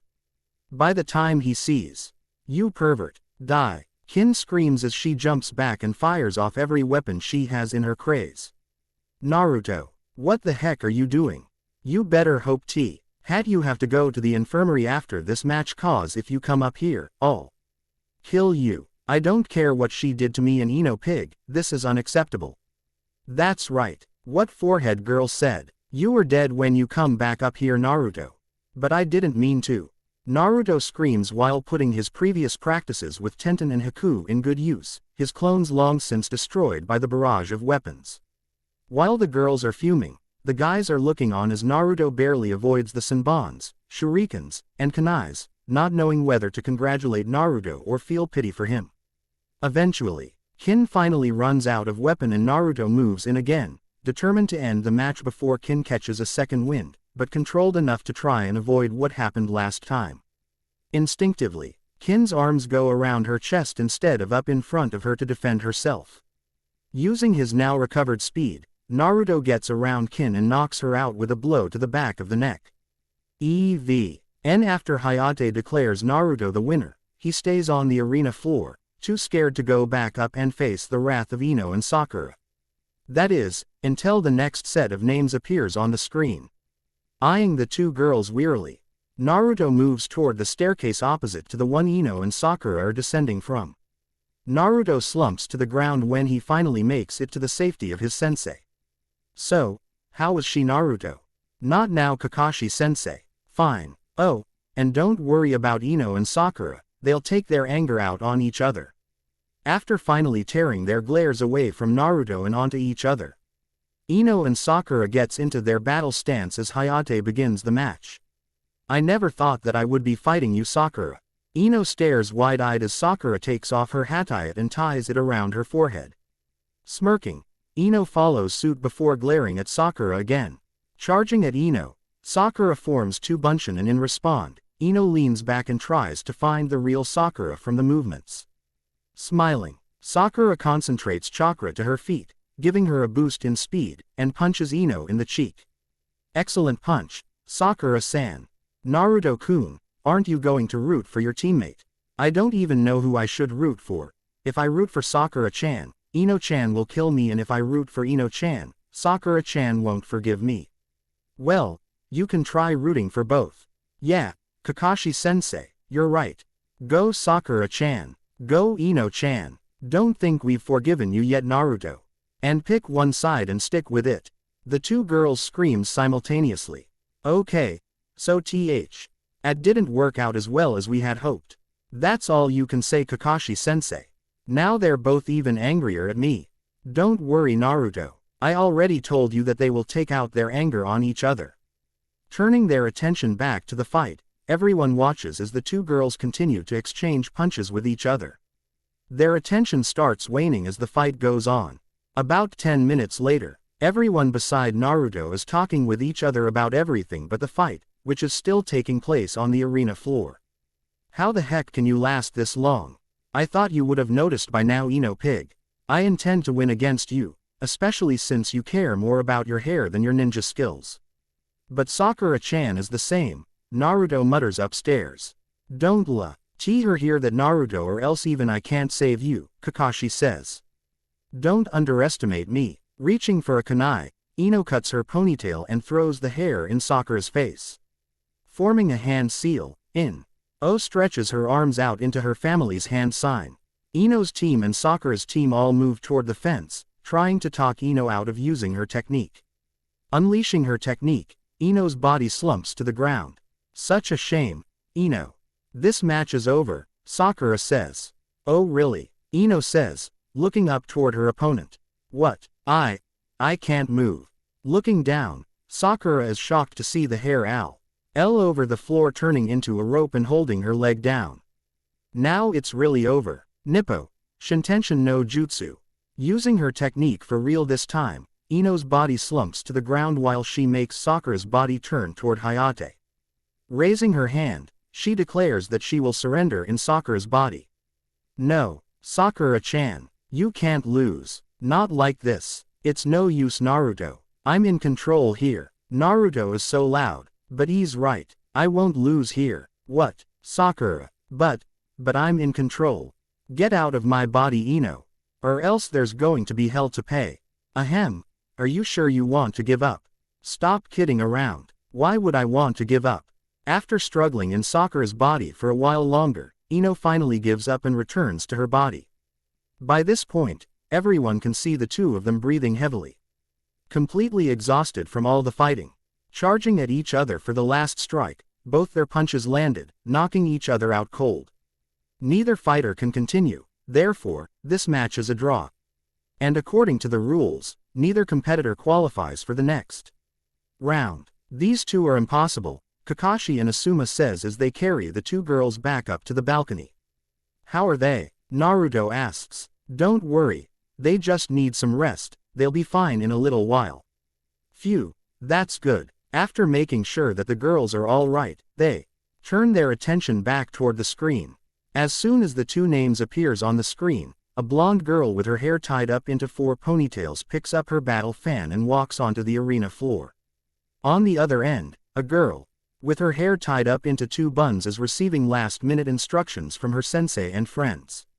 Tenten, be careful about the fan. It looks like it has something to do with her techniques. Hi, guys sensei. Go get her, Tenten-chan. Naruto, make sure you root for your friend unlike the last match, okay? Don't worry, Tenten-chan, I will. As soon as both girls enter the arena floor, Hayate brings them together and starts the match. Leaping backward, Tenten eyes her opponent as Temari slams the butt of her battle fan onto the floor and leans against it smirking. Measuring out her distance, Tenten reaches for a few kunais and fires them at Temari.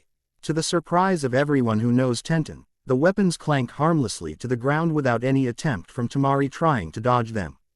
Tenten missed. But that's simply impossible, Lee says. What's going on? Tenten-chan never misses without her target moving out of the way.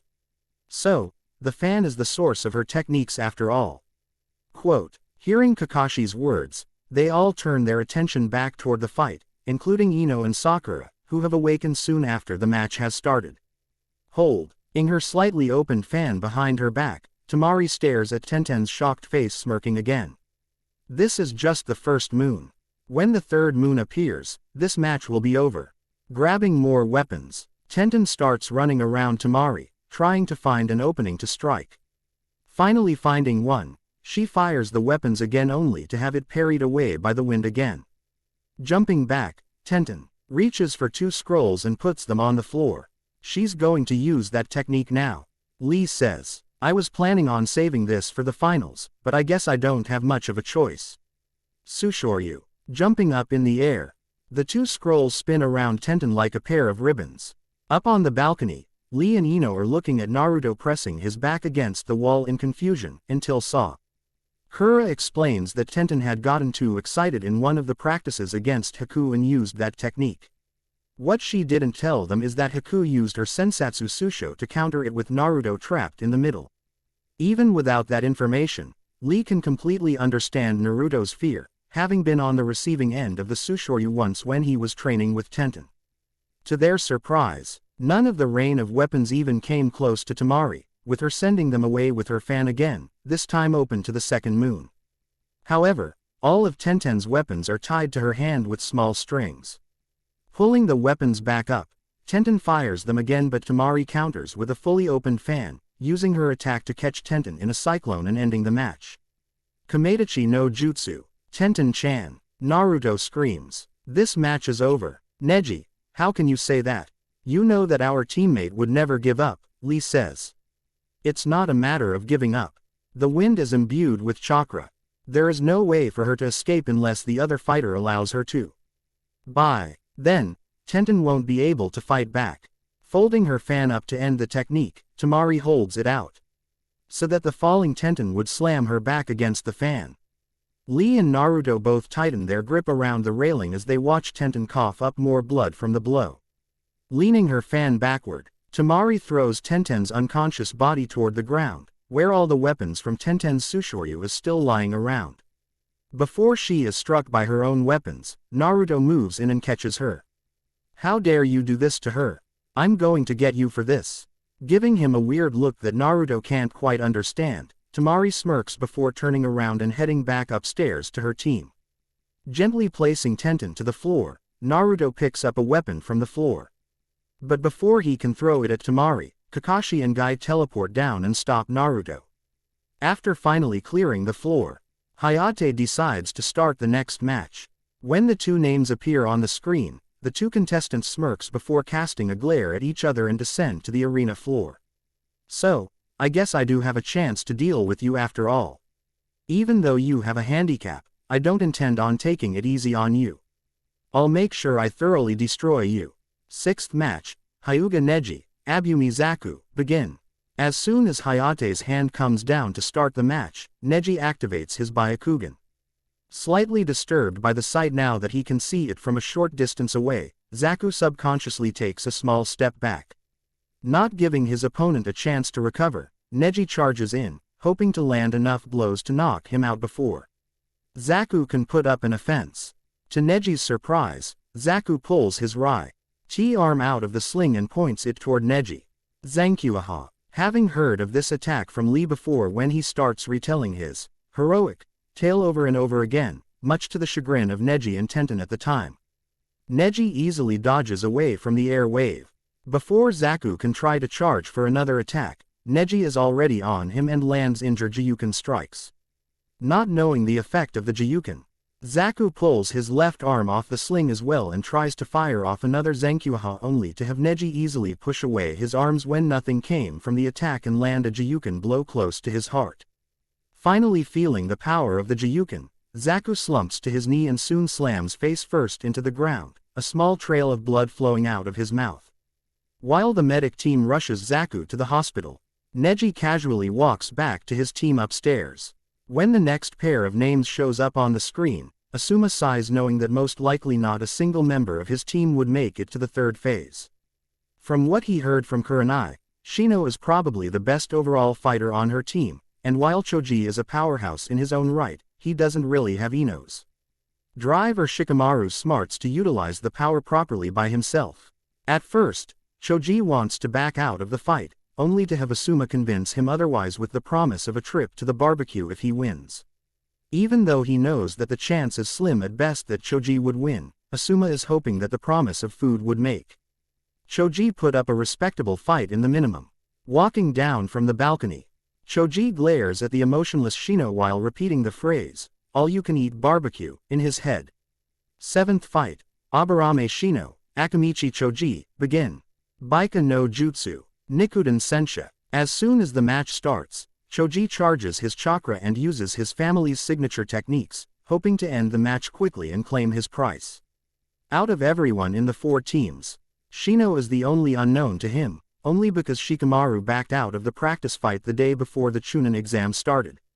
Normally, Choji has learned enough from Shikamaru to not go rushing into battle before seeing what his opponent can do, but the mere thought of free food has long since clouded Choji's mind. Instead of dodging the oncoming private parts of human flesh, Shino simply spreads his arm and a black cloud emits out, forming a wall in front of Shino. Upon a closer look, the people around the balcony see that the black cloud is an entire hive of bugs. The moment that Choji slams into the wall, Shino jumps back as the bugs collapse onto Choji. The only thing that rolls out of the mass of bugs is a normal-sized and unconscious Choji. After making sure that Choji can no longer fight in the match, Hayate declares Shino the winner. As soon as Shino walks past Hinata, he notices that she starts fidgeting uncontrollably. He initially thinks that it's because of the bugs, but when he starts to say something, Kurenai puts her hand on his shoulder and points toward the screen. A few steps away, Shikamaru slumps against the railing, completely unmotivated to fight in the match. So I'm supposed to get revenge for Choji? How troublesome. Come on Shikamaru, you are the only one on the team who has a chance to make it to the third round. You better get why. Ourself in gear or I'll never forgive you. Ino's right Shikamaru. Besides, if you don't win this match, I'll make you pay for Choji's meal that I promised before. What? That's low, even for you Asuma-sensei.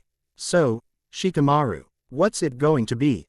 Fine, I'll fight. Not that I want to lose to a girl anyway. After getting some instruction from Kurenai, Hinata walks down to the arena floor W. Here Shikamaru is loosening up as he waits. Looking back upstairs, Hinata looks into the glaring eyes of her cousin, who turns toward the side soon afterward when the now revived Tenten punches him on the shoulder. Neji, I thought I told you to be nice to Hinata. I know what you told me. Then do it. Do you know how much effort it took from Naruto and I to bring you out of your gloomy state and convince you that Hinata hasn't done anything to you? Beside, your glare is intimidating Hinata-chan right before her match. Fine, but don't expect me to support her.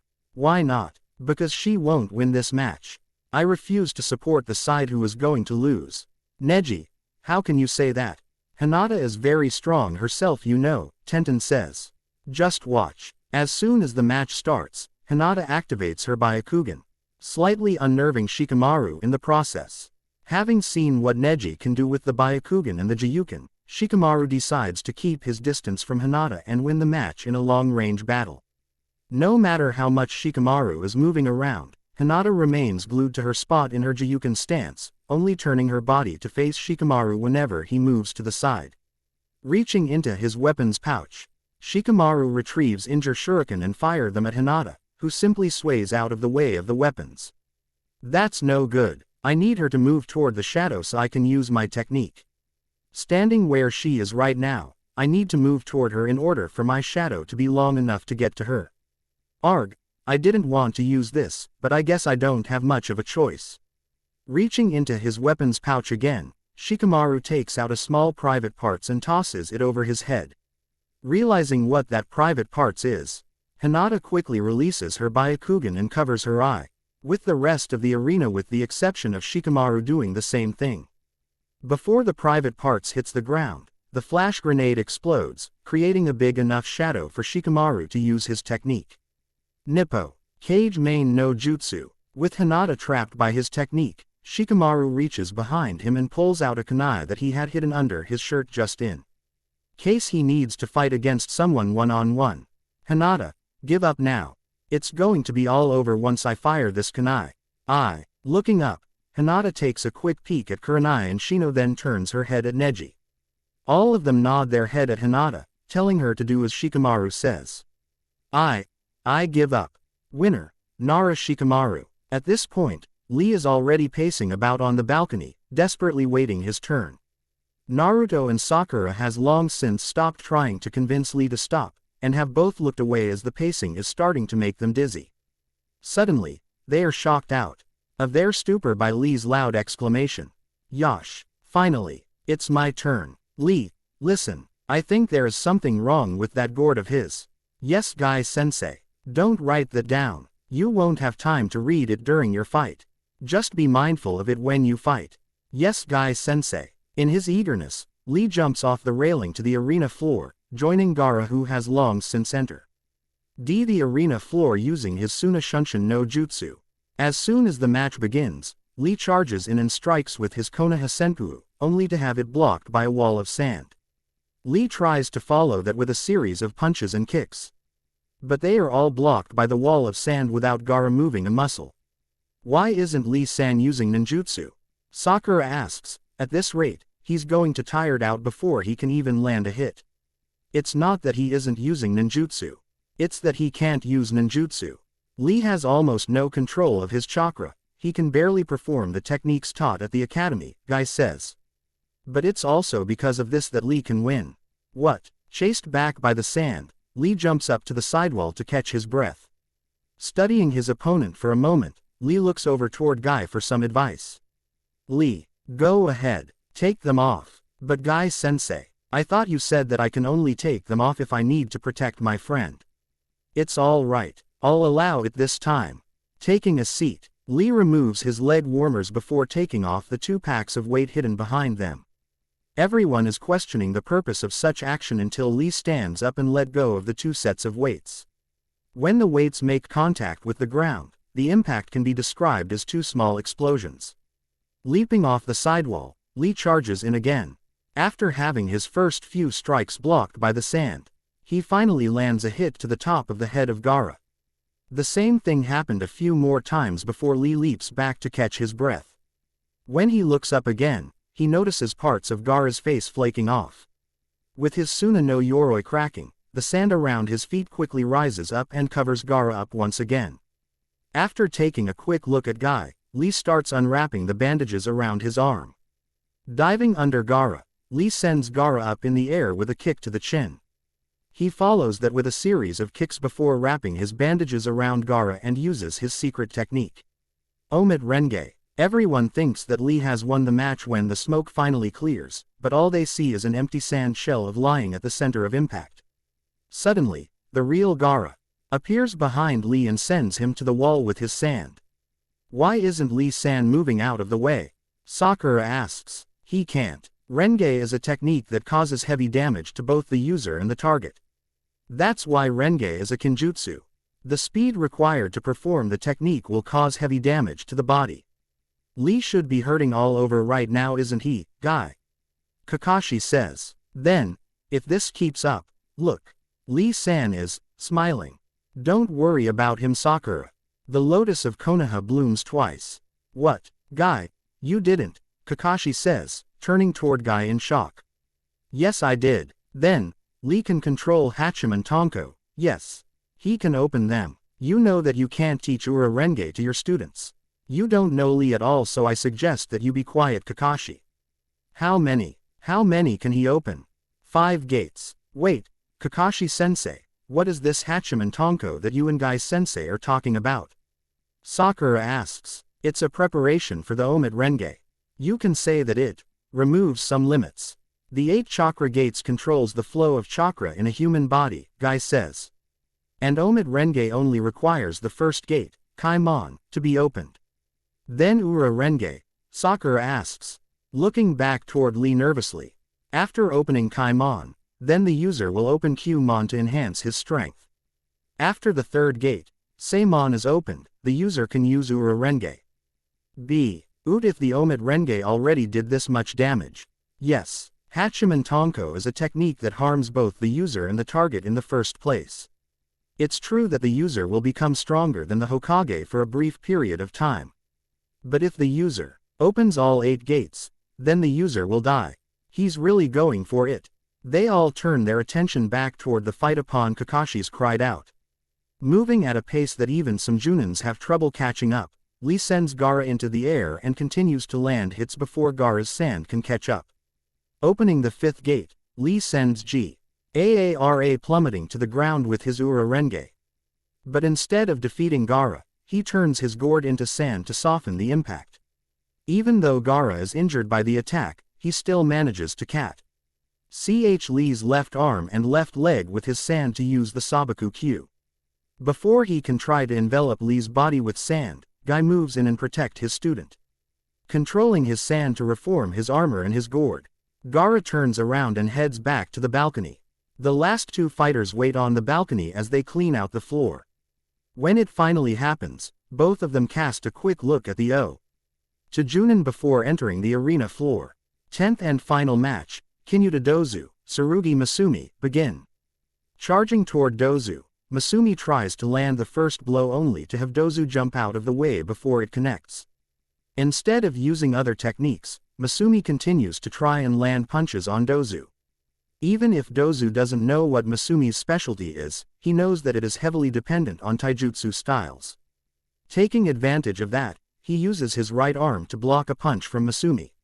Nan no Kaizu. Before Masumi can wrap around Dozu, he suddenly shrinks back, covering his ears, releasing Dozu in the process. Walking over to the kneeling ninja, Dozu simply taps on the amplifier on his right arm.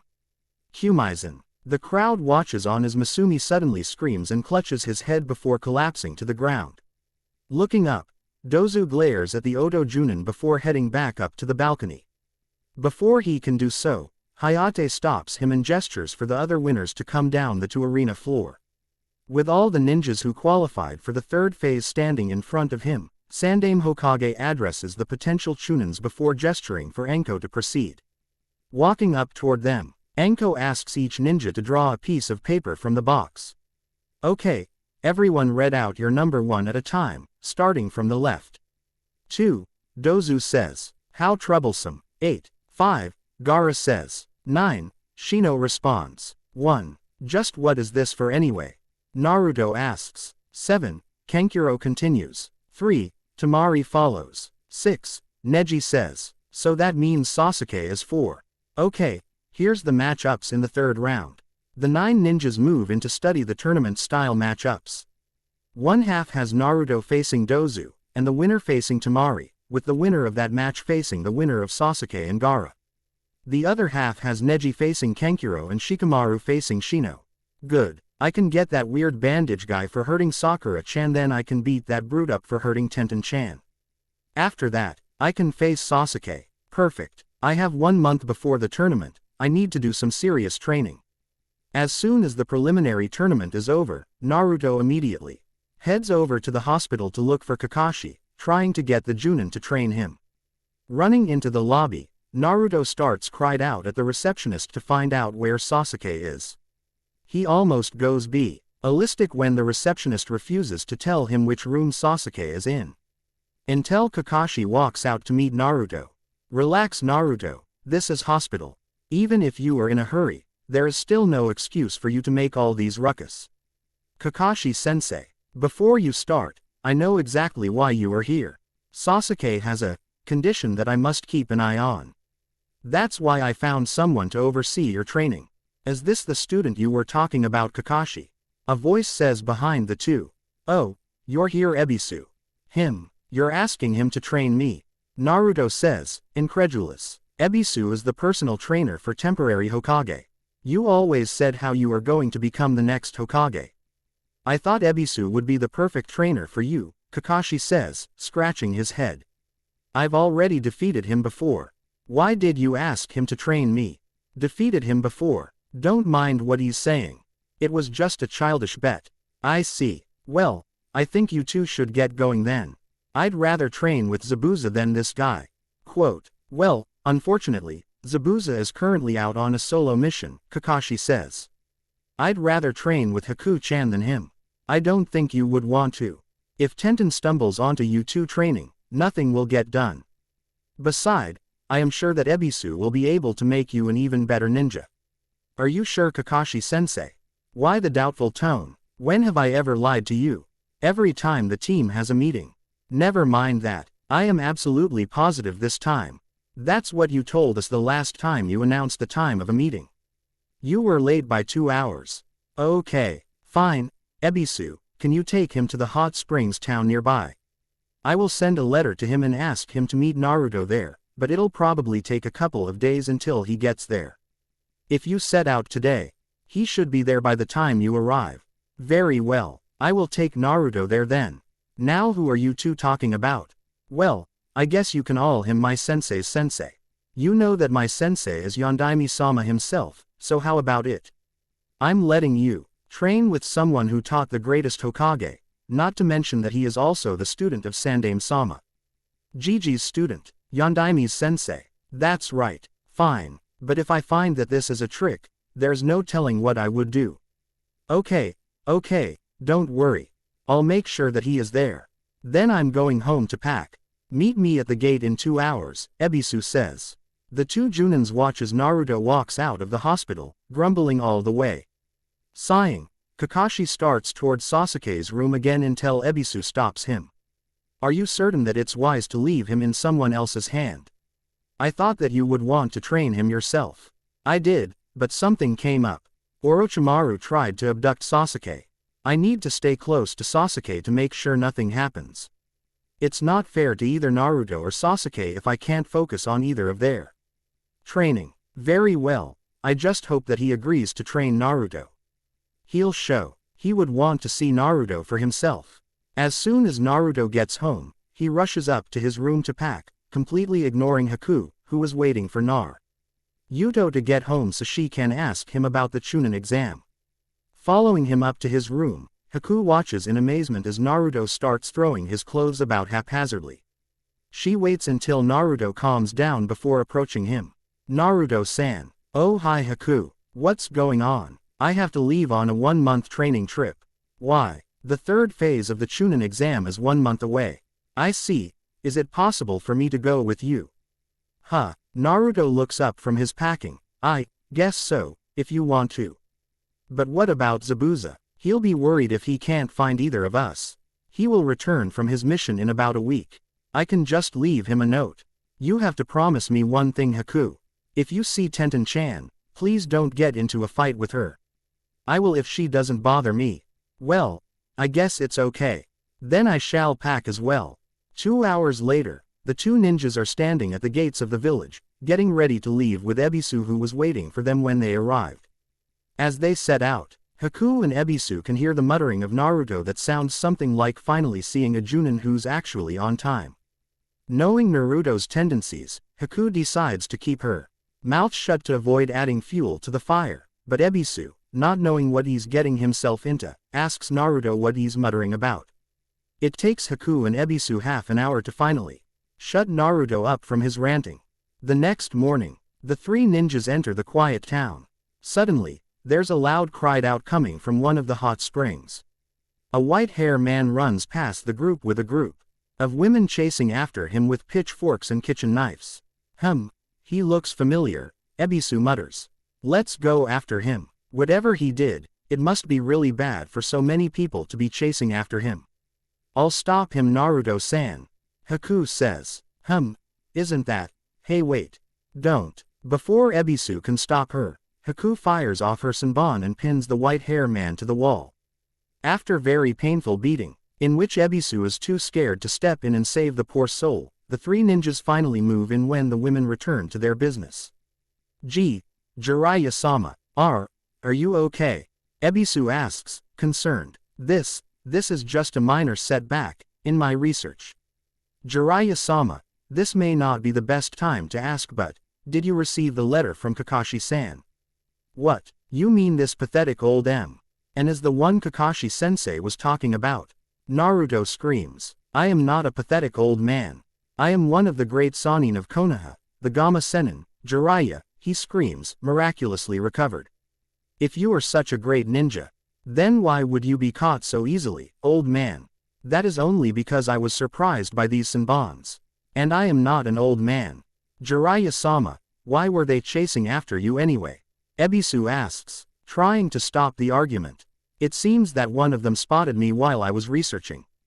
What kind of research would cause them to go after you? Haku asks, confused. Why research for my new book of course? Would you like to model for my new book young lady? What book are you talking about? This one of course. Reaching into his pocket, Jiraiya pulls out a book and shows it to Naruto and Haku. It doesn't take them long to recognize that the book is the one that Kakashi reads all the time. While Naruto is trembling with rage, Haku seems to be as calm as an ice block. In fact, Jiraiya and Ebisu notice that it has gotten a bit colder all of a sudden. Before they even knows what's going on, a large cloud of steam surrounds the two adult ninjas and turns into ice as soon as they make contact, leaving behind 2 frozen ice cubes each housing a ninja. Let's go home Naruto-san. We should not waste time with these two. Zabuza-sama will be returning from his mission soon and we can train each other until then. Before she can even take a step, Haku faints into Naruto's arms. When she wakes up, she finds herself on a bed in a hotel with Naruto talking to the now defrosted Ebisu and Jiraiya, both of whom are huddling next to the fireplace. Hearing a groan from Haku, Naruto immediately rushes over to check on his friend. Haku-chan, you're up. What happened? Where am I? We are still in the hot spring town. Haku-chan. You fainted from chakra exhaustion. Chakra exhaustion. It surprised me when I saw it myself. Taking the excess steam in air of a hot spring town and turning them into ice with you chakra. A move like that would be suicidal for someone with any less chakra, Jiraiya says. I did that. I guess you were so angry that you don't even know you did it. That's all right. It seems that Kakashi sent me a couple of interesting prospects. Well, my job is done. So I guess I'll be heading back to Konoha. Don't let his looks fool you too. Jiraiya-sama is ruthless in training his students. Make sure you two come back stronger. A lot of people are waiting for you to put on a show in the Chunin tournament. Naruto, I know Konohamaru would, Ebisu says. There is no way Naruto-san and I will train with such a pervert. Yeah, who said that I want to train with this Ero Sennin?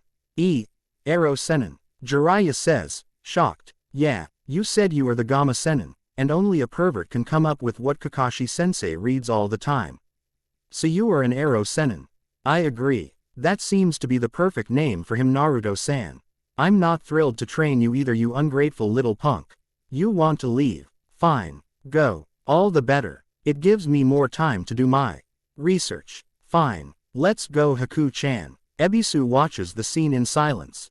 As he's shocked at the friction in the group, he starts fidgeting when Naruto starts helping Haku out of bed. Suddenly, he has an idea to convince Naruto and Jiraiya to coexist with each other. Wait a minute, Naruto. What do you want, Ebisu? Did you forget that Kakashi is training Sasuke?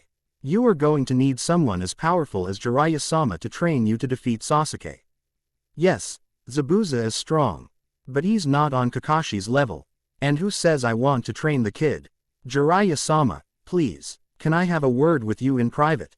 As Jiraiya and Ebisu leaves the room, Haku notices that Naruto is completely frozen in place, contemplating what Ebisu said. No matter how much he dislikes Jiraiya, if he is as strong as Kakashi said, this might be the best chance for him to find a good teacher. No disrespect to Zabuza, but what Ebisu said is true. If not for Haku, Zabuza probably would have died at the hands of Kakashi back in Nami no Kuni. In the hallway, Ebisu is also trying his luck in convincing Jiraiya. What do you want, Ebisu? Jiraiya-sama, please reconsider.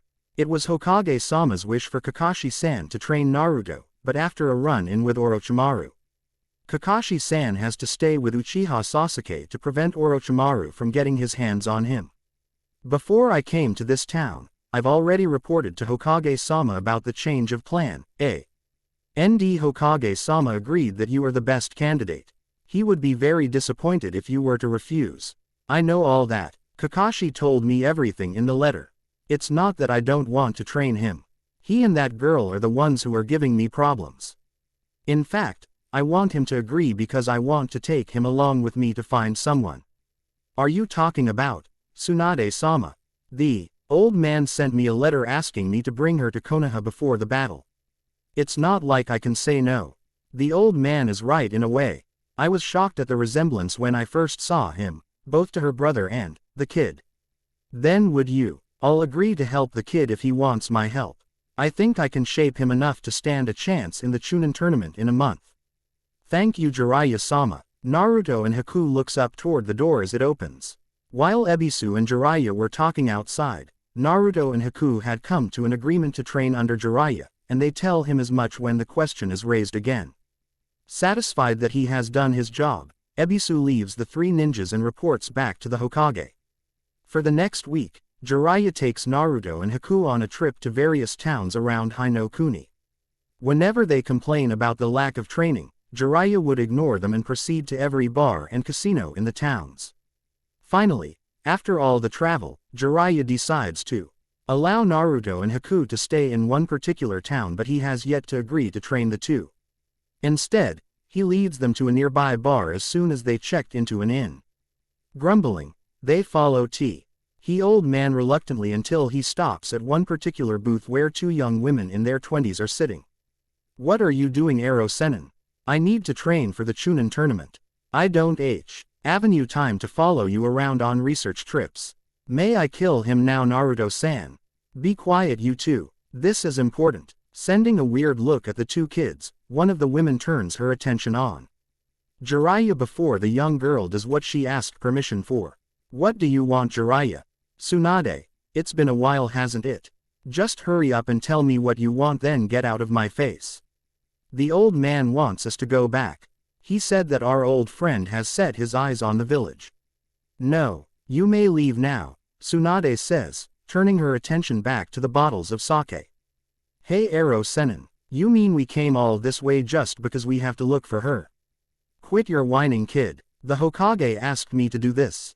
Fine, Naruto says as he walks in front of Tsunade. I didn't waste a whole week for you to tell me no. You're going to come to Konoha with us no matter what. Show some respect to Tsunade-sama. Do you even know who she is? Listen, Nei-chan, I don't care who she is. The old man wants her to come back to Konoha and then wasted a week of my training time.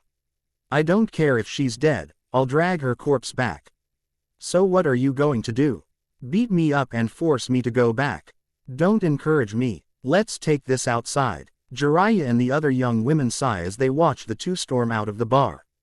They wanted to stop Naruto and Tsunade before things get out of hand, but none of them can get a word in before the two blondes decide to use their fist to settle the matter.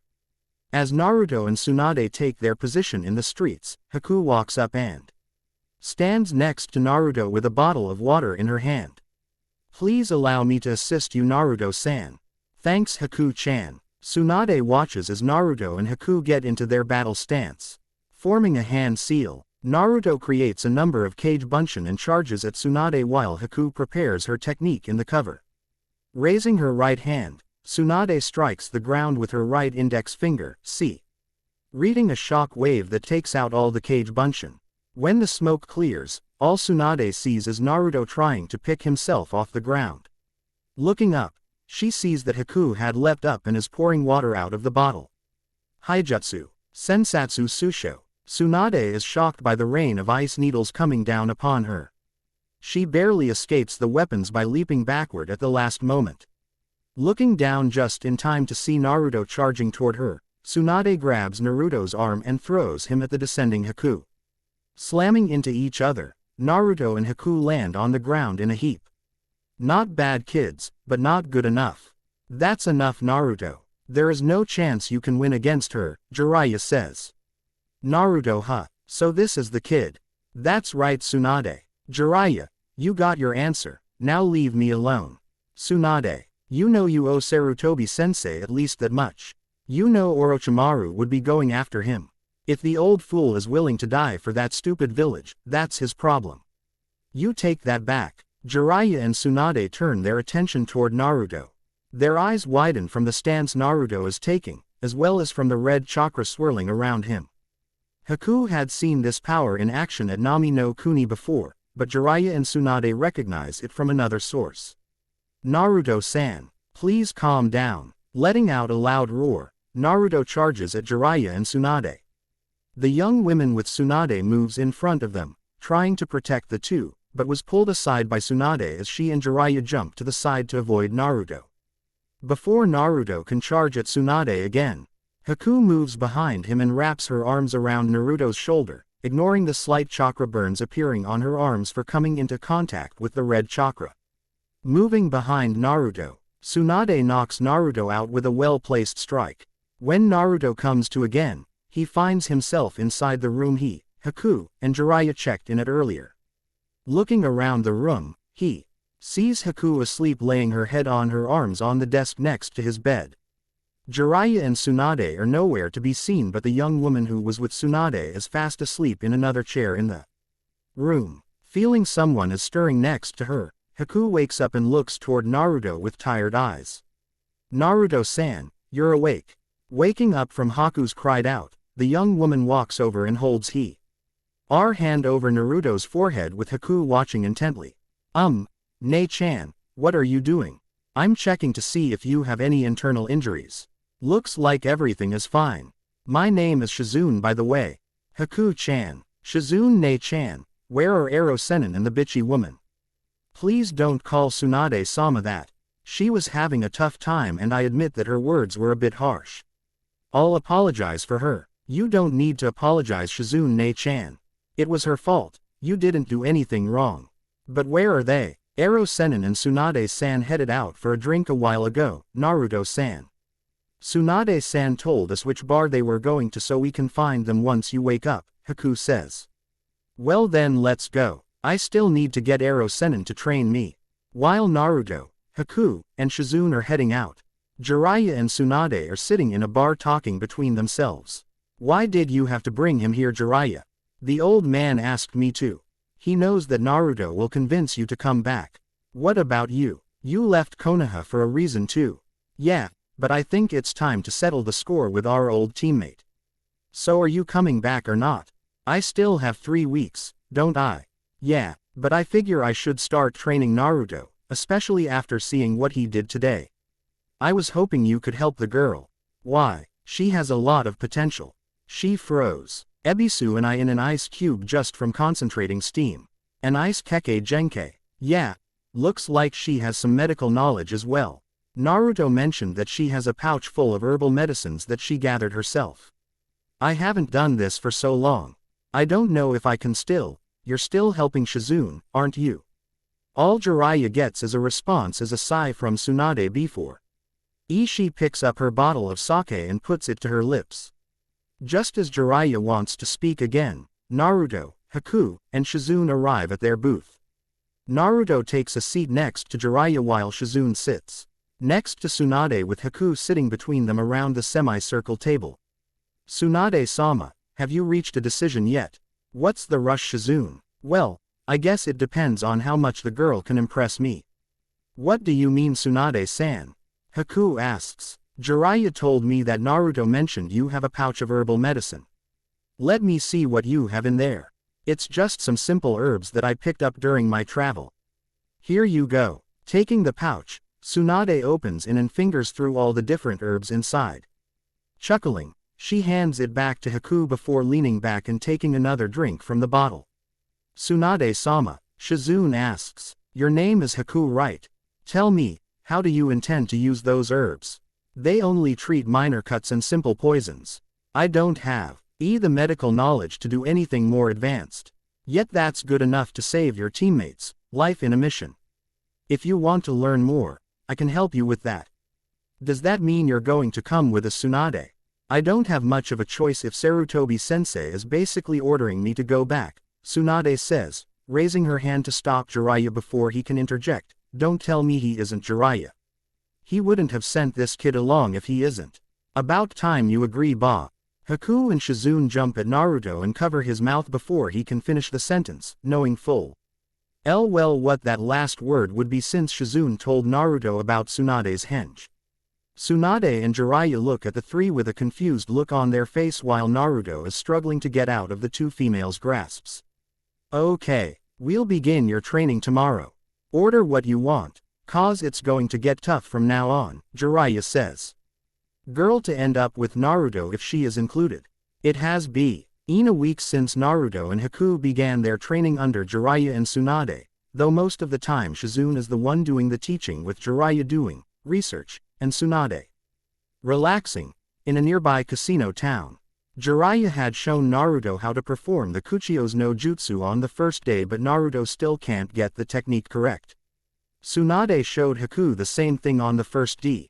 And she had more success than Naruto, so Tsunade moved on to the more advanced usage of herbs, with Shizune demonstrating and showing Haku new types of herbs. Today, while Shizune is helping Naruto with his Kuchio's no jutsu and the two signing off somewhere, Haku is sitting in a clearing in the forest picking herbs for the soon-to-be chakra-exhausted Naruto, as it has been happening every day since Naruto started trying the technique. Suddenly hearing a rustle nearby, Haku reaches for her senbons and prepares to strike the person. Help me, a girl's voice comes through. Rushing over, Haku Sees a girl with long black hair on the ground, backing away from two ninjas who had apparently been chasing her. Before the ninjas even realize what is happening, Haku Senbons find their mark on the two ninjas' throat. Are you all right? Thank you for saving me. It's only now that Haku noticed the girl has the same symbol on her hatayat as the two dead ninjas. Noticing Haku's stare, he girl reaches behind her head and takes off the hatayat and throws it onto the ground. I have nothing to do with that village anymore. Not since they killed my teammates and tried to kill me. Yu's stare softens as she finally starts to piece the puzzle together. Offering the girl her hand, Haku helps the girl stand and leads her back to the camp Jiraiya and Tsunade set up for Haku, Naruto and Shizune so the three of them won't bother the two Sannin while they are out in the town. Hearing voices coming from the campsite, Haku deduces that Naruto and Shizune are back at the camp for lunch. The girl scurries behind Haku when she hears the noise but relaxed when Haku gives her a reassuring smile. When Naruto sees the two girls enter the campsite, he drops his bowl and jumps backward NTING to the girl with her doing the exact same thing. What are you doing here?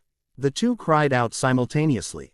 Jiraiya and Tsunade were bickering as they are heading back toward the camp after Jiraiya got caught again and Tsunade lost all her money again. Hearing Naruto's cried out, even if they can't make out the words, the two Sannin rush back to the camp just in time to catch the cried out match. What do you mean what I'm doing here, you pervert? Who are you calling a pervert? I'm here because I train here. What are you doing here? Aha, you are spying for your teammate, aren't you? The moment Naruto brings up Kin's teammates, her entire demeanor changes, turning her from a fiery banshee to a subdued little girl. Naruto scratches the back of his head from confusion of the sudden change in attitude. Haku tries to cheer Kin up while Jiraiya, Tsunade, and Shizune tries to get the story from the two. Kin wasn't paying attention to Naruto's version of the story on how they met Bu. She turns her attention toward the group when they want to know how she ended up in the forest with two ninja on her tail. Kin walks through the corridor of the temporary base Orochimaru set up outside Konoha away from the Anbu patrol. She wants to find someone who can help her get stronger so she can take her anger out on someone in the attack on Konoha that Orochimaru briefed everyone about, most notably the orange-wearing Konoha nin that had the nerve to touch her. When her search proves futile, she heads back to her room grumbling but stops when she hears a cried out that sounds suspiciously similar to Zaku's voice. Leaning against the door, she can hear injured ninjas inside and the scared voice of Dozu. With a sadistic laugh that Kin can easily identify as Orochimaru's, Dozu lets out a loud cried out, then the room becomes completely silent. Go find the last one. I need 3 bodies for the summoning. I leave the rest to the 6 of you, make me proud. Yes, Orochimaru-sama, have a safe trip. Now knowing what happened to her teammates and what is about to happen to her, Kin runs away as best she could before the door opens to reveal a red-haired girl about the same age as Kin. In her fright, Kin gives no consideration as to how much ruckus she is causing as she tries to escape and the red-haired girl easily catches up with her. Where do you think you are going, Kin? To Yuya-senpai. Please, please don't kill me. Quote, what are you talking about? I don't want you to die either, you're like my sister. I know that there is a weak spot in the security around this base. There are only a couple of guards protecting the northern exit. If you can make it there, you should be able to get away. I'll just pretend that I never saw you. Thank you to Yuya-senpai. Stop making all hose noise and get out of here while it's dark. Orochimaru-sama still hasn't given the order to find you to everyone yet. This is your best chance to escape. I'll give you an hour head start and report that I can't find you anywhere then. After that, it's up to you to get away. Just find a quiet civilian village and stay hidden or something. Thank you. The entire group nods their head after Kin finishes her story. Jiraiya and Tsunade watched the girl during the whole time, but neither of them saw any sign of deceit. Remembering the part about Oto attacking Konoha, the two Sannin press on with the questioning, trying to get as much information as they can so Konoha can prepare. All I know is that Orochimaru had been sending messengers to Suna and that Orochimaru is about to head to Suna himself. So, Suna is involved as well. But why would Orochimaru wants to go to Suna? Tsunade, you've really lost your touch, haven't you? Orochimaru would want to go after Sarutobi-sensei. What better way to get close to him than pretend to be the cage? So you think that? That's what I can think of right now. It's best to be prepared. Yes. Come on, we'll write a letter to Sarutobi-sensei. When Jiraiya and Tsunade head to the side to figure out how to word the message, Haku notices that Kin is inching closer to her, or the more probable explanation, away from Naruto. Looking over at Naruto, Haku finds that he doesn't even notice how uncomfortable Kin is in his presence and instead goes back to eating. Caught in the middle, Haku keeps looking back and forth between Kin and Naruto. While she can't blame Naruto for what happened, she can still understand what Kin is going through. Even if she bounded her chest back in Nami no Kuni and he technically couldn't feel anything, she still feels slightly embarrassed whenever she's around Kakashi. She breathes a sigh of relief when Jiraiya and Tsunade returns with the letter, but then they hand the letter to Shizune, telling her to send the letter to the Hokage. In other words, if they decide to head back into town, she'll be stuck watching over Naruto and Kin. To her relief, Jiraiya and Tsunade start coming up with training plans as soon as Shizune sets out. Meaning they will most likely stay around to oversee their training. Another 2 days have passed and Naruto's Kuchio's no jutsu is still not progressing. By comparison, Kin is learning more about herbal medicine in these 2 days than Naruto is learning summoning in 9 days. Getting frustrated, Jiraiya takes Naruto to a nearby crevice that is near the small waterfall they are training at. Curious, Tsunade, Haku, and Kin follow Jiraiya and Naruto to find out what Jiraiya is planning. I'm telling you, you have to use your red chakra to do a proper summoning. And I'm telling you I can't use it. I know. That's why I brought you here. And how is staring at this crack going to help me? From what you told me and what I've seen, you can only use that power when you are in stress, so. Walking behind Naruto, Jiraiya pushes him into the crevice. Shocked by his action, neither Tsunade nor Haku can move in to save Naruto. Turning around, Tsunade strangles Jiraiya, demanding an explanation. He needs to be able to communicate with it to use its power. Trust me on this one. If Naruto dies, it dies, and it won't let that happen. What is this it that you two are talking about? Tsunade Shisho, Ero Senin. I think it's best to let the kid tell you that himself, Haku. If he comes up alive. No thanks to your plan, Jiraiya. Don't worry, he'll be just fine. While Jiraiya and Tsunade are arguing up at the top, Naruto is trying to think of ways to save himself. He already tried to use chakra to stick to the walls, but they are too slippery for him to even try to get a grip on the jagged sidewalls.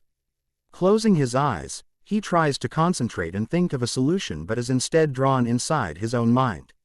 Looking around, Naruto finds himself in a dark sewer with a dim light at the end.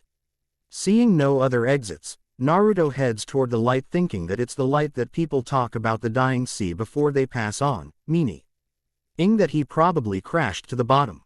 When he gets there, he finds himself in a room with a large gate in front of it. Suddenly, a large face shows up from the other side of the gate.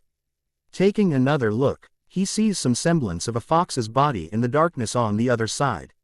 You are Kyuubi, aren't you? Naruto says, more a statement than a question.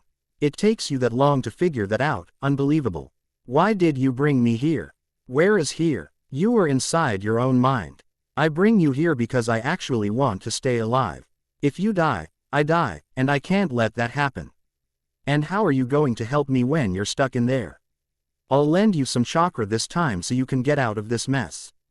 Remember, it's a one-time thing, don't expect me to bail you out every time. Now get out of here before you die in your sleep. A small bit of red chakra emits from the cage and wraps itself around Naruto, who screams in pain.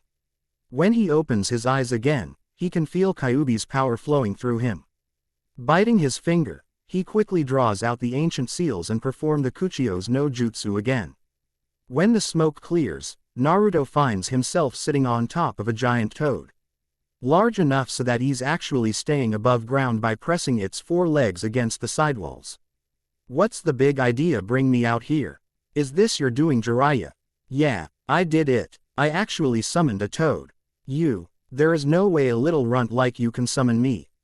Where is Jiraiya? I'm going to slam him for putting a kid on my head. Tightening its leg muscles, the giant toad pushes itself out of the crevice and back on ground level. Before he can thrash about searching for Jiraiya, another large plume of smoke appears revealing a giant slug. Gamabunta, stop. So there you are, Jiraiya. You're here to Tsunade Haim, Katsuyu. At least Manda isn't around. I can't stand that snake. Gamabunta, what are you trying to do to that kid? You think I'm going to believe that this little runt can summon me? Get over here, Jiraiya, so I can slam you. Even if you don't believe Jiraiya Gamabunta, at least you should believe me. He did summon you by himself, Tsunade says. There is no way a kid like him can have this kind of chakra. He was the baby 13 years ago.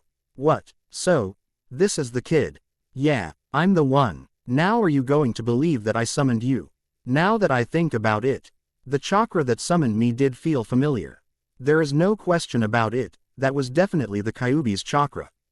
Turning his attention to the youngster standing on top of him, Gamabunta lowers his head so Naruto can get off of him. Seeing the gesture, Tsunade sends Katsuya away. After telling Naruto not to summon for no reason from now on, Gamabunta appears in a large cloud of smoke as well. That was great, kid. You managed to summon the Toad Boss. Jiraiya says. You almost killed me. What was the big idea pushing me off the cliff? Tsunade-sama. Jiraiya-sama. Oh, Shizune. You're back, Tsunade says. Did something happen? I can't find anyone at the camp. Then I saw Gamabunta and Katsuya, so I rushed over. No, the kid just summoned Gamabunta, that's all, Jiraiya says. Really? That's great. So what did Sarutobi-sensei say, Shizune? Tsunade asks. Oh, that's right. Hokage-sama asked that we all head back to Konoha and give a detailed report. Even me, especially you, Kin. Hokage-sama wants to hear everything from your mouth. Great, just great. I barely got any training done, Naruto says. The rest of your training can be done anywhere. Don't worry about it. I told you I'll have you ready for the Chunin tournament, and I will. In order to avoid Orochimaru's spies, the group decides to sneak into the village at night. The guards almost blew their cover, but they caught on before they announced the Sanin's arrival to the entire village in their excitement. As the group walks toward the Hokage Tower, Jiraiya suddenly senses a chakra spike and casts a glance toward Tsunade, who nods and looks toward Shizune and Haku. To the confusion of Naruto and Kin, Shizune and Haku disappear as soon as they make eye contact with Tsunade. When the group reports to the Hokage Tower and Kin finishes her story, Shizune and Haku carry a wounded Hayate into the room. Hayate, what happened? The Hokage screams. Aren't you the CK Junin that proctored the preliminaries? Are you all right? Naruto says. We found him lying on the roof of a building with injured deep wounds. Haku and I treated most of his wounds, but he is still pretty weak. We want to send him to the hospital, but he insisted that he wants to see you. Hokage-sama, Suna and Oto are plotting against Konoha. Do you have proof? I was following Oto's Kabuto and saw him conversing with Suna nin Baki. My wounds are caused by Baki after they spotted me. I see. I think it's best that you are not seen by any Suna nin or Oto nin, so that we will the element of surprise when they attack. Tsunade, can you tend to his wounds? But Tsunade-sama, that's all right, Shizune. If I'm going to have to face Orochimaru, I'll have to get over it. And Jiraiya, yeah, I'll stick around too. I need the library you have in this building to train Naruto anyway. Then it's settled. I'll set up some rooms for all of you. The Hokage arranged for the group to stay in one of the quieter wings of the Hokage Tower. They spent a couple of days coming up with strategies to protect the village. In the end, the Hokage followed the advice of Jiraiya and Tsunade and leaves the defense of the stadium in the hands of the few Junins and Chunins that will be present for the tournament, while moving every other available ninja to guard the walls and the interior of the village. The genins not participating will be assigned to protecting the civilian and moving them to safety. Despite objection by the council and the leading ninjas, the Hokage was adamant in the arrangement, much to the surprise of everyone present. During the entire time, Naruto had been strangely quiet, but only because Jiraiya gave Naruto a reading assignment. Well, here we are. What are we doing here? This is where you're going to be training for the next week. What am I supposed to learn here? Well, you got some level of chakra control down, so you're going to learn some elemental techniques. So why are we in a library instead of practicing outside? You are going to read every single book on this shelf. And you have exactly 1 week to do it. How am I supposed to? Before you start complaining, I'm going to tell you how. All you need to do is use your Kage Bunshin to give yourself a few helpers. It shouldn't take you any longer than a week to read 1 book. Especially if they are on techniques you haven't learned yet. So if there are 100 books here, all you need is use 100 Kage Bunshin to read them. And what's the point of that? You mean you still haven't noticed? Alright, I'll show you. Form a Kage Bunshin. Forming a head seal, Jiraiya and Naruto each form a Kage Bunshin and the clones head to the back of the library. Pick. King out a book on the history of Konoha. The Jiraiya clone shows the Naruto clone the book before both dispelling. Okay, so what did the clones do? The real Jiraiya asks. Your clone showed mine as. Stupid book. Hey, I know what you mean now. I can remember what the Kage Bunshin sees and hears. The purpose of the Kage Bunshin was for spying anyway. I guess for you it has a second purpose. Does that mean that everyone who can do a Kage Bunshin? No, no one has as much chakra as you do to create as many clones or hold them long enough to make it worthwhile. So I guess this training is only available to you. Anyway, get to work. Haku and Kin will be delivering your meals to you. What Jiraiya forgot to tell the girls is that they will find over 100 Naruto sitting in the library reading. No matter how many times the girls see the scene, they still can't get used to that fact. What's more frustrating is that they can never find the real Naruto when they go there to deliver the Maya. And always end up delivering the dish to a Kage Bunshin, who devour the bowl of ramen before the real Naruto can complain, making them prepare another bowl and deliver it again. After the week is finally over, Jiraiya stops by the library again to check on Naruto's progress. So, how are you doing, kid? Just a few more lines. Done. Oh, already. That's not too bad. Somehow I should have known you'd use that scam to teach Naruto. It's not exactly a scam, Tsunade. He did learn everything from the books that he needs. I need to get him as strong as possible as quickly as possible, Jiraiya says. Yeah, the tournament is about a week away. I need to get stronger so I can beat Sasuke. Okay, the last thing I'm going to teach you before the tournament is meditation. What? Why would I want to learn these useless things? I need to learn new technique. Not how to sit around doing nothing. This is more than that. Your greatest asset is what's inside you. If you learn how to meditate, you'll be able to communicate with it. Then you'll have access to all its chakra, which means it'll give you the chakra you need to perform the techniques you learn from the books. Why would I want to talk to the stupid fox? Because that's what will help you beat Sasuke. Fine. What do you want me to do? Let's do it where you'll have more room. Jiraiya leads Naruto to the room that the 3 teenagers are staying in. After giving Naruto the instructions, Jiraiya leaves the room, but not before giving Haku and Kin some last-minute instructions. Tsunade watches on in confusion when the 2 grams IRLs blush bright red as soon as Jiraiya finishes. Tsunade is about to ask Jiraiya what he said before the Hokage calls the 2 of them to another meeting. Inside the room, Haku and Kin look at each other before sighing and submitting themselves to their fate. They take a seat on their beds and watches as Naruto tries to enter meditative state.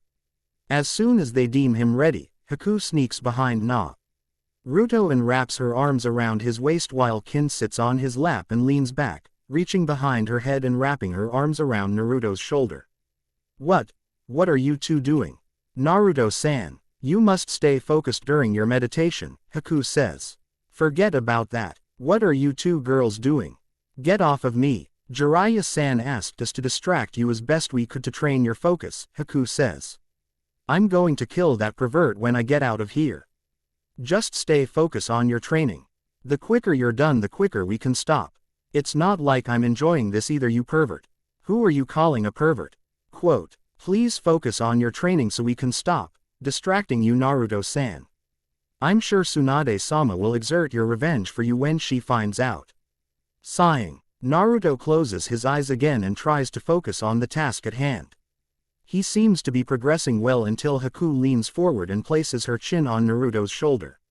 He tries to shift his shoulder Oh, move Haku away only to be scolded by the two girls for losing focus again. By the end of the day, Naruto manages to repel all distraction outside of the smell of ramen and the girls going too far in their distraction mission. Which means that the girls have accomplished their goal even if Naruto still can't communicate with Kyuubi. That night, everyone is sound asleep beside Naruto, who still see and get the feeling of the two girls sandwiching him out of his mind. Of course, having them sleeping in the same room in their beds to either side of his doesn't help the matter any. Giving up on trying to sleep, he tries his hand on meditating again, and finds himself in the same place he was before he summoned Gamabunta, in front of Kyuubi's cage. So the kid is back. What do you want this time? Ero Sennin said that I needed to learn how to meditate so I can communicate with you to access your chakra. Why should I help you? You're staying inside my body, think of it as rent or something. I'll give you as much chakra as you need if you do one thing for me. If you think I'm letting you out, you can just forget it. I don't think you can even if you try. I want you to kill someone for me. If it's Yondaime, he's already dead. No, not him. I want you to kill someone by the name of Orochimaru. Orochimaru, the weird snake guy. Yes, he almost killed my entire Kitsune tribe. I want my revenge. If only I can get my paws on him before your stupid Hokage sealed me away. Wait, that's why you attacked Konoha. You think I want to run the risk of being sealed away for eternity just for the thrill of a few kills? Well, you are a demon. Yes, and as such I'm not stupid either. I know full well of the human's ability in sealing us away. Fine, I have a grudge against him anyway. But I have to wait for my opportunity to strike. Of course, at your current level, you can't get close to him even with my help. Stop by here when you have time. I might just decide to give you a few pointers myself. Really? Then I'll just come here every night. No, even if it seems that way, meditation does not equate to sleeping. If you use your sleeping time to train with me, not only will you not get better, you will actually become worse from the lack of rest. Fine, then get out of here and get some rest. Don't make the girl drag you to bed with her. What? That was the only word Naruto got out before Kyuubi sends him away. When he opens his eyes, he finds Haku sitting in front of him with an angry look on her face. Naruto-san, you shouldn't be staying up this late. Hey, sorry Haku-chan. I just want to give it one more try before sleeping. Did it work? Yeah, then go to sleep. What are you doing up so late, Haku-chan? Probably trying for a midnight raid. If you two are going to go at it, can you wait till the morning when I'm fully rested and not in the room? Kin-san, I have no idea what you're talking about, Kin. Don't try to act in it. Kin turns around and glares at Naruto, but softens her stare when she sees the genuine confusion on Naruto's face. Grumbling, Kin turns around again, waving her arm, telling the other two to forget what she said and go back to sleep. Yawning, Haku has no problem abiding by Kin's request, but Naruto ends up twisting and turning in his bed for the rest of the night. The next morning, Naruto gets out of his room right after sunrise. Having been unable to fall asleep for the entire day, sneaking out of his room so that he won't wake up the two girls, Naruto heads to Jiraiya's room to tell him what he heard last night. While Jiraiya was not happy at someone tearing down the door to his room, he had to admit that it's urgent enough to warrant the reaction from Naruto. It's not until he gives the matter some thought with Naruto still standing in his room that he realizes something else. Wait, that means you can talk to Kyuubi now, right? Yeah, that's why I'm still here, trying to get you to train me. Well, I've taught everything I planned on teaching you for the month. Take the week off, do what you want to do. Just enjoy yourself and relax. It'll do you good before the tournament. But I'm not strong enough yet. When I say that you're ready, you're ready. Trust me, even Kakashi can't help Sasuke enough to beat you when you have the Kyuubi helping you. But I don't want to beat him using Kyuubi's power. The weak won't do enough to let you win without it anyway. Well, maybe if you didn't waste all that time I would've. No, I know Kakashi well enough. There is no way to close the gap between your ability and Sasuke's ability in 1 month, no matter who is teaching you. The best I can do is to give you an edge on being able to do things that Sasuke can't and won't be able to copy with his Sharingan. Summoning and using Kyuubi's power. If you want to beat him, That's what you'll have to use. Then what should I do for the rest of the week? I don't know. Do you have something that you wanted to do but never had the time to do it? Anyone that you want to spend some time with? Every Konoha ninja is staying in Konoha to prepare for the war. Well, everyone except Kakashi and Sasuke, that is. Well, there's this one thing. Then take advantage of the week off, Jiraiya says, slamming the door in Naruto's face. Leave a note if you like the story, and I'd also like to advertise my other story, Naruto, Demon Rising. I have uploaded 6 chapters on that story already, so if anyone is interested, stop by there and check it out.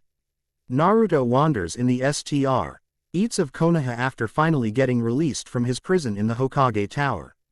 Haku had long since headed back home to find Zabuza and tell him about the coming invasion. Kin had to stay hidden until the battles are over, so she remained in the Hokage Tower training under Tsunade and Shizune. He wants to head to his favorite eatery but stops when he walks past the Yamanaka flower shop, when he literally runs into 2 girls coming out of the store. Ow, watch where you're going. Sakura-chan, Ino-chan, Naruto, where have you been the last 3 weeks? Sakura screams. I was training with Haku-chan. So while we're here worrying about you and Sasuke-kun, you were having fun with another girl. Sakura says. Why would you worry about Sasuke? He's been missing the entire time, Ino says. Oh, he's just training with Kakashi-sensei. Are you sure? Sakura asks. Yeah, Kakashi-sensei said that he would be training Sasuke. I see, the least they can do is to tell us. Seeing the disappointed look on Sakura's face, Naruto wants to find something to distract her and change the mood. Remembering what Jiraiya told him, Naruto suddenly comes up with an idea. Forget about Sasuke. Sakura-chan, do you have time tomorrow? I guess. Why? Well, I was wondering if you would go out on a date with me. Why would I do that? But you promised. When? Before we went to Nami no Kuni. Oh, you still remember that? Of course. I'll pick you up at noon tomorrow, okay? Hey wait Naru. Before Sakura can even object, Naruto has already run away, preparing for the big day tomorrow. Seeing Sakura's shoulders slumping, Ino slings her arm around Sakura's shoulder, trying to cheer her up. Come on, Sakura, it's not that bad. I guess you're right. What's the worst that can happen? That's the spirit. I'll come over tomorrow morning to help you get ready for your big date. Humming to himself, Naruto walks into the Ichiraku ramen stand. The chef can't help but notice that his favorite customer who had been missing for 3 weeks is in a great mood, and it also makes Chuki happy since Naruto's happiness also increased Naruto's already huge appetite for ramen. My, you seem to be in a good mood today, Ayame says as she delivers the order. Yeah, Sakura-chan finally agreed to go out on a date with me tomorrow. Really? So, what are you planning for tomorrow? Now that you mention it, you don't have anything planned, do you? Let me guess, you're going to wear that to your date tomorrow too. It doesn't have any stain or anything, right? I just washed these a few days ago. Naruto, you're going to need a complete makeover if you want to impress your date tomorrow. Really? Ayame-chan, you have to help me. Otu-san, Ayame asks, looking back toward Chuki. Yeah, you can go and help him out after he finishes his lunch. Thanks Chuki-jii-san. You better hurry up Naruto. There are a lot of things to be done. As soon as Naruto for the 10 bowls of ramen that he devoured in 5 minutes flat, he drags Ayame out of the booth. Before Naruto can go berserk and runs all over the village, Ayame wheels Naruto in. Calm down Naruto. But there are so many things I need to do. I don't have time to stand around. Relax. Let's take this one step at a time. First, what kind of date are you two going on? I don't know what you mean. There are different kinds of date. Okay, what time are you picking her up? Noon tomorrow. So, where are you taking her out to lunch? Ichiraku. I appreciate you trying to promote our business Naruto. But Ichiraku is hardly adequate for a date. You have to find a fancier restaurant. Okay. There is this one restaurant that Gigi took me to about 2 months ago. Does it require reservation? I don't know. I don't believe so. Well, it's best to check it out. At least you can save a table just in case it gets real busy tomorrow with all the dignitaries coming to the village. In some restaurants you can pre-order some special food too. Do you know what Sakura likes to eat? Well, about that, you have no idea, do you? No, but I'll go find out right now. Using his favorite technique, Naruto forms a clone and sends it to find Ino. While the best method is asking Sakura herself, but Naruto didn't want to look like he doesn't know anything about the girl. While the real Naruto is heading to the restaurant with Ayame, the Naruto clone finds Ino inside her flower shop by herself, Sakura apparently having gone home. Ino-chan. Naruto. What do you want? Do you know what Sakura-chan's favorite food is? You're preparing something special for her tomorrow, aren't you? Oh, I'm jealous. Ino-chan. Please, just tell me. Well, I don't know. Ino-chan, the clone whines. Oh, fine. Red bean paste buns and umeboshi. Remember to come here tomorrow morning, okay? Why? I'll set up a bouquet for you. Come here and ask my dad about it tomorrow. How much does it cost? Well, between the bouquet and the information. Wait, you never said anything about charging me for. Nothing in this world comes free, Naruto. I'll decide on the price tomorrow. I can only tell you that it won't come cheap. Fine. Sighing, the clone dispels itself, allowing the conversation to get to the real Naruto. Not knowing what is going on, Ino huffs thinking Naruto blew her off. While in the restaurant, the real Naruto starts sweating bullet, remembering that the clone never told Ino its purpose. Reminding himself to apologize later, he shifts focus back to Ayame and the receptionist. Naruto, are you all right? Oh, I'm fine, Ayame-chan. I want to place a special order for umeboshi and red bean paste bun tomorrow. Very well, I will submit the order to the chefs. By the way, do you serve ramen here? Excuse me, the receptionist asks, raising his eyebrows. Please excuse us for a moment, Ayame says, dragging Naruto away. What are you thinking? Ordering ramen in a restaurant like this? What's wrong with that? That's too low class for a restaurant like this. Well, so is umeboshi and red bean bun. Yeah, but those aren't the main dish, ramen is. Oh, I get it now. When the two returns to the receptionist, Ayame's stomach starts grumbling. Looking embarrassed, Ayame starts scratching the back of her head sheepishly. Hey, I forgot that I still haven't eaten lunch yet.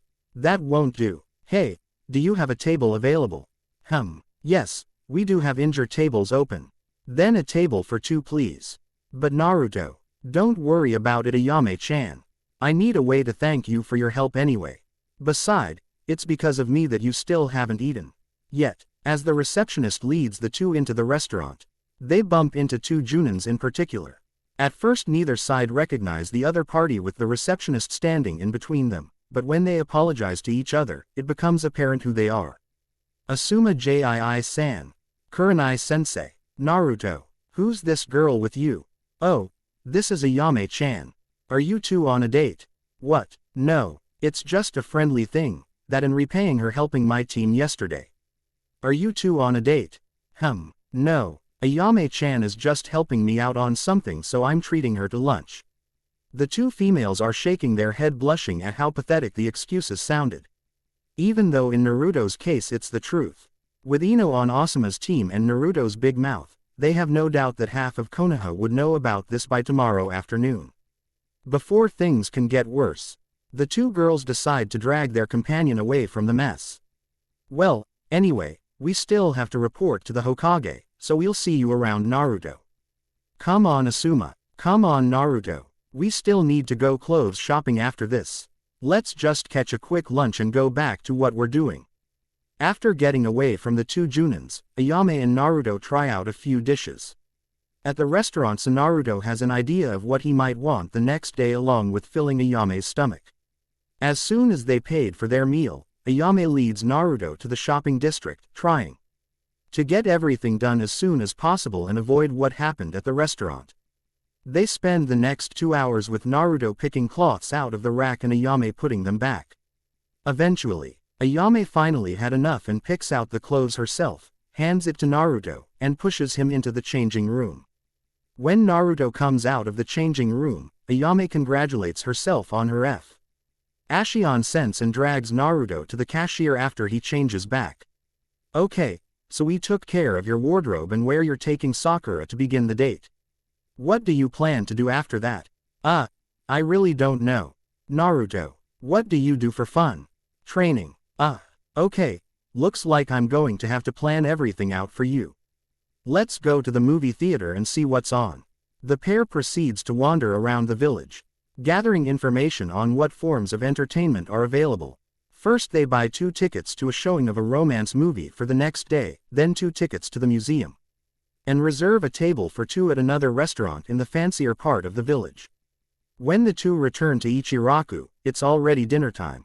After devouring 10 more bowls of ramen and giving Ayame a nice tip for the help, Naruto heads home and rest up for the big day tomorrow. Naruto wakes up early next morning and goes through the everyday routine of cleaning up, breakfast, training, and a quick shower. Heading to the closet and picking out one of the outfits that Ayame picked for him the day before, he heads out to the Yamanaka flower shop to pick up the bouquet. Good morning Inoichi Jii-san. Oh, Naruto, there you are. Ino left this for you before heading over to Sakura's. She said that she'll tell you how much everything cost when you pick Sakura up. Okay, thanks Inoichi Jii-san. I really should go now or else I'm going to be late. Good luck Naruto. Checking the watch, Naruto arrives at Sakura's house just in time.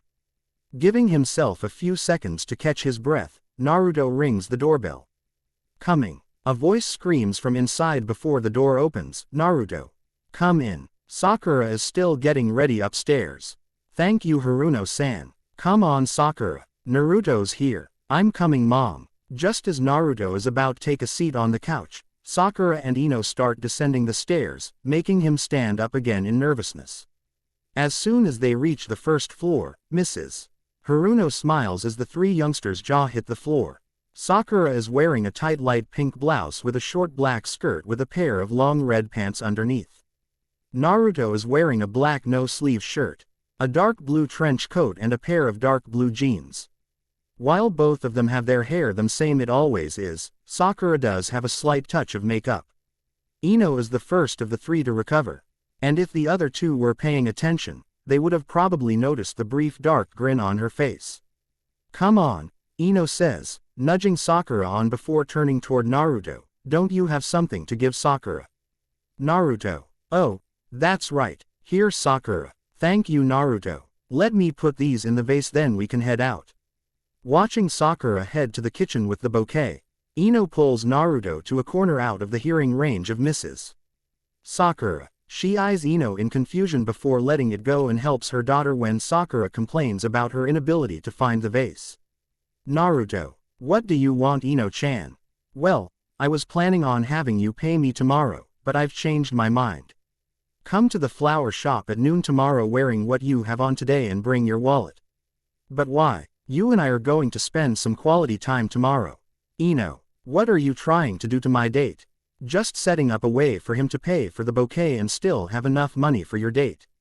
Eyeing Naruto's slumping shoulder, Sakura glares at Ino when she puts on the fakest smile possible.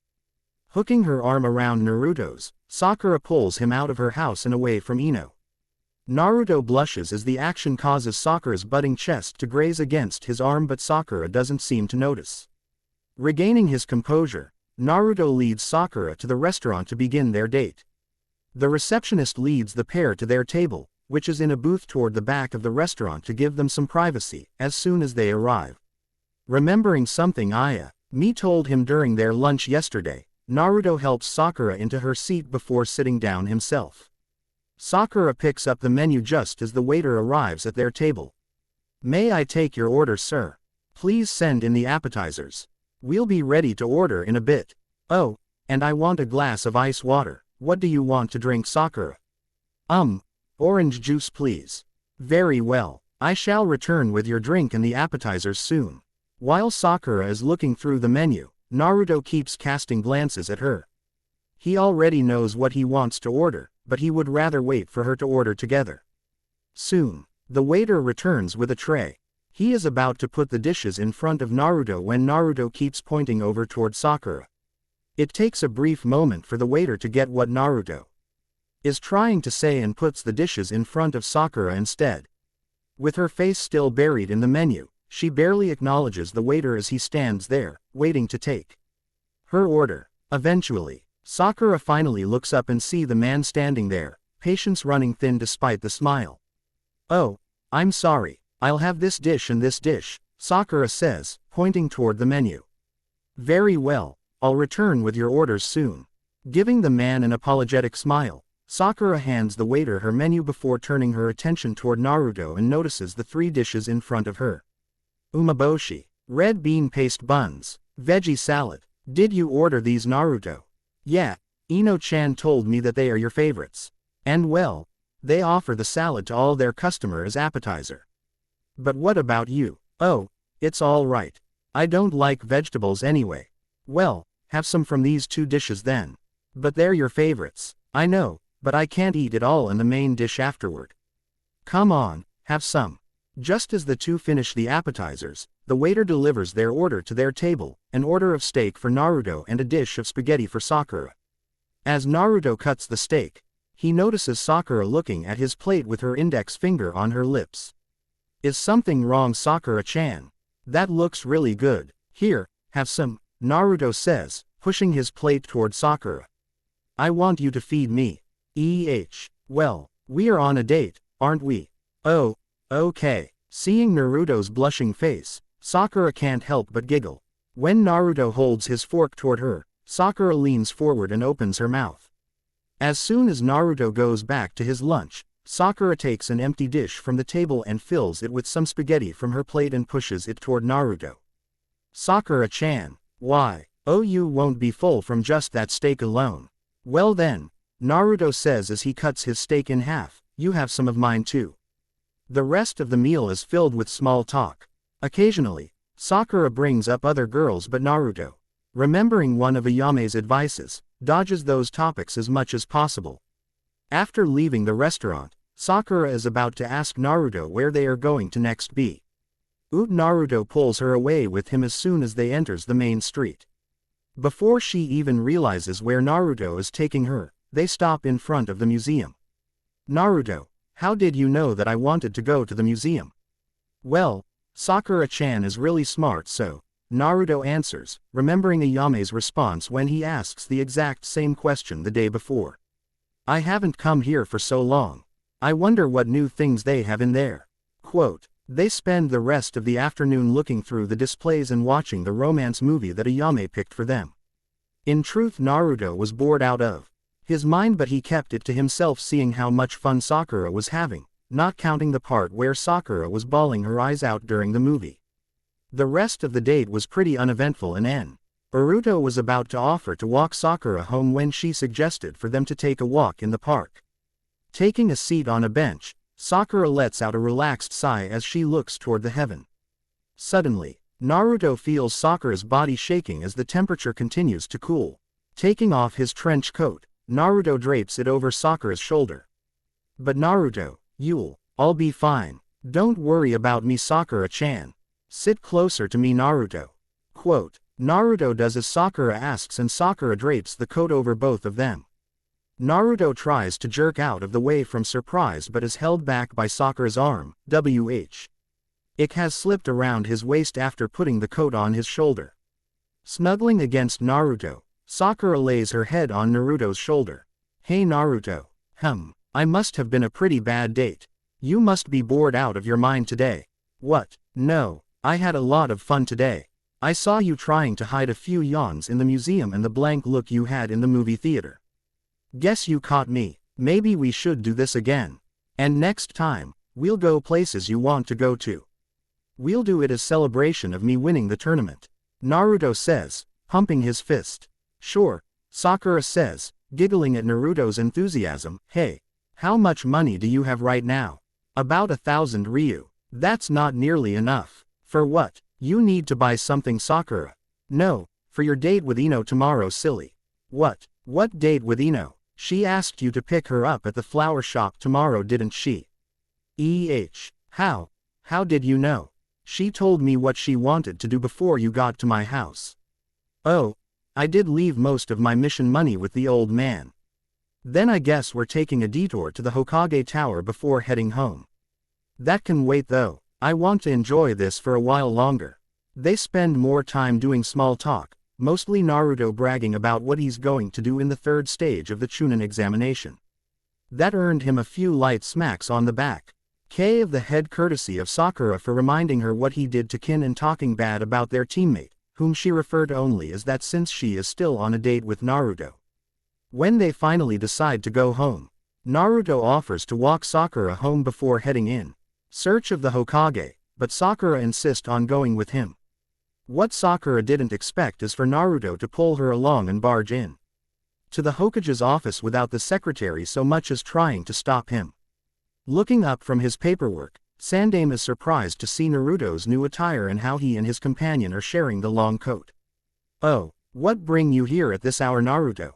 I'm sorry, Hokage-sama. It's all Naruto's fault. I told him we should wait outside, but... Hey Gigi, do you remember all the mission money I left with you? Naruto, show some respect, but I always talk to Gigi this way. Don't worry about it, Haruno-san, as Naruto said, we're used to it by now. As for you question, yes I do remember it, Naruto. Why do you ask? I'm going to need it for something tomorrow. I deposited the money in a bank. If you come by tomorrow morning, I'll have it ready for you then. Okay, thanks Gigi. With everything taken care of, Naruto walks Sakura home before heading home himself. Before he leaves Sakura's doorstep, Sakura plants a kiss on Naruto's cheek before rushing in. With Sakura's back press, D against the door fighting back a blush and Naruto stumbling back to his home with his mind off somewhere else after the kiss, neither one of them notices the two pairs of eyes at the window seeing what transpired. The next morning, after dodging Haku's questioning and picking up his money from the Hokage, Naruto rushes over to the Yamanaka flower shop. Cursing at himself for waking up late, and though he had the best night of sleep he has gotten in a long time, dreaming about Sakura, distracting him. Shaking his head to make himself focus on the task at hand, Naruto barely moves out of the way of the lamppost that he was making a beeline for. Just as he arrives at the flower shop, he sees Shikamaru and Choji coming toward him from the opposite side. Naruto, what are you doing here? Shikamaru asks. Shikamaru, Choji, what's with your clothes? You look completely different. Shikamaru and I can barely recognize you. Naruto-kun, you're here. Shikamaru and Choji can't believe what they are seeing. Ino charges out of her shop and hooks her arm around Naruto's as soon as she sees Naruto approaching. They are pretty sure she's wearing one of her special outfits that she reserved for Sasuke that she talks about all the time. The outfit consists of a tight light purple blouse with a moderate cut, a knee-length white skirt with a cut almost up to her backside on the sides, and a small waist-length jacket. While it covers more skins than her usual attire, it shows off more in the more intriguing areas. Pinching themselves to confirm that what they are seeing are actually happening. They let loose a barrage of questions. Ino, what are you doing? How troublesome. Oh, Shikamaru, Choji, hello. Ino, why are you dressed like this? I'm going out on a date with Naruto. Can't you tell? I thought you promised to train with us in Kurenai-sensei's team. What am I supposed to tell Asuma? How troublesome. I'm sure you can come up with some kind of excuse. Let's go, Naruto-kun. Bye, Shikamaru. Choji. Pulling Naruto away from the still dumbfounded Shikamaru and Choji, Ino leads Naruto toward the shopping district of Konoha. Seeing their destination, Naruto subconsciously touches his wallet. Concerned about if he would have enough money to pay for Ino's shopping spree even with all the money he got from Sandaime based on what Sakura told him and the concerned look on Shikamaru and Choji's face when they saw the direction Ino is taking Naruto. Hey Ino-chan, where are we going exactly? There is a new mall that opened up a couple of weeks ago. I wanted to go see it since, but I never had the time. Shouldn't we get something to eat first? Naruto, it's a shopping mall. There are bound to be restaurants in there. Chuckling nervously, Naruto allows himself to be dragged through the streets by the overly enthusiastic Ino. As soon as they enter the large building, Ino starts scanning the area frantically before pulling Naruto with him inside a clothing store. Ino-chan, I thought we were going to eat first. The clothes in this place are on sale. If we don't hurry, everything will be gone. Naruto watches in horror as he sees Ino practically leap into the pile of clothes that many other young females are fighting over. It's a miracle that the clothes aren't torn apart by all the pulling and fighting. Using the advantage of being a trained ninja, Ino manages to snatch injure articles of clothing before pulling Naruto with her toward the changing room. Making him sit outside, Ino tries each of them on and asks Naruto for opinion, which he finds to prove futile, with Naruto stuttering every time she steps out. Eventually, she decides to go by how much Naruto is stuttering as a measuring stick on how good she looks in the new clothes. Satisfied with her selections, she pulls Naruto along with her to the cashier. Knowing what he is expected to do, Naruto is about to take out his wallet, but Ino pays for everything. As Naruto stares at Ino in confusion, she shoves all the bags into Naruto's arms. "Did you expect me to make you pay for everything? Well, that's what others told me would happen. Sakura probably right. I asked you to come help me carry the bags with your favorite technique. I can only carry so much on my own. Well, that and my backup money source in case I run out." "I see. You aren't hungry yet, right? Good, off to the next store we go," Ino says, not even giving Naruto a chance to answer. They spend the next 2 hours visiting store after store before finally finding themselves in one of the restaurants in the mall. Ino only agreed to stop temporarily after Naruto's stomach grumbled so loudly that it almost got them kicked out of store for scaring away the other customers. By that point, Naruto already had to call 2 Kage Bunshin. One for carrying the boxes, the other the bags, while the real Naruto is pulled into store after store. "Nay, Ino-chan, are we about done yet?" "What? Not even close. We barely covered the first floor." "Just the first floor. How many more to go?" "This is a 4-stories shopping mall, but there isn't too many stores in the top floor, just restaurants like this one. So whatever time we spent, multiply it by 2 if we hurry. We should be out of here by the time the mall closes for the day." After both of them wolf down the meal, one from hunger, one from anticipation, the two are off to the other stores in the building. Things are progressing smoothly, with both members knowing full well what they are supposed to do. That is, until Ino approaches a particular store. Naruto's eyes bulge as soon as he sees where Ino is taking him to next. Digging his feet into the ground, Naruto pulls Ino back instead of the other way around. "Naruto, what is your problem? I am not going in there." "What's wrong? You're not shy, are you?" That has nothing to do with it. It's inappropriate." "Oh come on, I know you want to go in there," Ino says teasingly. "No, I'm not going in there." "Oh please, you're starting to sound like Lee when Sakura and I visit him." "Just come on already," Ino says, pulling Naruto toward the store with all her might. "Wait, Ino-chan, please." Every customer turns their head toward the two entering the store and giggles secretly, knowing full well what the expression on the boy's face means. After all, there can only be 2 looks on a male's face entering this kind of store, an embarrassed one or a perverted one, and this boy definitely has the former. Lowering his head, he follows Ino around the store like a lost puppy, not even casting a small glance toward the merchandise. When Ino finally picks out what she wants, she leads Naruto toward the changing rooms again. "Wait a minute, Ino-chan, this." "Not another word out of you," Ino says, leaning toward his ears. "I need a male's opinion on this. Beside, don't you want to see me in my underwear?" "But Ino-chan, not another word." Submitting himself to his fate, Naruto takes a seat outside the booth and stares at the ground. What follows would add another member to his collection of females visiting him in his dream, which already includes Haku, Kin, and Sakura. When it comes time to pay for the merchandise, Ino puts them on the counter and turns her attention to Naruto, who is as red as a tomato by this point. "Well, what are you waiting for? What? Come on, you're paying," Ino says, leaning toward Naruto's ear again. "You didn't think that little show was free, did you?" If it's possible for Naruto to feel even more embarrassed at this point, Ino manages to do it. Taking out his wallet, Naruto pays for the merchandise as Ino happily grabs the bags and exits the store, handing them to one of the Naruto clones waiting outside. What? Follow or injure sets of swimsuits and sleepwear and injure gallons of nosebleed. Occasionally, other shoppers would cast a questioning glance at them, but turn away as soon as they see the hatayat.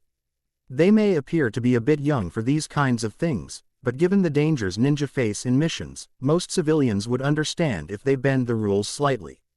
When they finally leave the mall, Ino uses her sweet tone to make the clones send the merchandise back to the flower shop, and, after spending the day with Ino, Naruto knows the tone translates to trouble for him. Well, I guess it's time to go home, right? Nope, we still haven't had dinner yet. Come on, there is this great restaurant nearby. Sighing, Naruto allows Ino to once again lead them to their destination. The restaurant, while it doesn't require a particular dress code, seems to be the type that require better clothing than Naruto's old orange jumpsuit or Ino's purple blouse and skirt. The waiter leads them to one of the more private booths in the restaurant per Ino's request. As opposed to sitting on the other side of the booth, Ino decides to sit next to Naruto instead, which only serves to make Naruto even more nervous. Nay, Naruto, you don't mind paying for this meal, do you? No problem. Beside, if you have any money left, you probably would still be in that mall. Yeah, I guess so, Ino says, scratching her head sheepishly. But a lot of stores are having sales to celebrate the grand opening. I just can't resist. Say, do you really think I look good in those clothes? Of course, Ino-chan has always been a very cute girl. You're just saying that. No, I really mean it. Do you start thinking that before or after you saw me half naked in my underwear? Arg, please don't remind me. Are you going to be thinking about me tonight? Ino asks, leaning over and drawing circles on Naruto's chest with her finger. Ino-chan, it's so easy to tease you, Naruto, Ino says, giggling. Aren't you worried that the others would get the wrong impression? Like Shikamaru and Choji? Nah, I don't care what they think. I know you well enough and I trust you, Naruto, or else I wouldn't have done all the posing for you. If not for Sasuke, I would probably make you my boyfriend. In fact, after today, I would go as far as saying that you two are pretty close in my book. To say that Naruto is surprised is an understatement. Never in his life would he think that Ino would feel that way about him, but he can't find any sign of jest or tease from her tone or her facial expression. Naruto subconsciously touches his stomach to remind himself why he is such an outcast in the first place, and before he can drown out the hope building inside him that he would be accepted by the girls as more than just another friend. The waiter brings their food to their table. They quickly regain their composure and enjoy their meal mostly in silence outside of occasional small talk. After dinner, Naruto walks Ino back to the flower shop. Thanks for the date, Naruto. I had a lot of fun today, Ino says before giving Naruto a kiss on the cheek and rush back inside. Touching his cheek, Naruto has tea. He same loopy smile on his face as he heads home. Just as he thought, he dreamed about the 4 girls that night. What makes it worse is that after seeing the show Ino put on for him, the other 3 girls have basically the same line of clothing in his dream. By the time he wakes up the next morning, he would probably feel more tired than when he went to bed that night. You count the prologue about a week ago. Check it out if you're interested and haven't read it yet. The next morning, Hinata is seen pacing back and forth in front of Naruto's house. On injure occasions, she puts on a determined look and approaches the door only to shrink back as she reaches for the doorbell. Her pale eyes dodge away whenever someone casts an inquisitive glance toward the Hyuga heiress. Taking a deep breath, Hinata approaches the door again, reminding herself of the purpose of her visit, reminding herself what she heard the day before. Asuma, Kurenai and Team 8 are sitting in the training ground, waiting for Team 10 to show up so they can begin helping Shino and Shikamaru prepare for the 3rd stage of the Chunin examination. Kurenai is about to unleash her fury on Asuma for the lateness of his team when Shikamaru and Choji wander into the training ground. Oh, good, you're here, where's Ino? Asuma says. She is out on a date with Naruto, Shikamaru says. What? But Kurenai and T saw him out on a date with that girl at the ramen shop 2 days ago. No way, I could have sworn I saw him out on a date with Sakura yesterday. Akamaru saw that too, didn't you, boy? Arf. Wow, I never knew that Naruto is so popular. Maybe Ino's right. Maybe I should lose some weight. I'm losing to Naruto for crying out loud, Choji says. Are you certain that they are indeed on a date? Shino asks after casting a glance at Hinata's downtrodden face. Yeah, I'm pretty sure. Naruto went to lunch with the ramen girl, Ayame I think her name is, at a pretty fancy restaurant. You think so too, right Kurenai? Yes, even though Naruto did say that it's only because Ayame was helping him with something. I'm pretty sure that Naruto and Sakura was on a date too. I mean, Naruto has his arm around her waist and everything. And she seems to be enjoying it too. Yeah, and Ino had her arms around Naruto's when she practically runs out of the shop as soon as she saw Naruto approaching. She was wearing some pretty fancy clothes too. You saw that too, right Shikamaru? Shikamaru, I don't understand. There is no logical explanation. I thought you should have known by now that there is never a logical explanation for what Naruto does or what he can do. Even Akamaru and I can figure that out. Hinata, are you all right? You seem awfully quiet, even more than usual. Oh, I'm fine Kurenai-sensei. Truth is, she doesn't understand what is going on either. She always thought that the other girls all have their boy interest elsewhere. She never expected for there to be so many competition all of a sudden. Leaning against the fence, Hanabi watches her sister in annoyance as Hinata starts to back away from the door again. Oni-sama, are we ever going to get anything done? Hanabi-chan, maybe we should just go home. Arg, I didn't wait this long so we can go back home empty-handed. Beside, Chichi-Yui told us to come here to give Naruto-ni-sama the message. If you won't ring the doorbell I will. Hanabi-chan, wait. Ignoring her sister's plea, Hanabi runs up to the front door and rings the doorbell. They are surprised when a tall man opens the door instead of whom they were expecting. Who are you? I'm sorry, the two Hyugas say, trembling, we must have gotten the wrong door. Zabuza-san, who is it? Naruto-kun, Hinata whispers, looking past Zabuza into the house. Hey, Hinata-chan, Hanabi-chan, come on in, we're just about to have breakfast. Eyeing the tall stranger, the two Hyugas move gingerly around Zabuza and follow Naruto to the living room. Naruto has gone into the kitchen after asking the two girls to enter. The girls think that he is fixing up breakfast until they hear Naruto talking to another girl. Turning to look at her sister, Hanabi sees the resolve on Hinata's face slowly dissipating with each line in their conversation. When he comes out again, Hanabi almost laughs when she sees Naruto trying to balance the three-place Atesh in his arms before a cute girl follows him out carrying 2 plates herself. By the time Naruto and the girls sit down at the table along with Zabuza, Hinata has already gone back into her shell and started fidgeting with her fingers again. Elbowing her sister, Hanabi leads Hinata to the table as well. So, Naruto-ni-sama, do you have time later today? Hanabi asks when it's clear Hinata won't be saying anything anytime soon. Sure. It's not like I'll get sent out on a mission. Why? Chichi-Yui wants to invite you over for dinner tonight, but he wants everyone to dress in traditional clothing. Traditional clothing, as in kimono and stuff. Yes. I don't have any of those. Didn't you go shopping with Ino-ne-san yesterday? Hinata looks up at her sister, surprised that she brought it up so casually. Glancing at the opposite side of the table, Hinata notices that Haku is gripping her fork with extra force as soon as she heard Hanabi's words, and Hinata can tell that Hanabi notices it too. From the smirk on her face. Yes. Ino-chan wanted to go to the new shopping mall. She needed a few extra arms to carry the bags for her. I bet that was fun.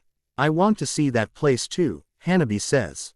Hinata watches as Hanabi picks at her food casually as though without a care in the world. From her experience, she knows that this is when Hanabi is the most mischievous and the most dangerous. A sign that she only shows around Naruto or when she has something up her sleeve against Hinata, and Hinata has a feeling that this time it has something to do with both. Nay, Sama and I need to buy a new kimono too. We haven't bought a new one for so long and our old ones don't fit anymore. You don't mind going with us, do you, Naruto-ni-sama? After all, you'll need one too. I guess I would need to. It's not very good for my ninja career to turn down an invitation from Hiashi Jii-san. At least that's what Gigi told me. You're probably the only one who can get away with calling Hokage-sama that. Naruto ni sama. Hey, I guess I am. They finish breakfast in silence, mostly in part to Haku slamming her utensils on the table and storming back to her room as soon as she is finished. When the rest of them turn to Zabuza for an explanation, he simply finishes the rest of his food and leaves for training without saying a word. Chuckling nervously, Naruto puts dishes in the kitchen sink after everyone finishes their breakfast. Picking out a different set of clothes, which features a simple white shirt, black pants and a dark blue jacket, since the ones he used in the last 2 days are in the washer, Naruto joins the Hyugas in the living room and head out to the marketplace. As soon as they get out of the house, Hanabi immediately clings onto Naruto's arm and pulls him along while Hinata glares at her sister from behind them. Before they head for Naruto's house, Hanabi promised Hinata that she will help a certain Hyuga get closer to Naruto. Right now, the only one close to Naruto is her dear little sister. That's when the meaning of Hanabi's words dawn on her. That conniving little, she was talking about herself. Both Naruto and Hanabi sense the sudden spike of killer intent, but it dissipates as quickly as it appeared. Naruto starts scanning around the area, hoping that it wasn't some ninja or civilian out to get him because of the Kyuubi. Or worse, Sakura or Ino because they see him going out with Hinata and Hanabi. Hanabi, however, knows exactly where it came from, and all she does in response is to turn around and sticks her tongue out at Hinata and moves even closer to Naruto. Hanabi-chan, can I have a word with you? Hinata asks, walking up next to her sister. Sure, Hanabi responds, staying glued to her spot next to Naruto. What's the problem? Hinata ne-sama. In private, Naruto eyes the two girls nervously. He has seen the look on the two girls' face somewhere before. It's the look that Sakura and Ino, up until a couple of days ago, would have if the other girl's name and Sasuke are brought up together in a conversation. Naruto stays glued to his spot, afraid of what he might hear if he eavesdrops on the two. While he is waiting, he can distinctly hear sounds of things crashing, and at some point, he's pretty certain that he saw something flying into the air, but he couldn't be sure since he was looking directly into the sun. When the two girls return, they are still in one piece and smiling, though their clothes are slightly disheveled. Both of them have a strained smile on their face, but Naruto is too distracted by Hinata's open jacket to notice. It seems that Hinata is a bit more developed in certain areas of her anatomy than the other girls. Shaking his head to clear his mind, he blames Ino for putting those thoughts in his head, which in turns leads to him thinking about Ino's modeling the day before, then his meditation training that Ero Sennin put him through that made him a lot more aware of the female anatomy than he wanted in the first place. Being the perceptive future ninja that she is, Hanabi easily trails Naruto's line of sight and scowls when she sees the cause of Naruto's blushing face. Moving next to Naruto, Hanabi wraps her arms around Naruto's again, making him turn his attention to her. Naruto ni-sama, let's go. Oh right, let's go. Hinata is slightly annoyed that Hanabi has taken Naruto's attention away from her again, even if Hinata is fighting a blush from where Naruto's attention is focused on. Though she is more reserved than her sister, Hinata keeps inching closer to Naruto as they walk, a fact that is not lost on Hanabi. When the group arrives at the shop, the two girls leave Naruto in the hands of the tailor and start exploring the store, starting another competition to gain Naruto's attention. The tailor meticulously takes Naruto's measurements and finds kimonos that fits him and pushes him into the changing room with them. Knowing nothing of what he's supposed to look like, he waits outside Hinata and Hanabi's changing rooms for the girl's advice. Hanabi is the first one out of the changing room, and as soon as she sees Naruto waiting outside, she stretches her arms out to her sides and stands in front of him. Don't I look cute in this, Naruto ni-sama? Oh, yes, very cute. You don't look so bad yourself, Naruto ni-sama. Nah, Naruto-kun. Hearing Hinata's voice behind them, Naruto and Hanabi turn around and are stunned by the sight.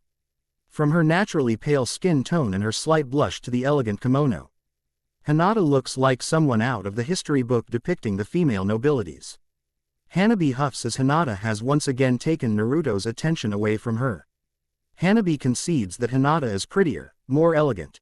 And more womanly than she is, so if she wants to win, she'll have to plan her moves carefully, using the one thing she has on her sister, her nerves. Looks like we all have what we are looking for. Let's go pay for these. Changing back to their clothes, Hinata asks the tailor to deliver the kimonos to the Hyuga compound and that the people there will pay for them.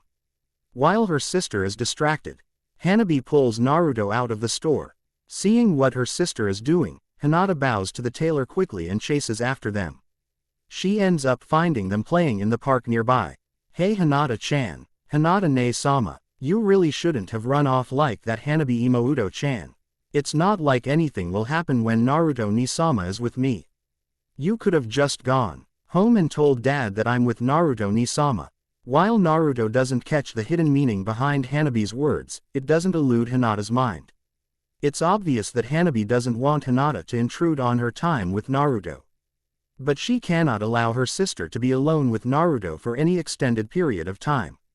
The three youngsters end up spending the day together, from playing in the park, to having lunch at Ichiraku, to window shopping in the commercial district, until the three finally returns to the Hyuga compound half an hour before the dinner starts. Hinata-sama, Hanabi-sama, welcome back, the guard says. Greeting the two heiresses. Thank you. Have the kimonos arrived yet? Yes, they are in your room Hinata-sama. Please tell my father that we will be ready for dinner as scheduled. Very well. They find the three kimonos laid out on Hinata's futon. Picking up hers, Hanabi goes back to her room and change. Hinata hands Naruto his kimono, but he stays in his spot, not knowing where to go with them. Naruto-kun, Hinata asks, tilting her head in confusion. Do you have a spare room? You can use the room you have always used. Otu-san saved that room for you. Really? I thought he would have given that away. I haven't spent a night here for so long.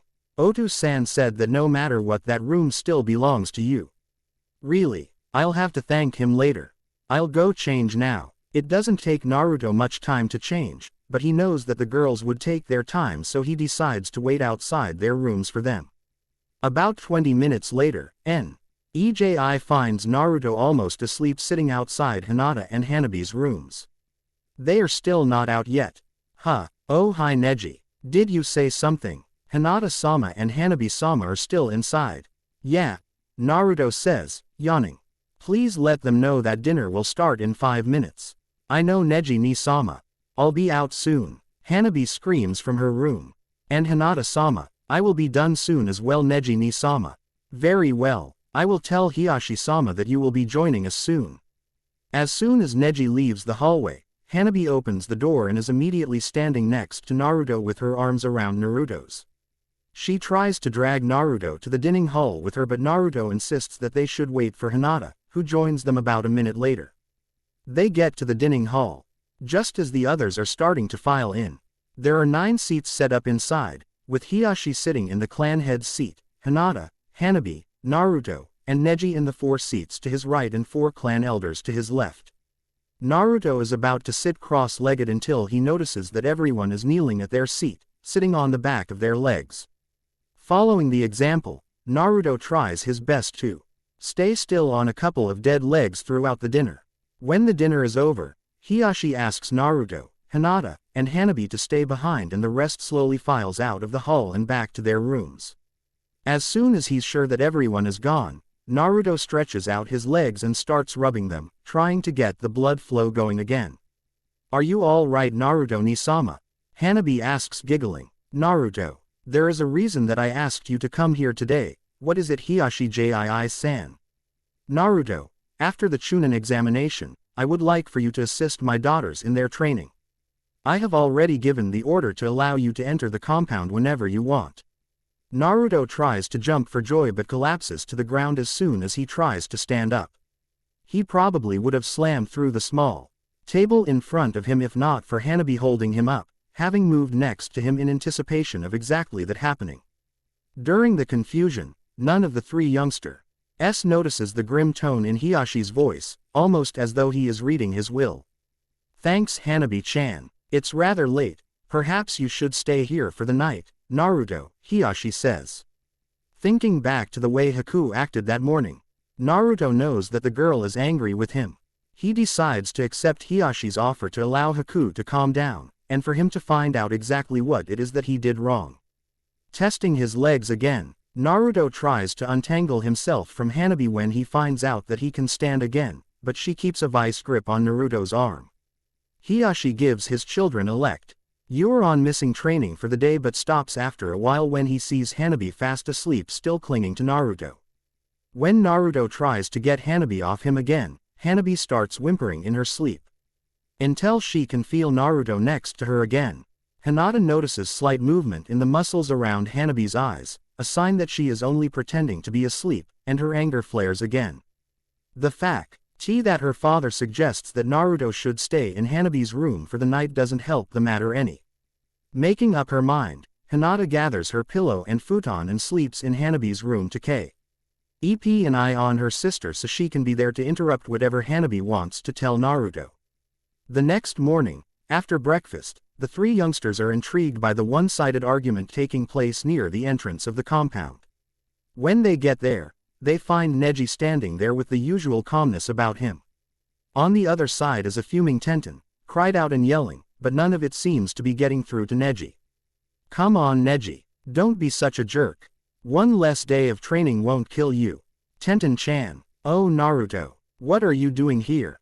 Hiyashi-san invited me dinner last night and it got pretty late so I stayed over.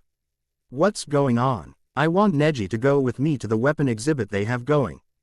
It's only going to be up for 2 more days. And I'm telling you that you are perfectly capable of going by yourself. But I'll look like an idiot going by myself.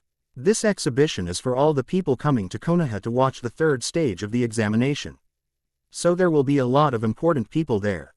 And chances are there's going to be a lot of ninjas going in groups. And I've also said that I'm not interested. Oh forget you, Naruto, Hinata, Hanabi. Do you want to go with me? Gomen Nasai, Tenten-san. Hanabi and I already missed training yesterday. Otu-san would not be pleased if we miss another day. I guess I can go with you Tenten-chan. Just let me go change first. Arigato Naruto, Tenten says, sticking her tongue out at Neji. As soon as Naruto enters the front yard in his normal clothes, Tenten drags him out of the compound, saying goodbye to Hinata and Hanabi on the way while ignoring Neji. With Tenten pulling him along, Naruto struggles to keep his legs from getting tangled up and falling over. He knows that Tenten wants to see the exhibit, but he didn't know that she would be so eager that she would practically run to the exhibit hall near the Hokage Tower. As soon as they enter the exhibit hall, Tenten almost seems like she is off on a different planet, her entire attention focused on the weapons on display. Look at all these rare weapons. I don't even know where I should start. Well we could, maybe we should go there first, or there. While Tenten is still looking around, an attendant hands Naruto a leaflet detailing a suggested path to see the exhibition. After thanking the smiling attendant, Naruto taps Tenten's shoulder, trying to get her attention. What's the matter, Naruto? We can always follow this map. Ooh, where did you get this? This even has information about the weapons on display. One of the people working there gave it to me just now. I see. Well, let's go. 3 hours later, the two find themselves in the food court. Normally, people visiting WOU have covered the entire exhibit in that amount of time, but since Tenten spends a long time at every display, they barely covered a third of the exhibit. By now Naruto knows the reason why Tenten is adamant about someone going with her and why Neji was adamantly against going with Tenten. It's to keep her out of trouble. Naruto feels like he has gone through a whole day of training after keeping Tenten away from trying to touch the weapons. In his mind, he has little doubt that she would do a lot more than just touch the weapons if she manages to get her hands on them. The latest attempt almost took Naruto's eye out when she swung her arm back, the kunai she tried to break the glass case with still in her hand. The gash on his forehead is healed within seconds and Tenten finally agreed to calm down after that incident. The only reason they haven't been kicked out yet is because the area was closed off and no one noticed the two sneaking inside in the first place. Naruto, are you sure you're all right? Yes, as long as we don't try that again I think I can manage. All right, I'm sorry. I promise I won't do that again. Are you full yet? Huh, yeah, let's go see the rest of the exhibits. In the same slow pace but more controlled manner, they manage to go through the rest of the exhibit about an hour before the exhibit closes for the day. Satisfied, Tenten almost walks out of the hall until she realizes that Naruto is missing. A couple of minutes later, Naruto shows up next to a nervous Tenten. Where did you go? Sorry, I just needed to use the bathroom. You could have told me before you left. Sorry. Hey Naruto, do you want to get something to eat before heading home?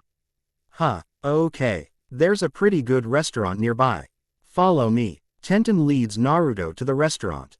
The waiters there seems to know Tenten pretty well as they lead her to a table in the corner as soon as Tenten walks up toward them. After ordering their meal, Tenten turns her attention toward Naruto. All right Naruto, what did you take out of the exhibit? What are you talking about? I saw your bunchins leave the exhibits carrying something when you showed up next to me. Hey, guess I can't hide it from you. I bought a replica of one of the swords you really liked from the exhibit from the concession stands. I was going to give it to you after walking you home, but... Arigato Naruto, you're welcome Tenten-chan, but I'm not the only one you bought something for am I? I could have sworn I saw two bunchins. Well, Haku-chan is really angry at me for some reason. So I thought I would get her something to cheer her up. Oh, why is she angry at you? I don't know. It all started when Hanabi-chan talked about me going to the mall with Ino-chan. Aha, I bet she's jealous. Jealous. I heard from Lee that you went out on a date with Sakura. Then you went out on a date with Ino, spent the entire day yesterday with Hinata and Hanabi, and spend an entire day with me today. But I don't think I've heard anything about you doing anything with Haku. You really think that she's jealous? Yep, you must always believe a woman's instinct. This isn't something a little gift would take care of. So what should I do? What else? You should go out on a date with her. This is really going to cut into my training time. Like I told Neji this morning, missing one day of training won't kill you. If you are strong enough to win, you won't need the extra day. If you're not, one more day of training won't make a difference. I guess you're right. I really should plan something for Haku-chan. That's right. Ooh, the food is here. The rest of the meal is filled with small talk about weapons, training, and most of all Tenten trying to get Naruto to tell her about details of his dates with the other girls. After dinner, Naruto walks Tenten back to her apartment, but rain starts pouring down as soon as they leaves the restaurant. Taking off his jacket, he holds it over Tenten's head. Nah, Naruto. Come on, I'll cover you. But what about you? I'll be fine. Moving next to Naruto, Tenten wraps her arms around him, trying to get as close to him as possible. Naruto, stunned by the sudden action, stands frozen in his spot. Seeing no movement from the boy, Tenten tugs on Naruto's arm. Naruto, what's wrong? Tenten-chan, what are you doing? This way, the jacket should be able to cover both of us. Come on. Let's get out of the rain. Right, let's go. When they finally reach Tenten's apartment, they are soaked from head to toe. After handing the real Naruto the packaged sword, the cage bunchin waiting outside Tenten's door disappears. Opening the door, Tenten stares oddly at Naruto, who's still standing outside. Come on Naruto, come in. I really should get going. You're going to catch a cold. At least come in and dry yourself up first. Letting the boy inside, Tenten heads into the bathroom and returns with a towel. Handing it to Naruto, Tenten goes into her room to change out of the wet clothes. When Tenten comes out again, Naruto drops the towel on the floor and starts stuttering. What's wrong Naruto? Tenten-chan, your hair. I knew it. I look really strange with my hair down don't I? No. Tenten-chan looks really cute with your hair down. Really? You really think so? Yep. Thanks Naruto. Let me find you an umbrella so you can get home or else Haku will really be angry. Arigato Tenten-chan. By the time Naruto gets home, Haku and Zabuza has already went to bed. Going back to his room, he finds the present hidden safely in the closet just as he remembers from the clone after he sneaked inside without the 2X Kirin noticing. Deciding to deal with Haku the next day, Naruto heads off to bed himself. The next morning, Naruto awakens to the smell of Haku cooking. After cleaning up for the day, Naruto walks into the dining room and finds Haku and Zabuza having breakfast. Taking a seat at the table, he notices that neither Haku nor Zabuza give any indication that they noticed his existence. Tilting his head in confusion, he goes into the kitchen and finds it empty. Haku-chan, where is my breakfast? If you want breakfast, you are perfectly capable of fixing it yourself, Naruto-san. But Haku-chan, I'm done. Standing abruptly from her seat, Haku storms back to her room, slamming the door in the process. Stretching his neck to make sure the girl is inside her room, Zabuza gestures for Naruto to come closer. I have never seen Haku as angry as she was yesterday. I would love to help you, Naruto, but you started this mess, you have to be the one to take care of it. But, as soon as I tried to put in a good word for you yesterday, she has a senbon right under my chin. I will talk to her after breakfast, Naruto says, gulping. You take care of it and you take care of it now before she tries to destroy the house, Zabuza says, hell. She already froze 2 of the chairs yesterday just out of anger. Okay, I'll go now. Going back to his room and retrieving the gift, Naruto starts weighing the pros and cons of giving her more firepower to use on him at the moment. Sighing, he picks up the package and heads to Haku's room. Knocking on the door, he waits a few moments before Haku opens the door. Is there something you need, Naruto-san? Look, Haku-chan. I know I haven't spent any time with you lately, Naruto says, flinching from Haku's cold tone. There is no need for you to take time out of your busy schedule to keep me company, Naruto-san. Haku-chan, here, I bought you something. Haku's look softens as she eyes the package wearily. Naruto stands frozen in his spot, waiting for Haku's reaction, and take his punishment if necessary.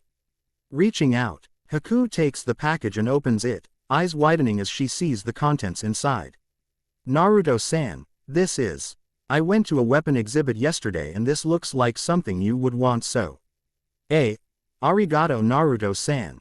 Hey, listen, Haku-chan, I was thinking that maybe you and I can go on a picnic together. Picnic? Just the 2 of us? Yeah, but if you don't want to. No, I would love to go. I should prepare some food. I will fix breakfast for you as well. Let me help you, Haku-chan. Oh, okay. Hearing footsteps, Zabuza leans back in his chair, and waits until he sees 2 people emerging from the bottom step. Chuckling at Haku's flustered face, Zabuza picks up his sword and heads out for training to give the 2 some time alone with each other. To keep Naruto from making a mess of things, Haku first makes some ramen for Naruto to get him out of the kitchen before turning to preparing food for the picnic. After hours of work to make sure everything is in order, Haku puts all the food in a basket and waits in the living room for Naruto, who has gone to his room to change per Haku's request. When Naruto emerges from his room, he has a black short-sleeved shirt, dark blue pants and a dark green jacket with the sleeves cut off. Haku-chan, are you ready to go? Yes, but where are we going? You'll see. The place is really nice. I just know that you'll love it. Haku expected Naruto to take her to the park, but Naruto ends up taking Haku outside the village. After racing through the trees, they finally stop at a clearing. Haku's breath is caught in her throat as soon as she takes the time to look at her surrounding. The forest gradually opens up toward the west, giving them a good view of the early afternoon sun while still giving them some shading.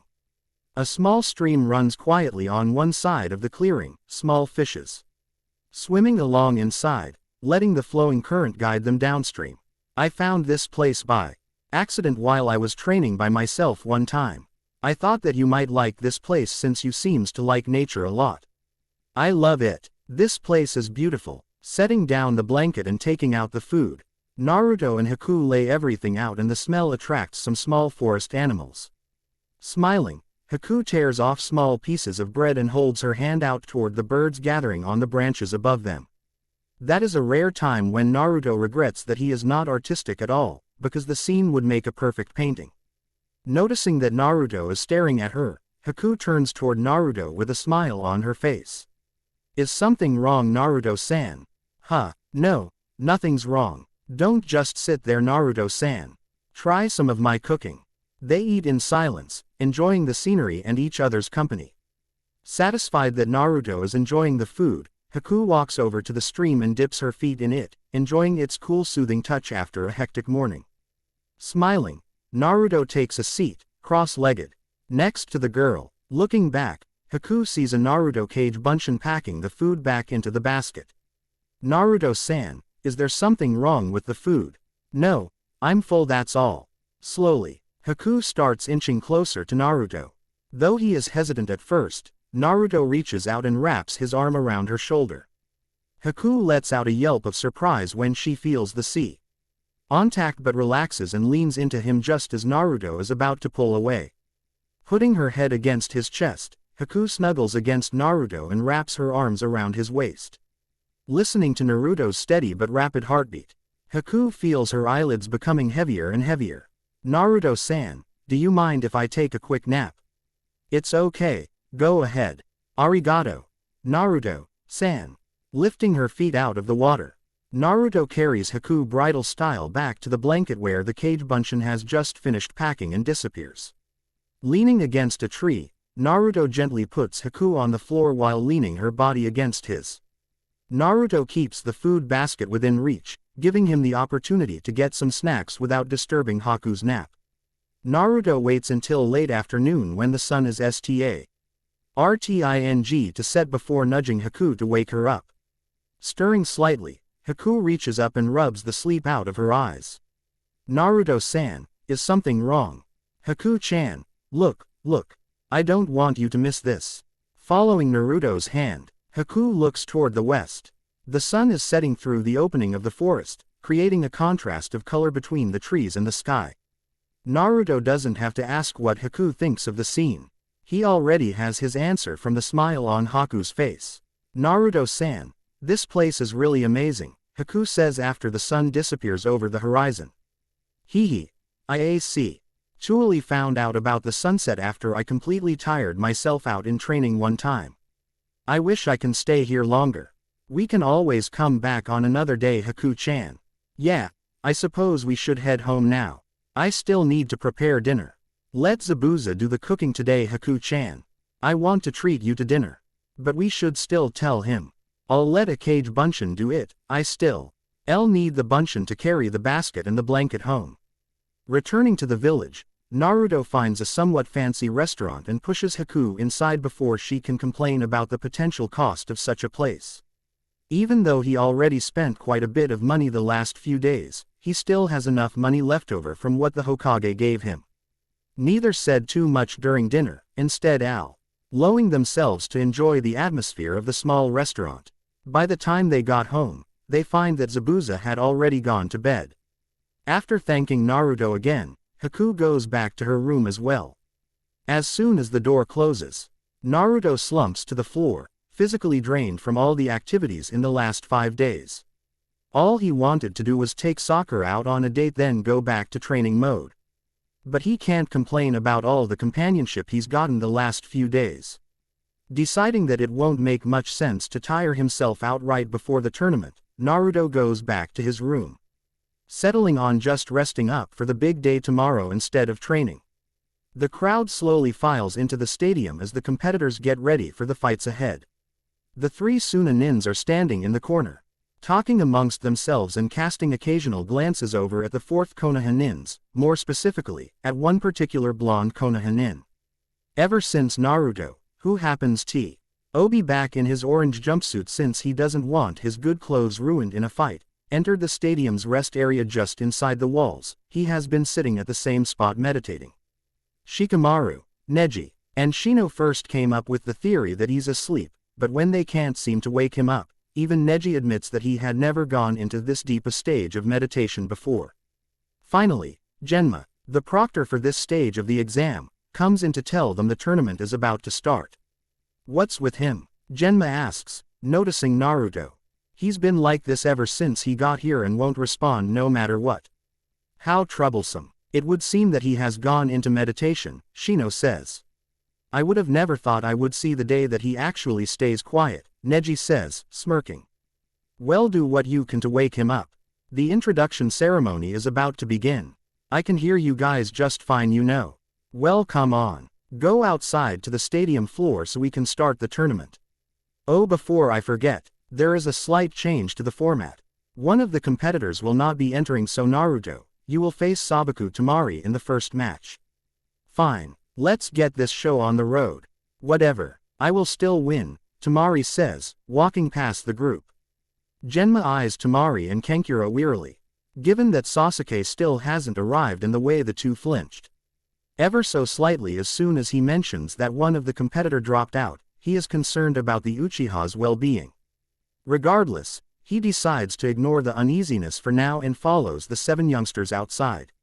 As soon as the introductions are over, everyone besides Naruto, Temari, and Genma heads upstairs to the balcony to watch the fight. Standing across from Naruto, Temari glares at the blonde boy. Recall the conversation she heard yesterday. Temari grumbles as she walks inside the restaurant. How she manages to let Kankuro talk her into getting takeout for them is beyond he. Although she suspects that it had something to do with Gaara giving her a bone-chilling glare. After making the orders, Temari takes a seat at one of the tables as she waits.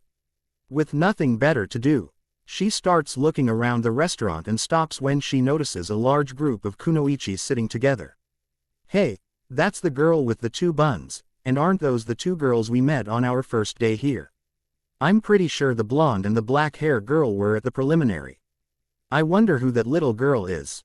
With nothing better to do, Temari sneaks closer to the girls' table, trying to catch their conversation. The girls are so caught up in their chat that they didn't even realize Temari moving to the booth near them. Using the menu to cover her face, Temari listens in on them. Tenten ne-san, how was the weapon exhibit? Hanabi asks, taking another sip of her lemonade. Oh, it was really fun. Look, Naruto even got me this sword. Ooh, let me see, Ino says, grabbing at the sword. Curious, Temari peeks around the menu, trying to catch a glimpse of the sword. The sword itself is about 2 feet long, shorter than standard. The sheath is dark blue in color with gold rims. The patterns on the sheath looks like they are made of silver, but the part that draws the most attention is the 7 jewels on the sheath. The jewels are all different in color, laid out as a specific pattern. The silver decoration only serves to draw out the beauty of the jewels. The handle also appears to be golden in color, but Temari guesses that it's only gold plating or else the weapon will be too expensive for a simple genin to purchase. You are so lucky, Tenten, this must have cost a fortune. All I can get Naruto to buy me was some clothes, and I have to use my beauty to charm him into buying them. Like you have any beauty to speak of, Ino Buddha. What did you say, forehead girl? How dare you after all I did to help you look good for your date with Naruto? And Eve, Ryon knows you need a lot of help to even look presentable. Tenten immediately snatches the sword from Ino before the 2 girls can use it on each other. Hinata and Hanabi slowly edges away from Ino and Sakura, having learned the hard way just a few moments ago not to get involved in their argument. Trying to defuse the situation, Tenten turns her attention to Haku. Nay Haku, I know Naruto got you something too. Can you show us? Hearing Tenten's words, everyone turns their attention to the black-hair girl, including Temari, who is becoming more and more interested in the conversation. All Haku can do is lower her head, blushing from the attention. Eventually, she reaches into her weapons pouch and retrieves something. Holding her hands out, Haku shows everyone the new Senbon set Naruto got for her. Instead of the normal steel needles, these Senbons are made of gold. There are some decorations on one end of the Senbon, but from her distance, it takes Temari a few tries before she can see it clearly. The decoration looks like a silver dragon wrapping itself around one end of the needle. Ahaya Naruto, over here. Surprised by the blonde girl's sudden cry out, Temari turns her attention to the door. Given the different clothing, it took Temari a few tries before she can tell who the boy is. Before she can delve into the question of what part of that scrawny little brat is so popular with the Konoha kunoichi. The waiter brings her the order. With the girls' attention no longer focused on their conversation, they can easily spot Temari looking meekly back at them, the packaged food in her hands. Embarrassed at being caught, hearing the proctor calling for the match to begin, Temari refocuses on the task on hand. Even if it may interfere with their plan, she is still determined to defeat, no, embarrass the puny genin in front of her, if only to prove to herself that her opinion of him is correct. Beside, just because there's going to be complete chaos when the opera Cheon begins doesn't mean she can't impress people from her village enough to promote her to Chunin by the time she gets back. Grabbing her fan, she barely opens it up in time to block a strike to her stomach.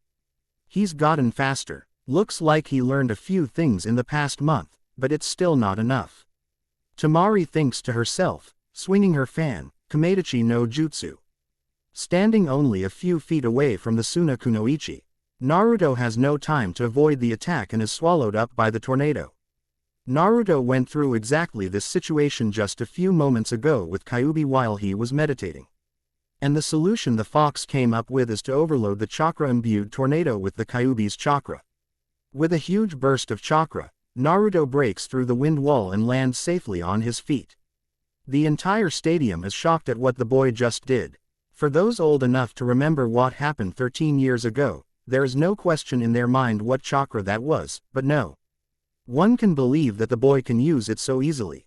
For those who can't remember, they are all surprised at the sheer amount of chakra that he boy just used, and he doesn't even look the slightly bit tired. Upstairs at the balcony, Kankuro subconsciously takes a few steps away from Gaara, who starts trembling as soon as he feels the power, not from fear, but from the excitement of a new kill. Your fan won't help you win this time. Don't get cocky. I still have plenty of ways to pound you to the ground, and I intend to use them. Temari can tell that even someone like the kid in front of her didn't buy that bluff. What's even more troubling is that what little wounds the attack did create are almost completely healed already. She can't quite place her finger on it, but she feels that she had sensed something similar to the chakra he used to break out of her attack, but she knows that she doesn't have any time to think about it. Using her fan as a shield, she gets ready to face a barrage of strikes from the boy. However, instead of charging in head-on like Temari expects him to, Naruto eyes the fan for a brief moment before calling 3-Kage Bunshin and surrounds Temari. Eyeing the clones, Temari grabs her fan and swing it around before putting it in front of her as a shield again, using the wind to destroy all the clones and to push the real Naruto back to prevent him from charging at her with her back turned. It'll take a lot more than a few clones to beat me. It's going to be tough to get close enough to use taijutsu. Using weapons is pointless from her match with Tenten-chan. I'm going to need a strategy. Looking around the stadium floor, Naruto spots a few trees in one corner. Eyeing Temari, Naruto makes a run for it, trying to find a spot to hide while he thinks. Weary of any tricks he may try, Temari stays in her spot, not even trying to stop him and risk exposing herself to a counterattack. Once he is safely hidden, Naruto starts meditating, hoping to consult his tenant to come up with a plan. Hey you darn fox, wake up. What do you want now, Kit? I need to come up with a plan to beat that Suna nin. You've already gotten away from her attacks before, haven't you? Yeah, so, then you can do the same thing when she tries to stop you with her wind attack. Oh, I get it now. I'll let you use my chakra for this fight. Now get back out there. With a blast of chakra, the Kyuubi send Naruto away from his cell. Back inside the stadium, Naruto shakes his head to clear his mind before reaching for his weapons pouch. Pulling out Injure Kunais, he fires them at Temari before forming Injure Kage Bunshins and orders them to leap into the air to surprise the Suna nin. From her spot, Temari sees the glint of sunlight reflecting off the weapons and swings her fan again, creating a wall of wind to block the projectile. Looking up, she sees Injure Naruto clones trying to attack her from above, which she dispatches with another blast of wind. Using the momentum, Temari swings her fan again, trying to block any more incoming attack attempts before they even materialize so she can catch her breath. But as she swings the fan, she feels a large burst of chakra coming from behind the trees. Confident that the wind will stop Naruto, Temari closes her fan and leans against it, trying to catch a quick rest. However, she never expects something to slam against her stomach as soon as she looks away. What the? Where did you come from? Ha! Got you. Rolling around, Naruto ends up pinning Temari on the ground, with her fan still lying on the ground where she was first hit. She tries to get the Konoha nin off of her by kneeing his stomach. Naruto jumps out of the way before the attack hits, but it ends up serving the purpose of releasing Temari anyway. Taking out her kunai, She starts swinging it about wildly, trying to drive Naruto away so she can retrieve her fan. Seeing what she is trying to do, Naruto creates another clone and let it take the fan away. You put that down right now. You're going to have to catch me first. I'll destroy you even without my fan. She has completely lost it, Kankuro thinks to himself watching his enraged sister from upstairs. Smiling, Naruto dodges away from Temari's wild strikes easily. Seeing that he has gotten into the head of his opponent, Naruto jumps away and creates a mass of cage bunshin before moving backward, allowing the clones to take over the fight. By the time Temari manages to take out all the cage bunshin, she is completely exhausted while Naruto is fully rested. It doesn't take much longer for Naruto to have a kunai pressed against the back of Temari's neck. As soon as Genma ends the match, Naruto returns the battle fan to Temari, who snatches it roughly and stomps away angrily. Scratching the back of his head, Naruto watches as Temari practically shoves Genma away on her way to the staircase. Moving next to Genma, Naruto pretends to talk to the proctor and waits until the fiery tornado finally gets back to the balcony before joining his friends in the stands.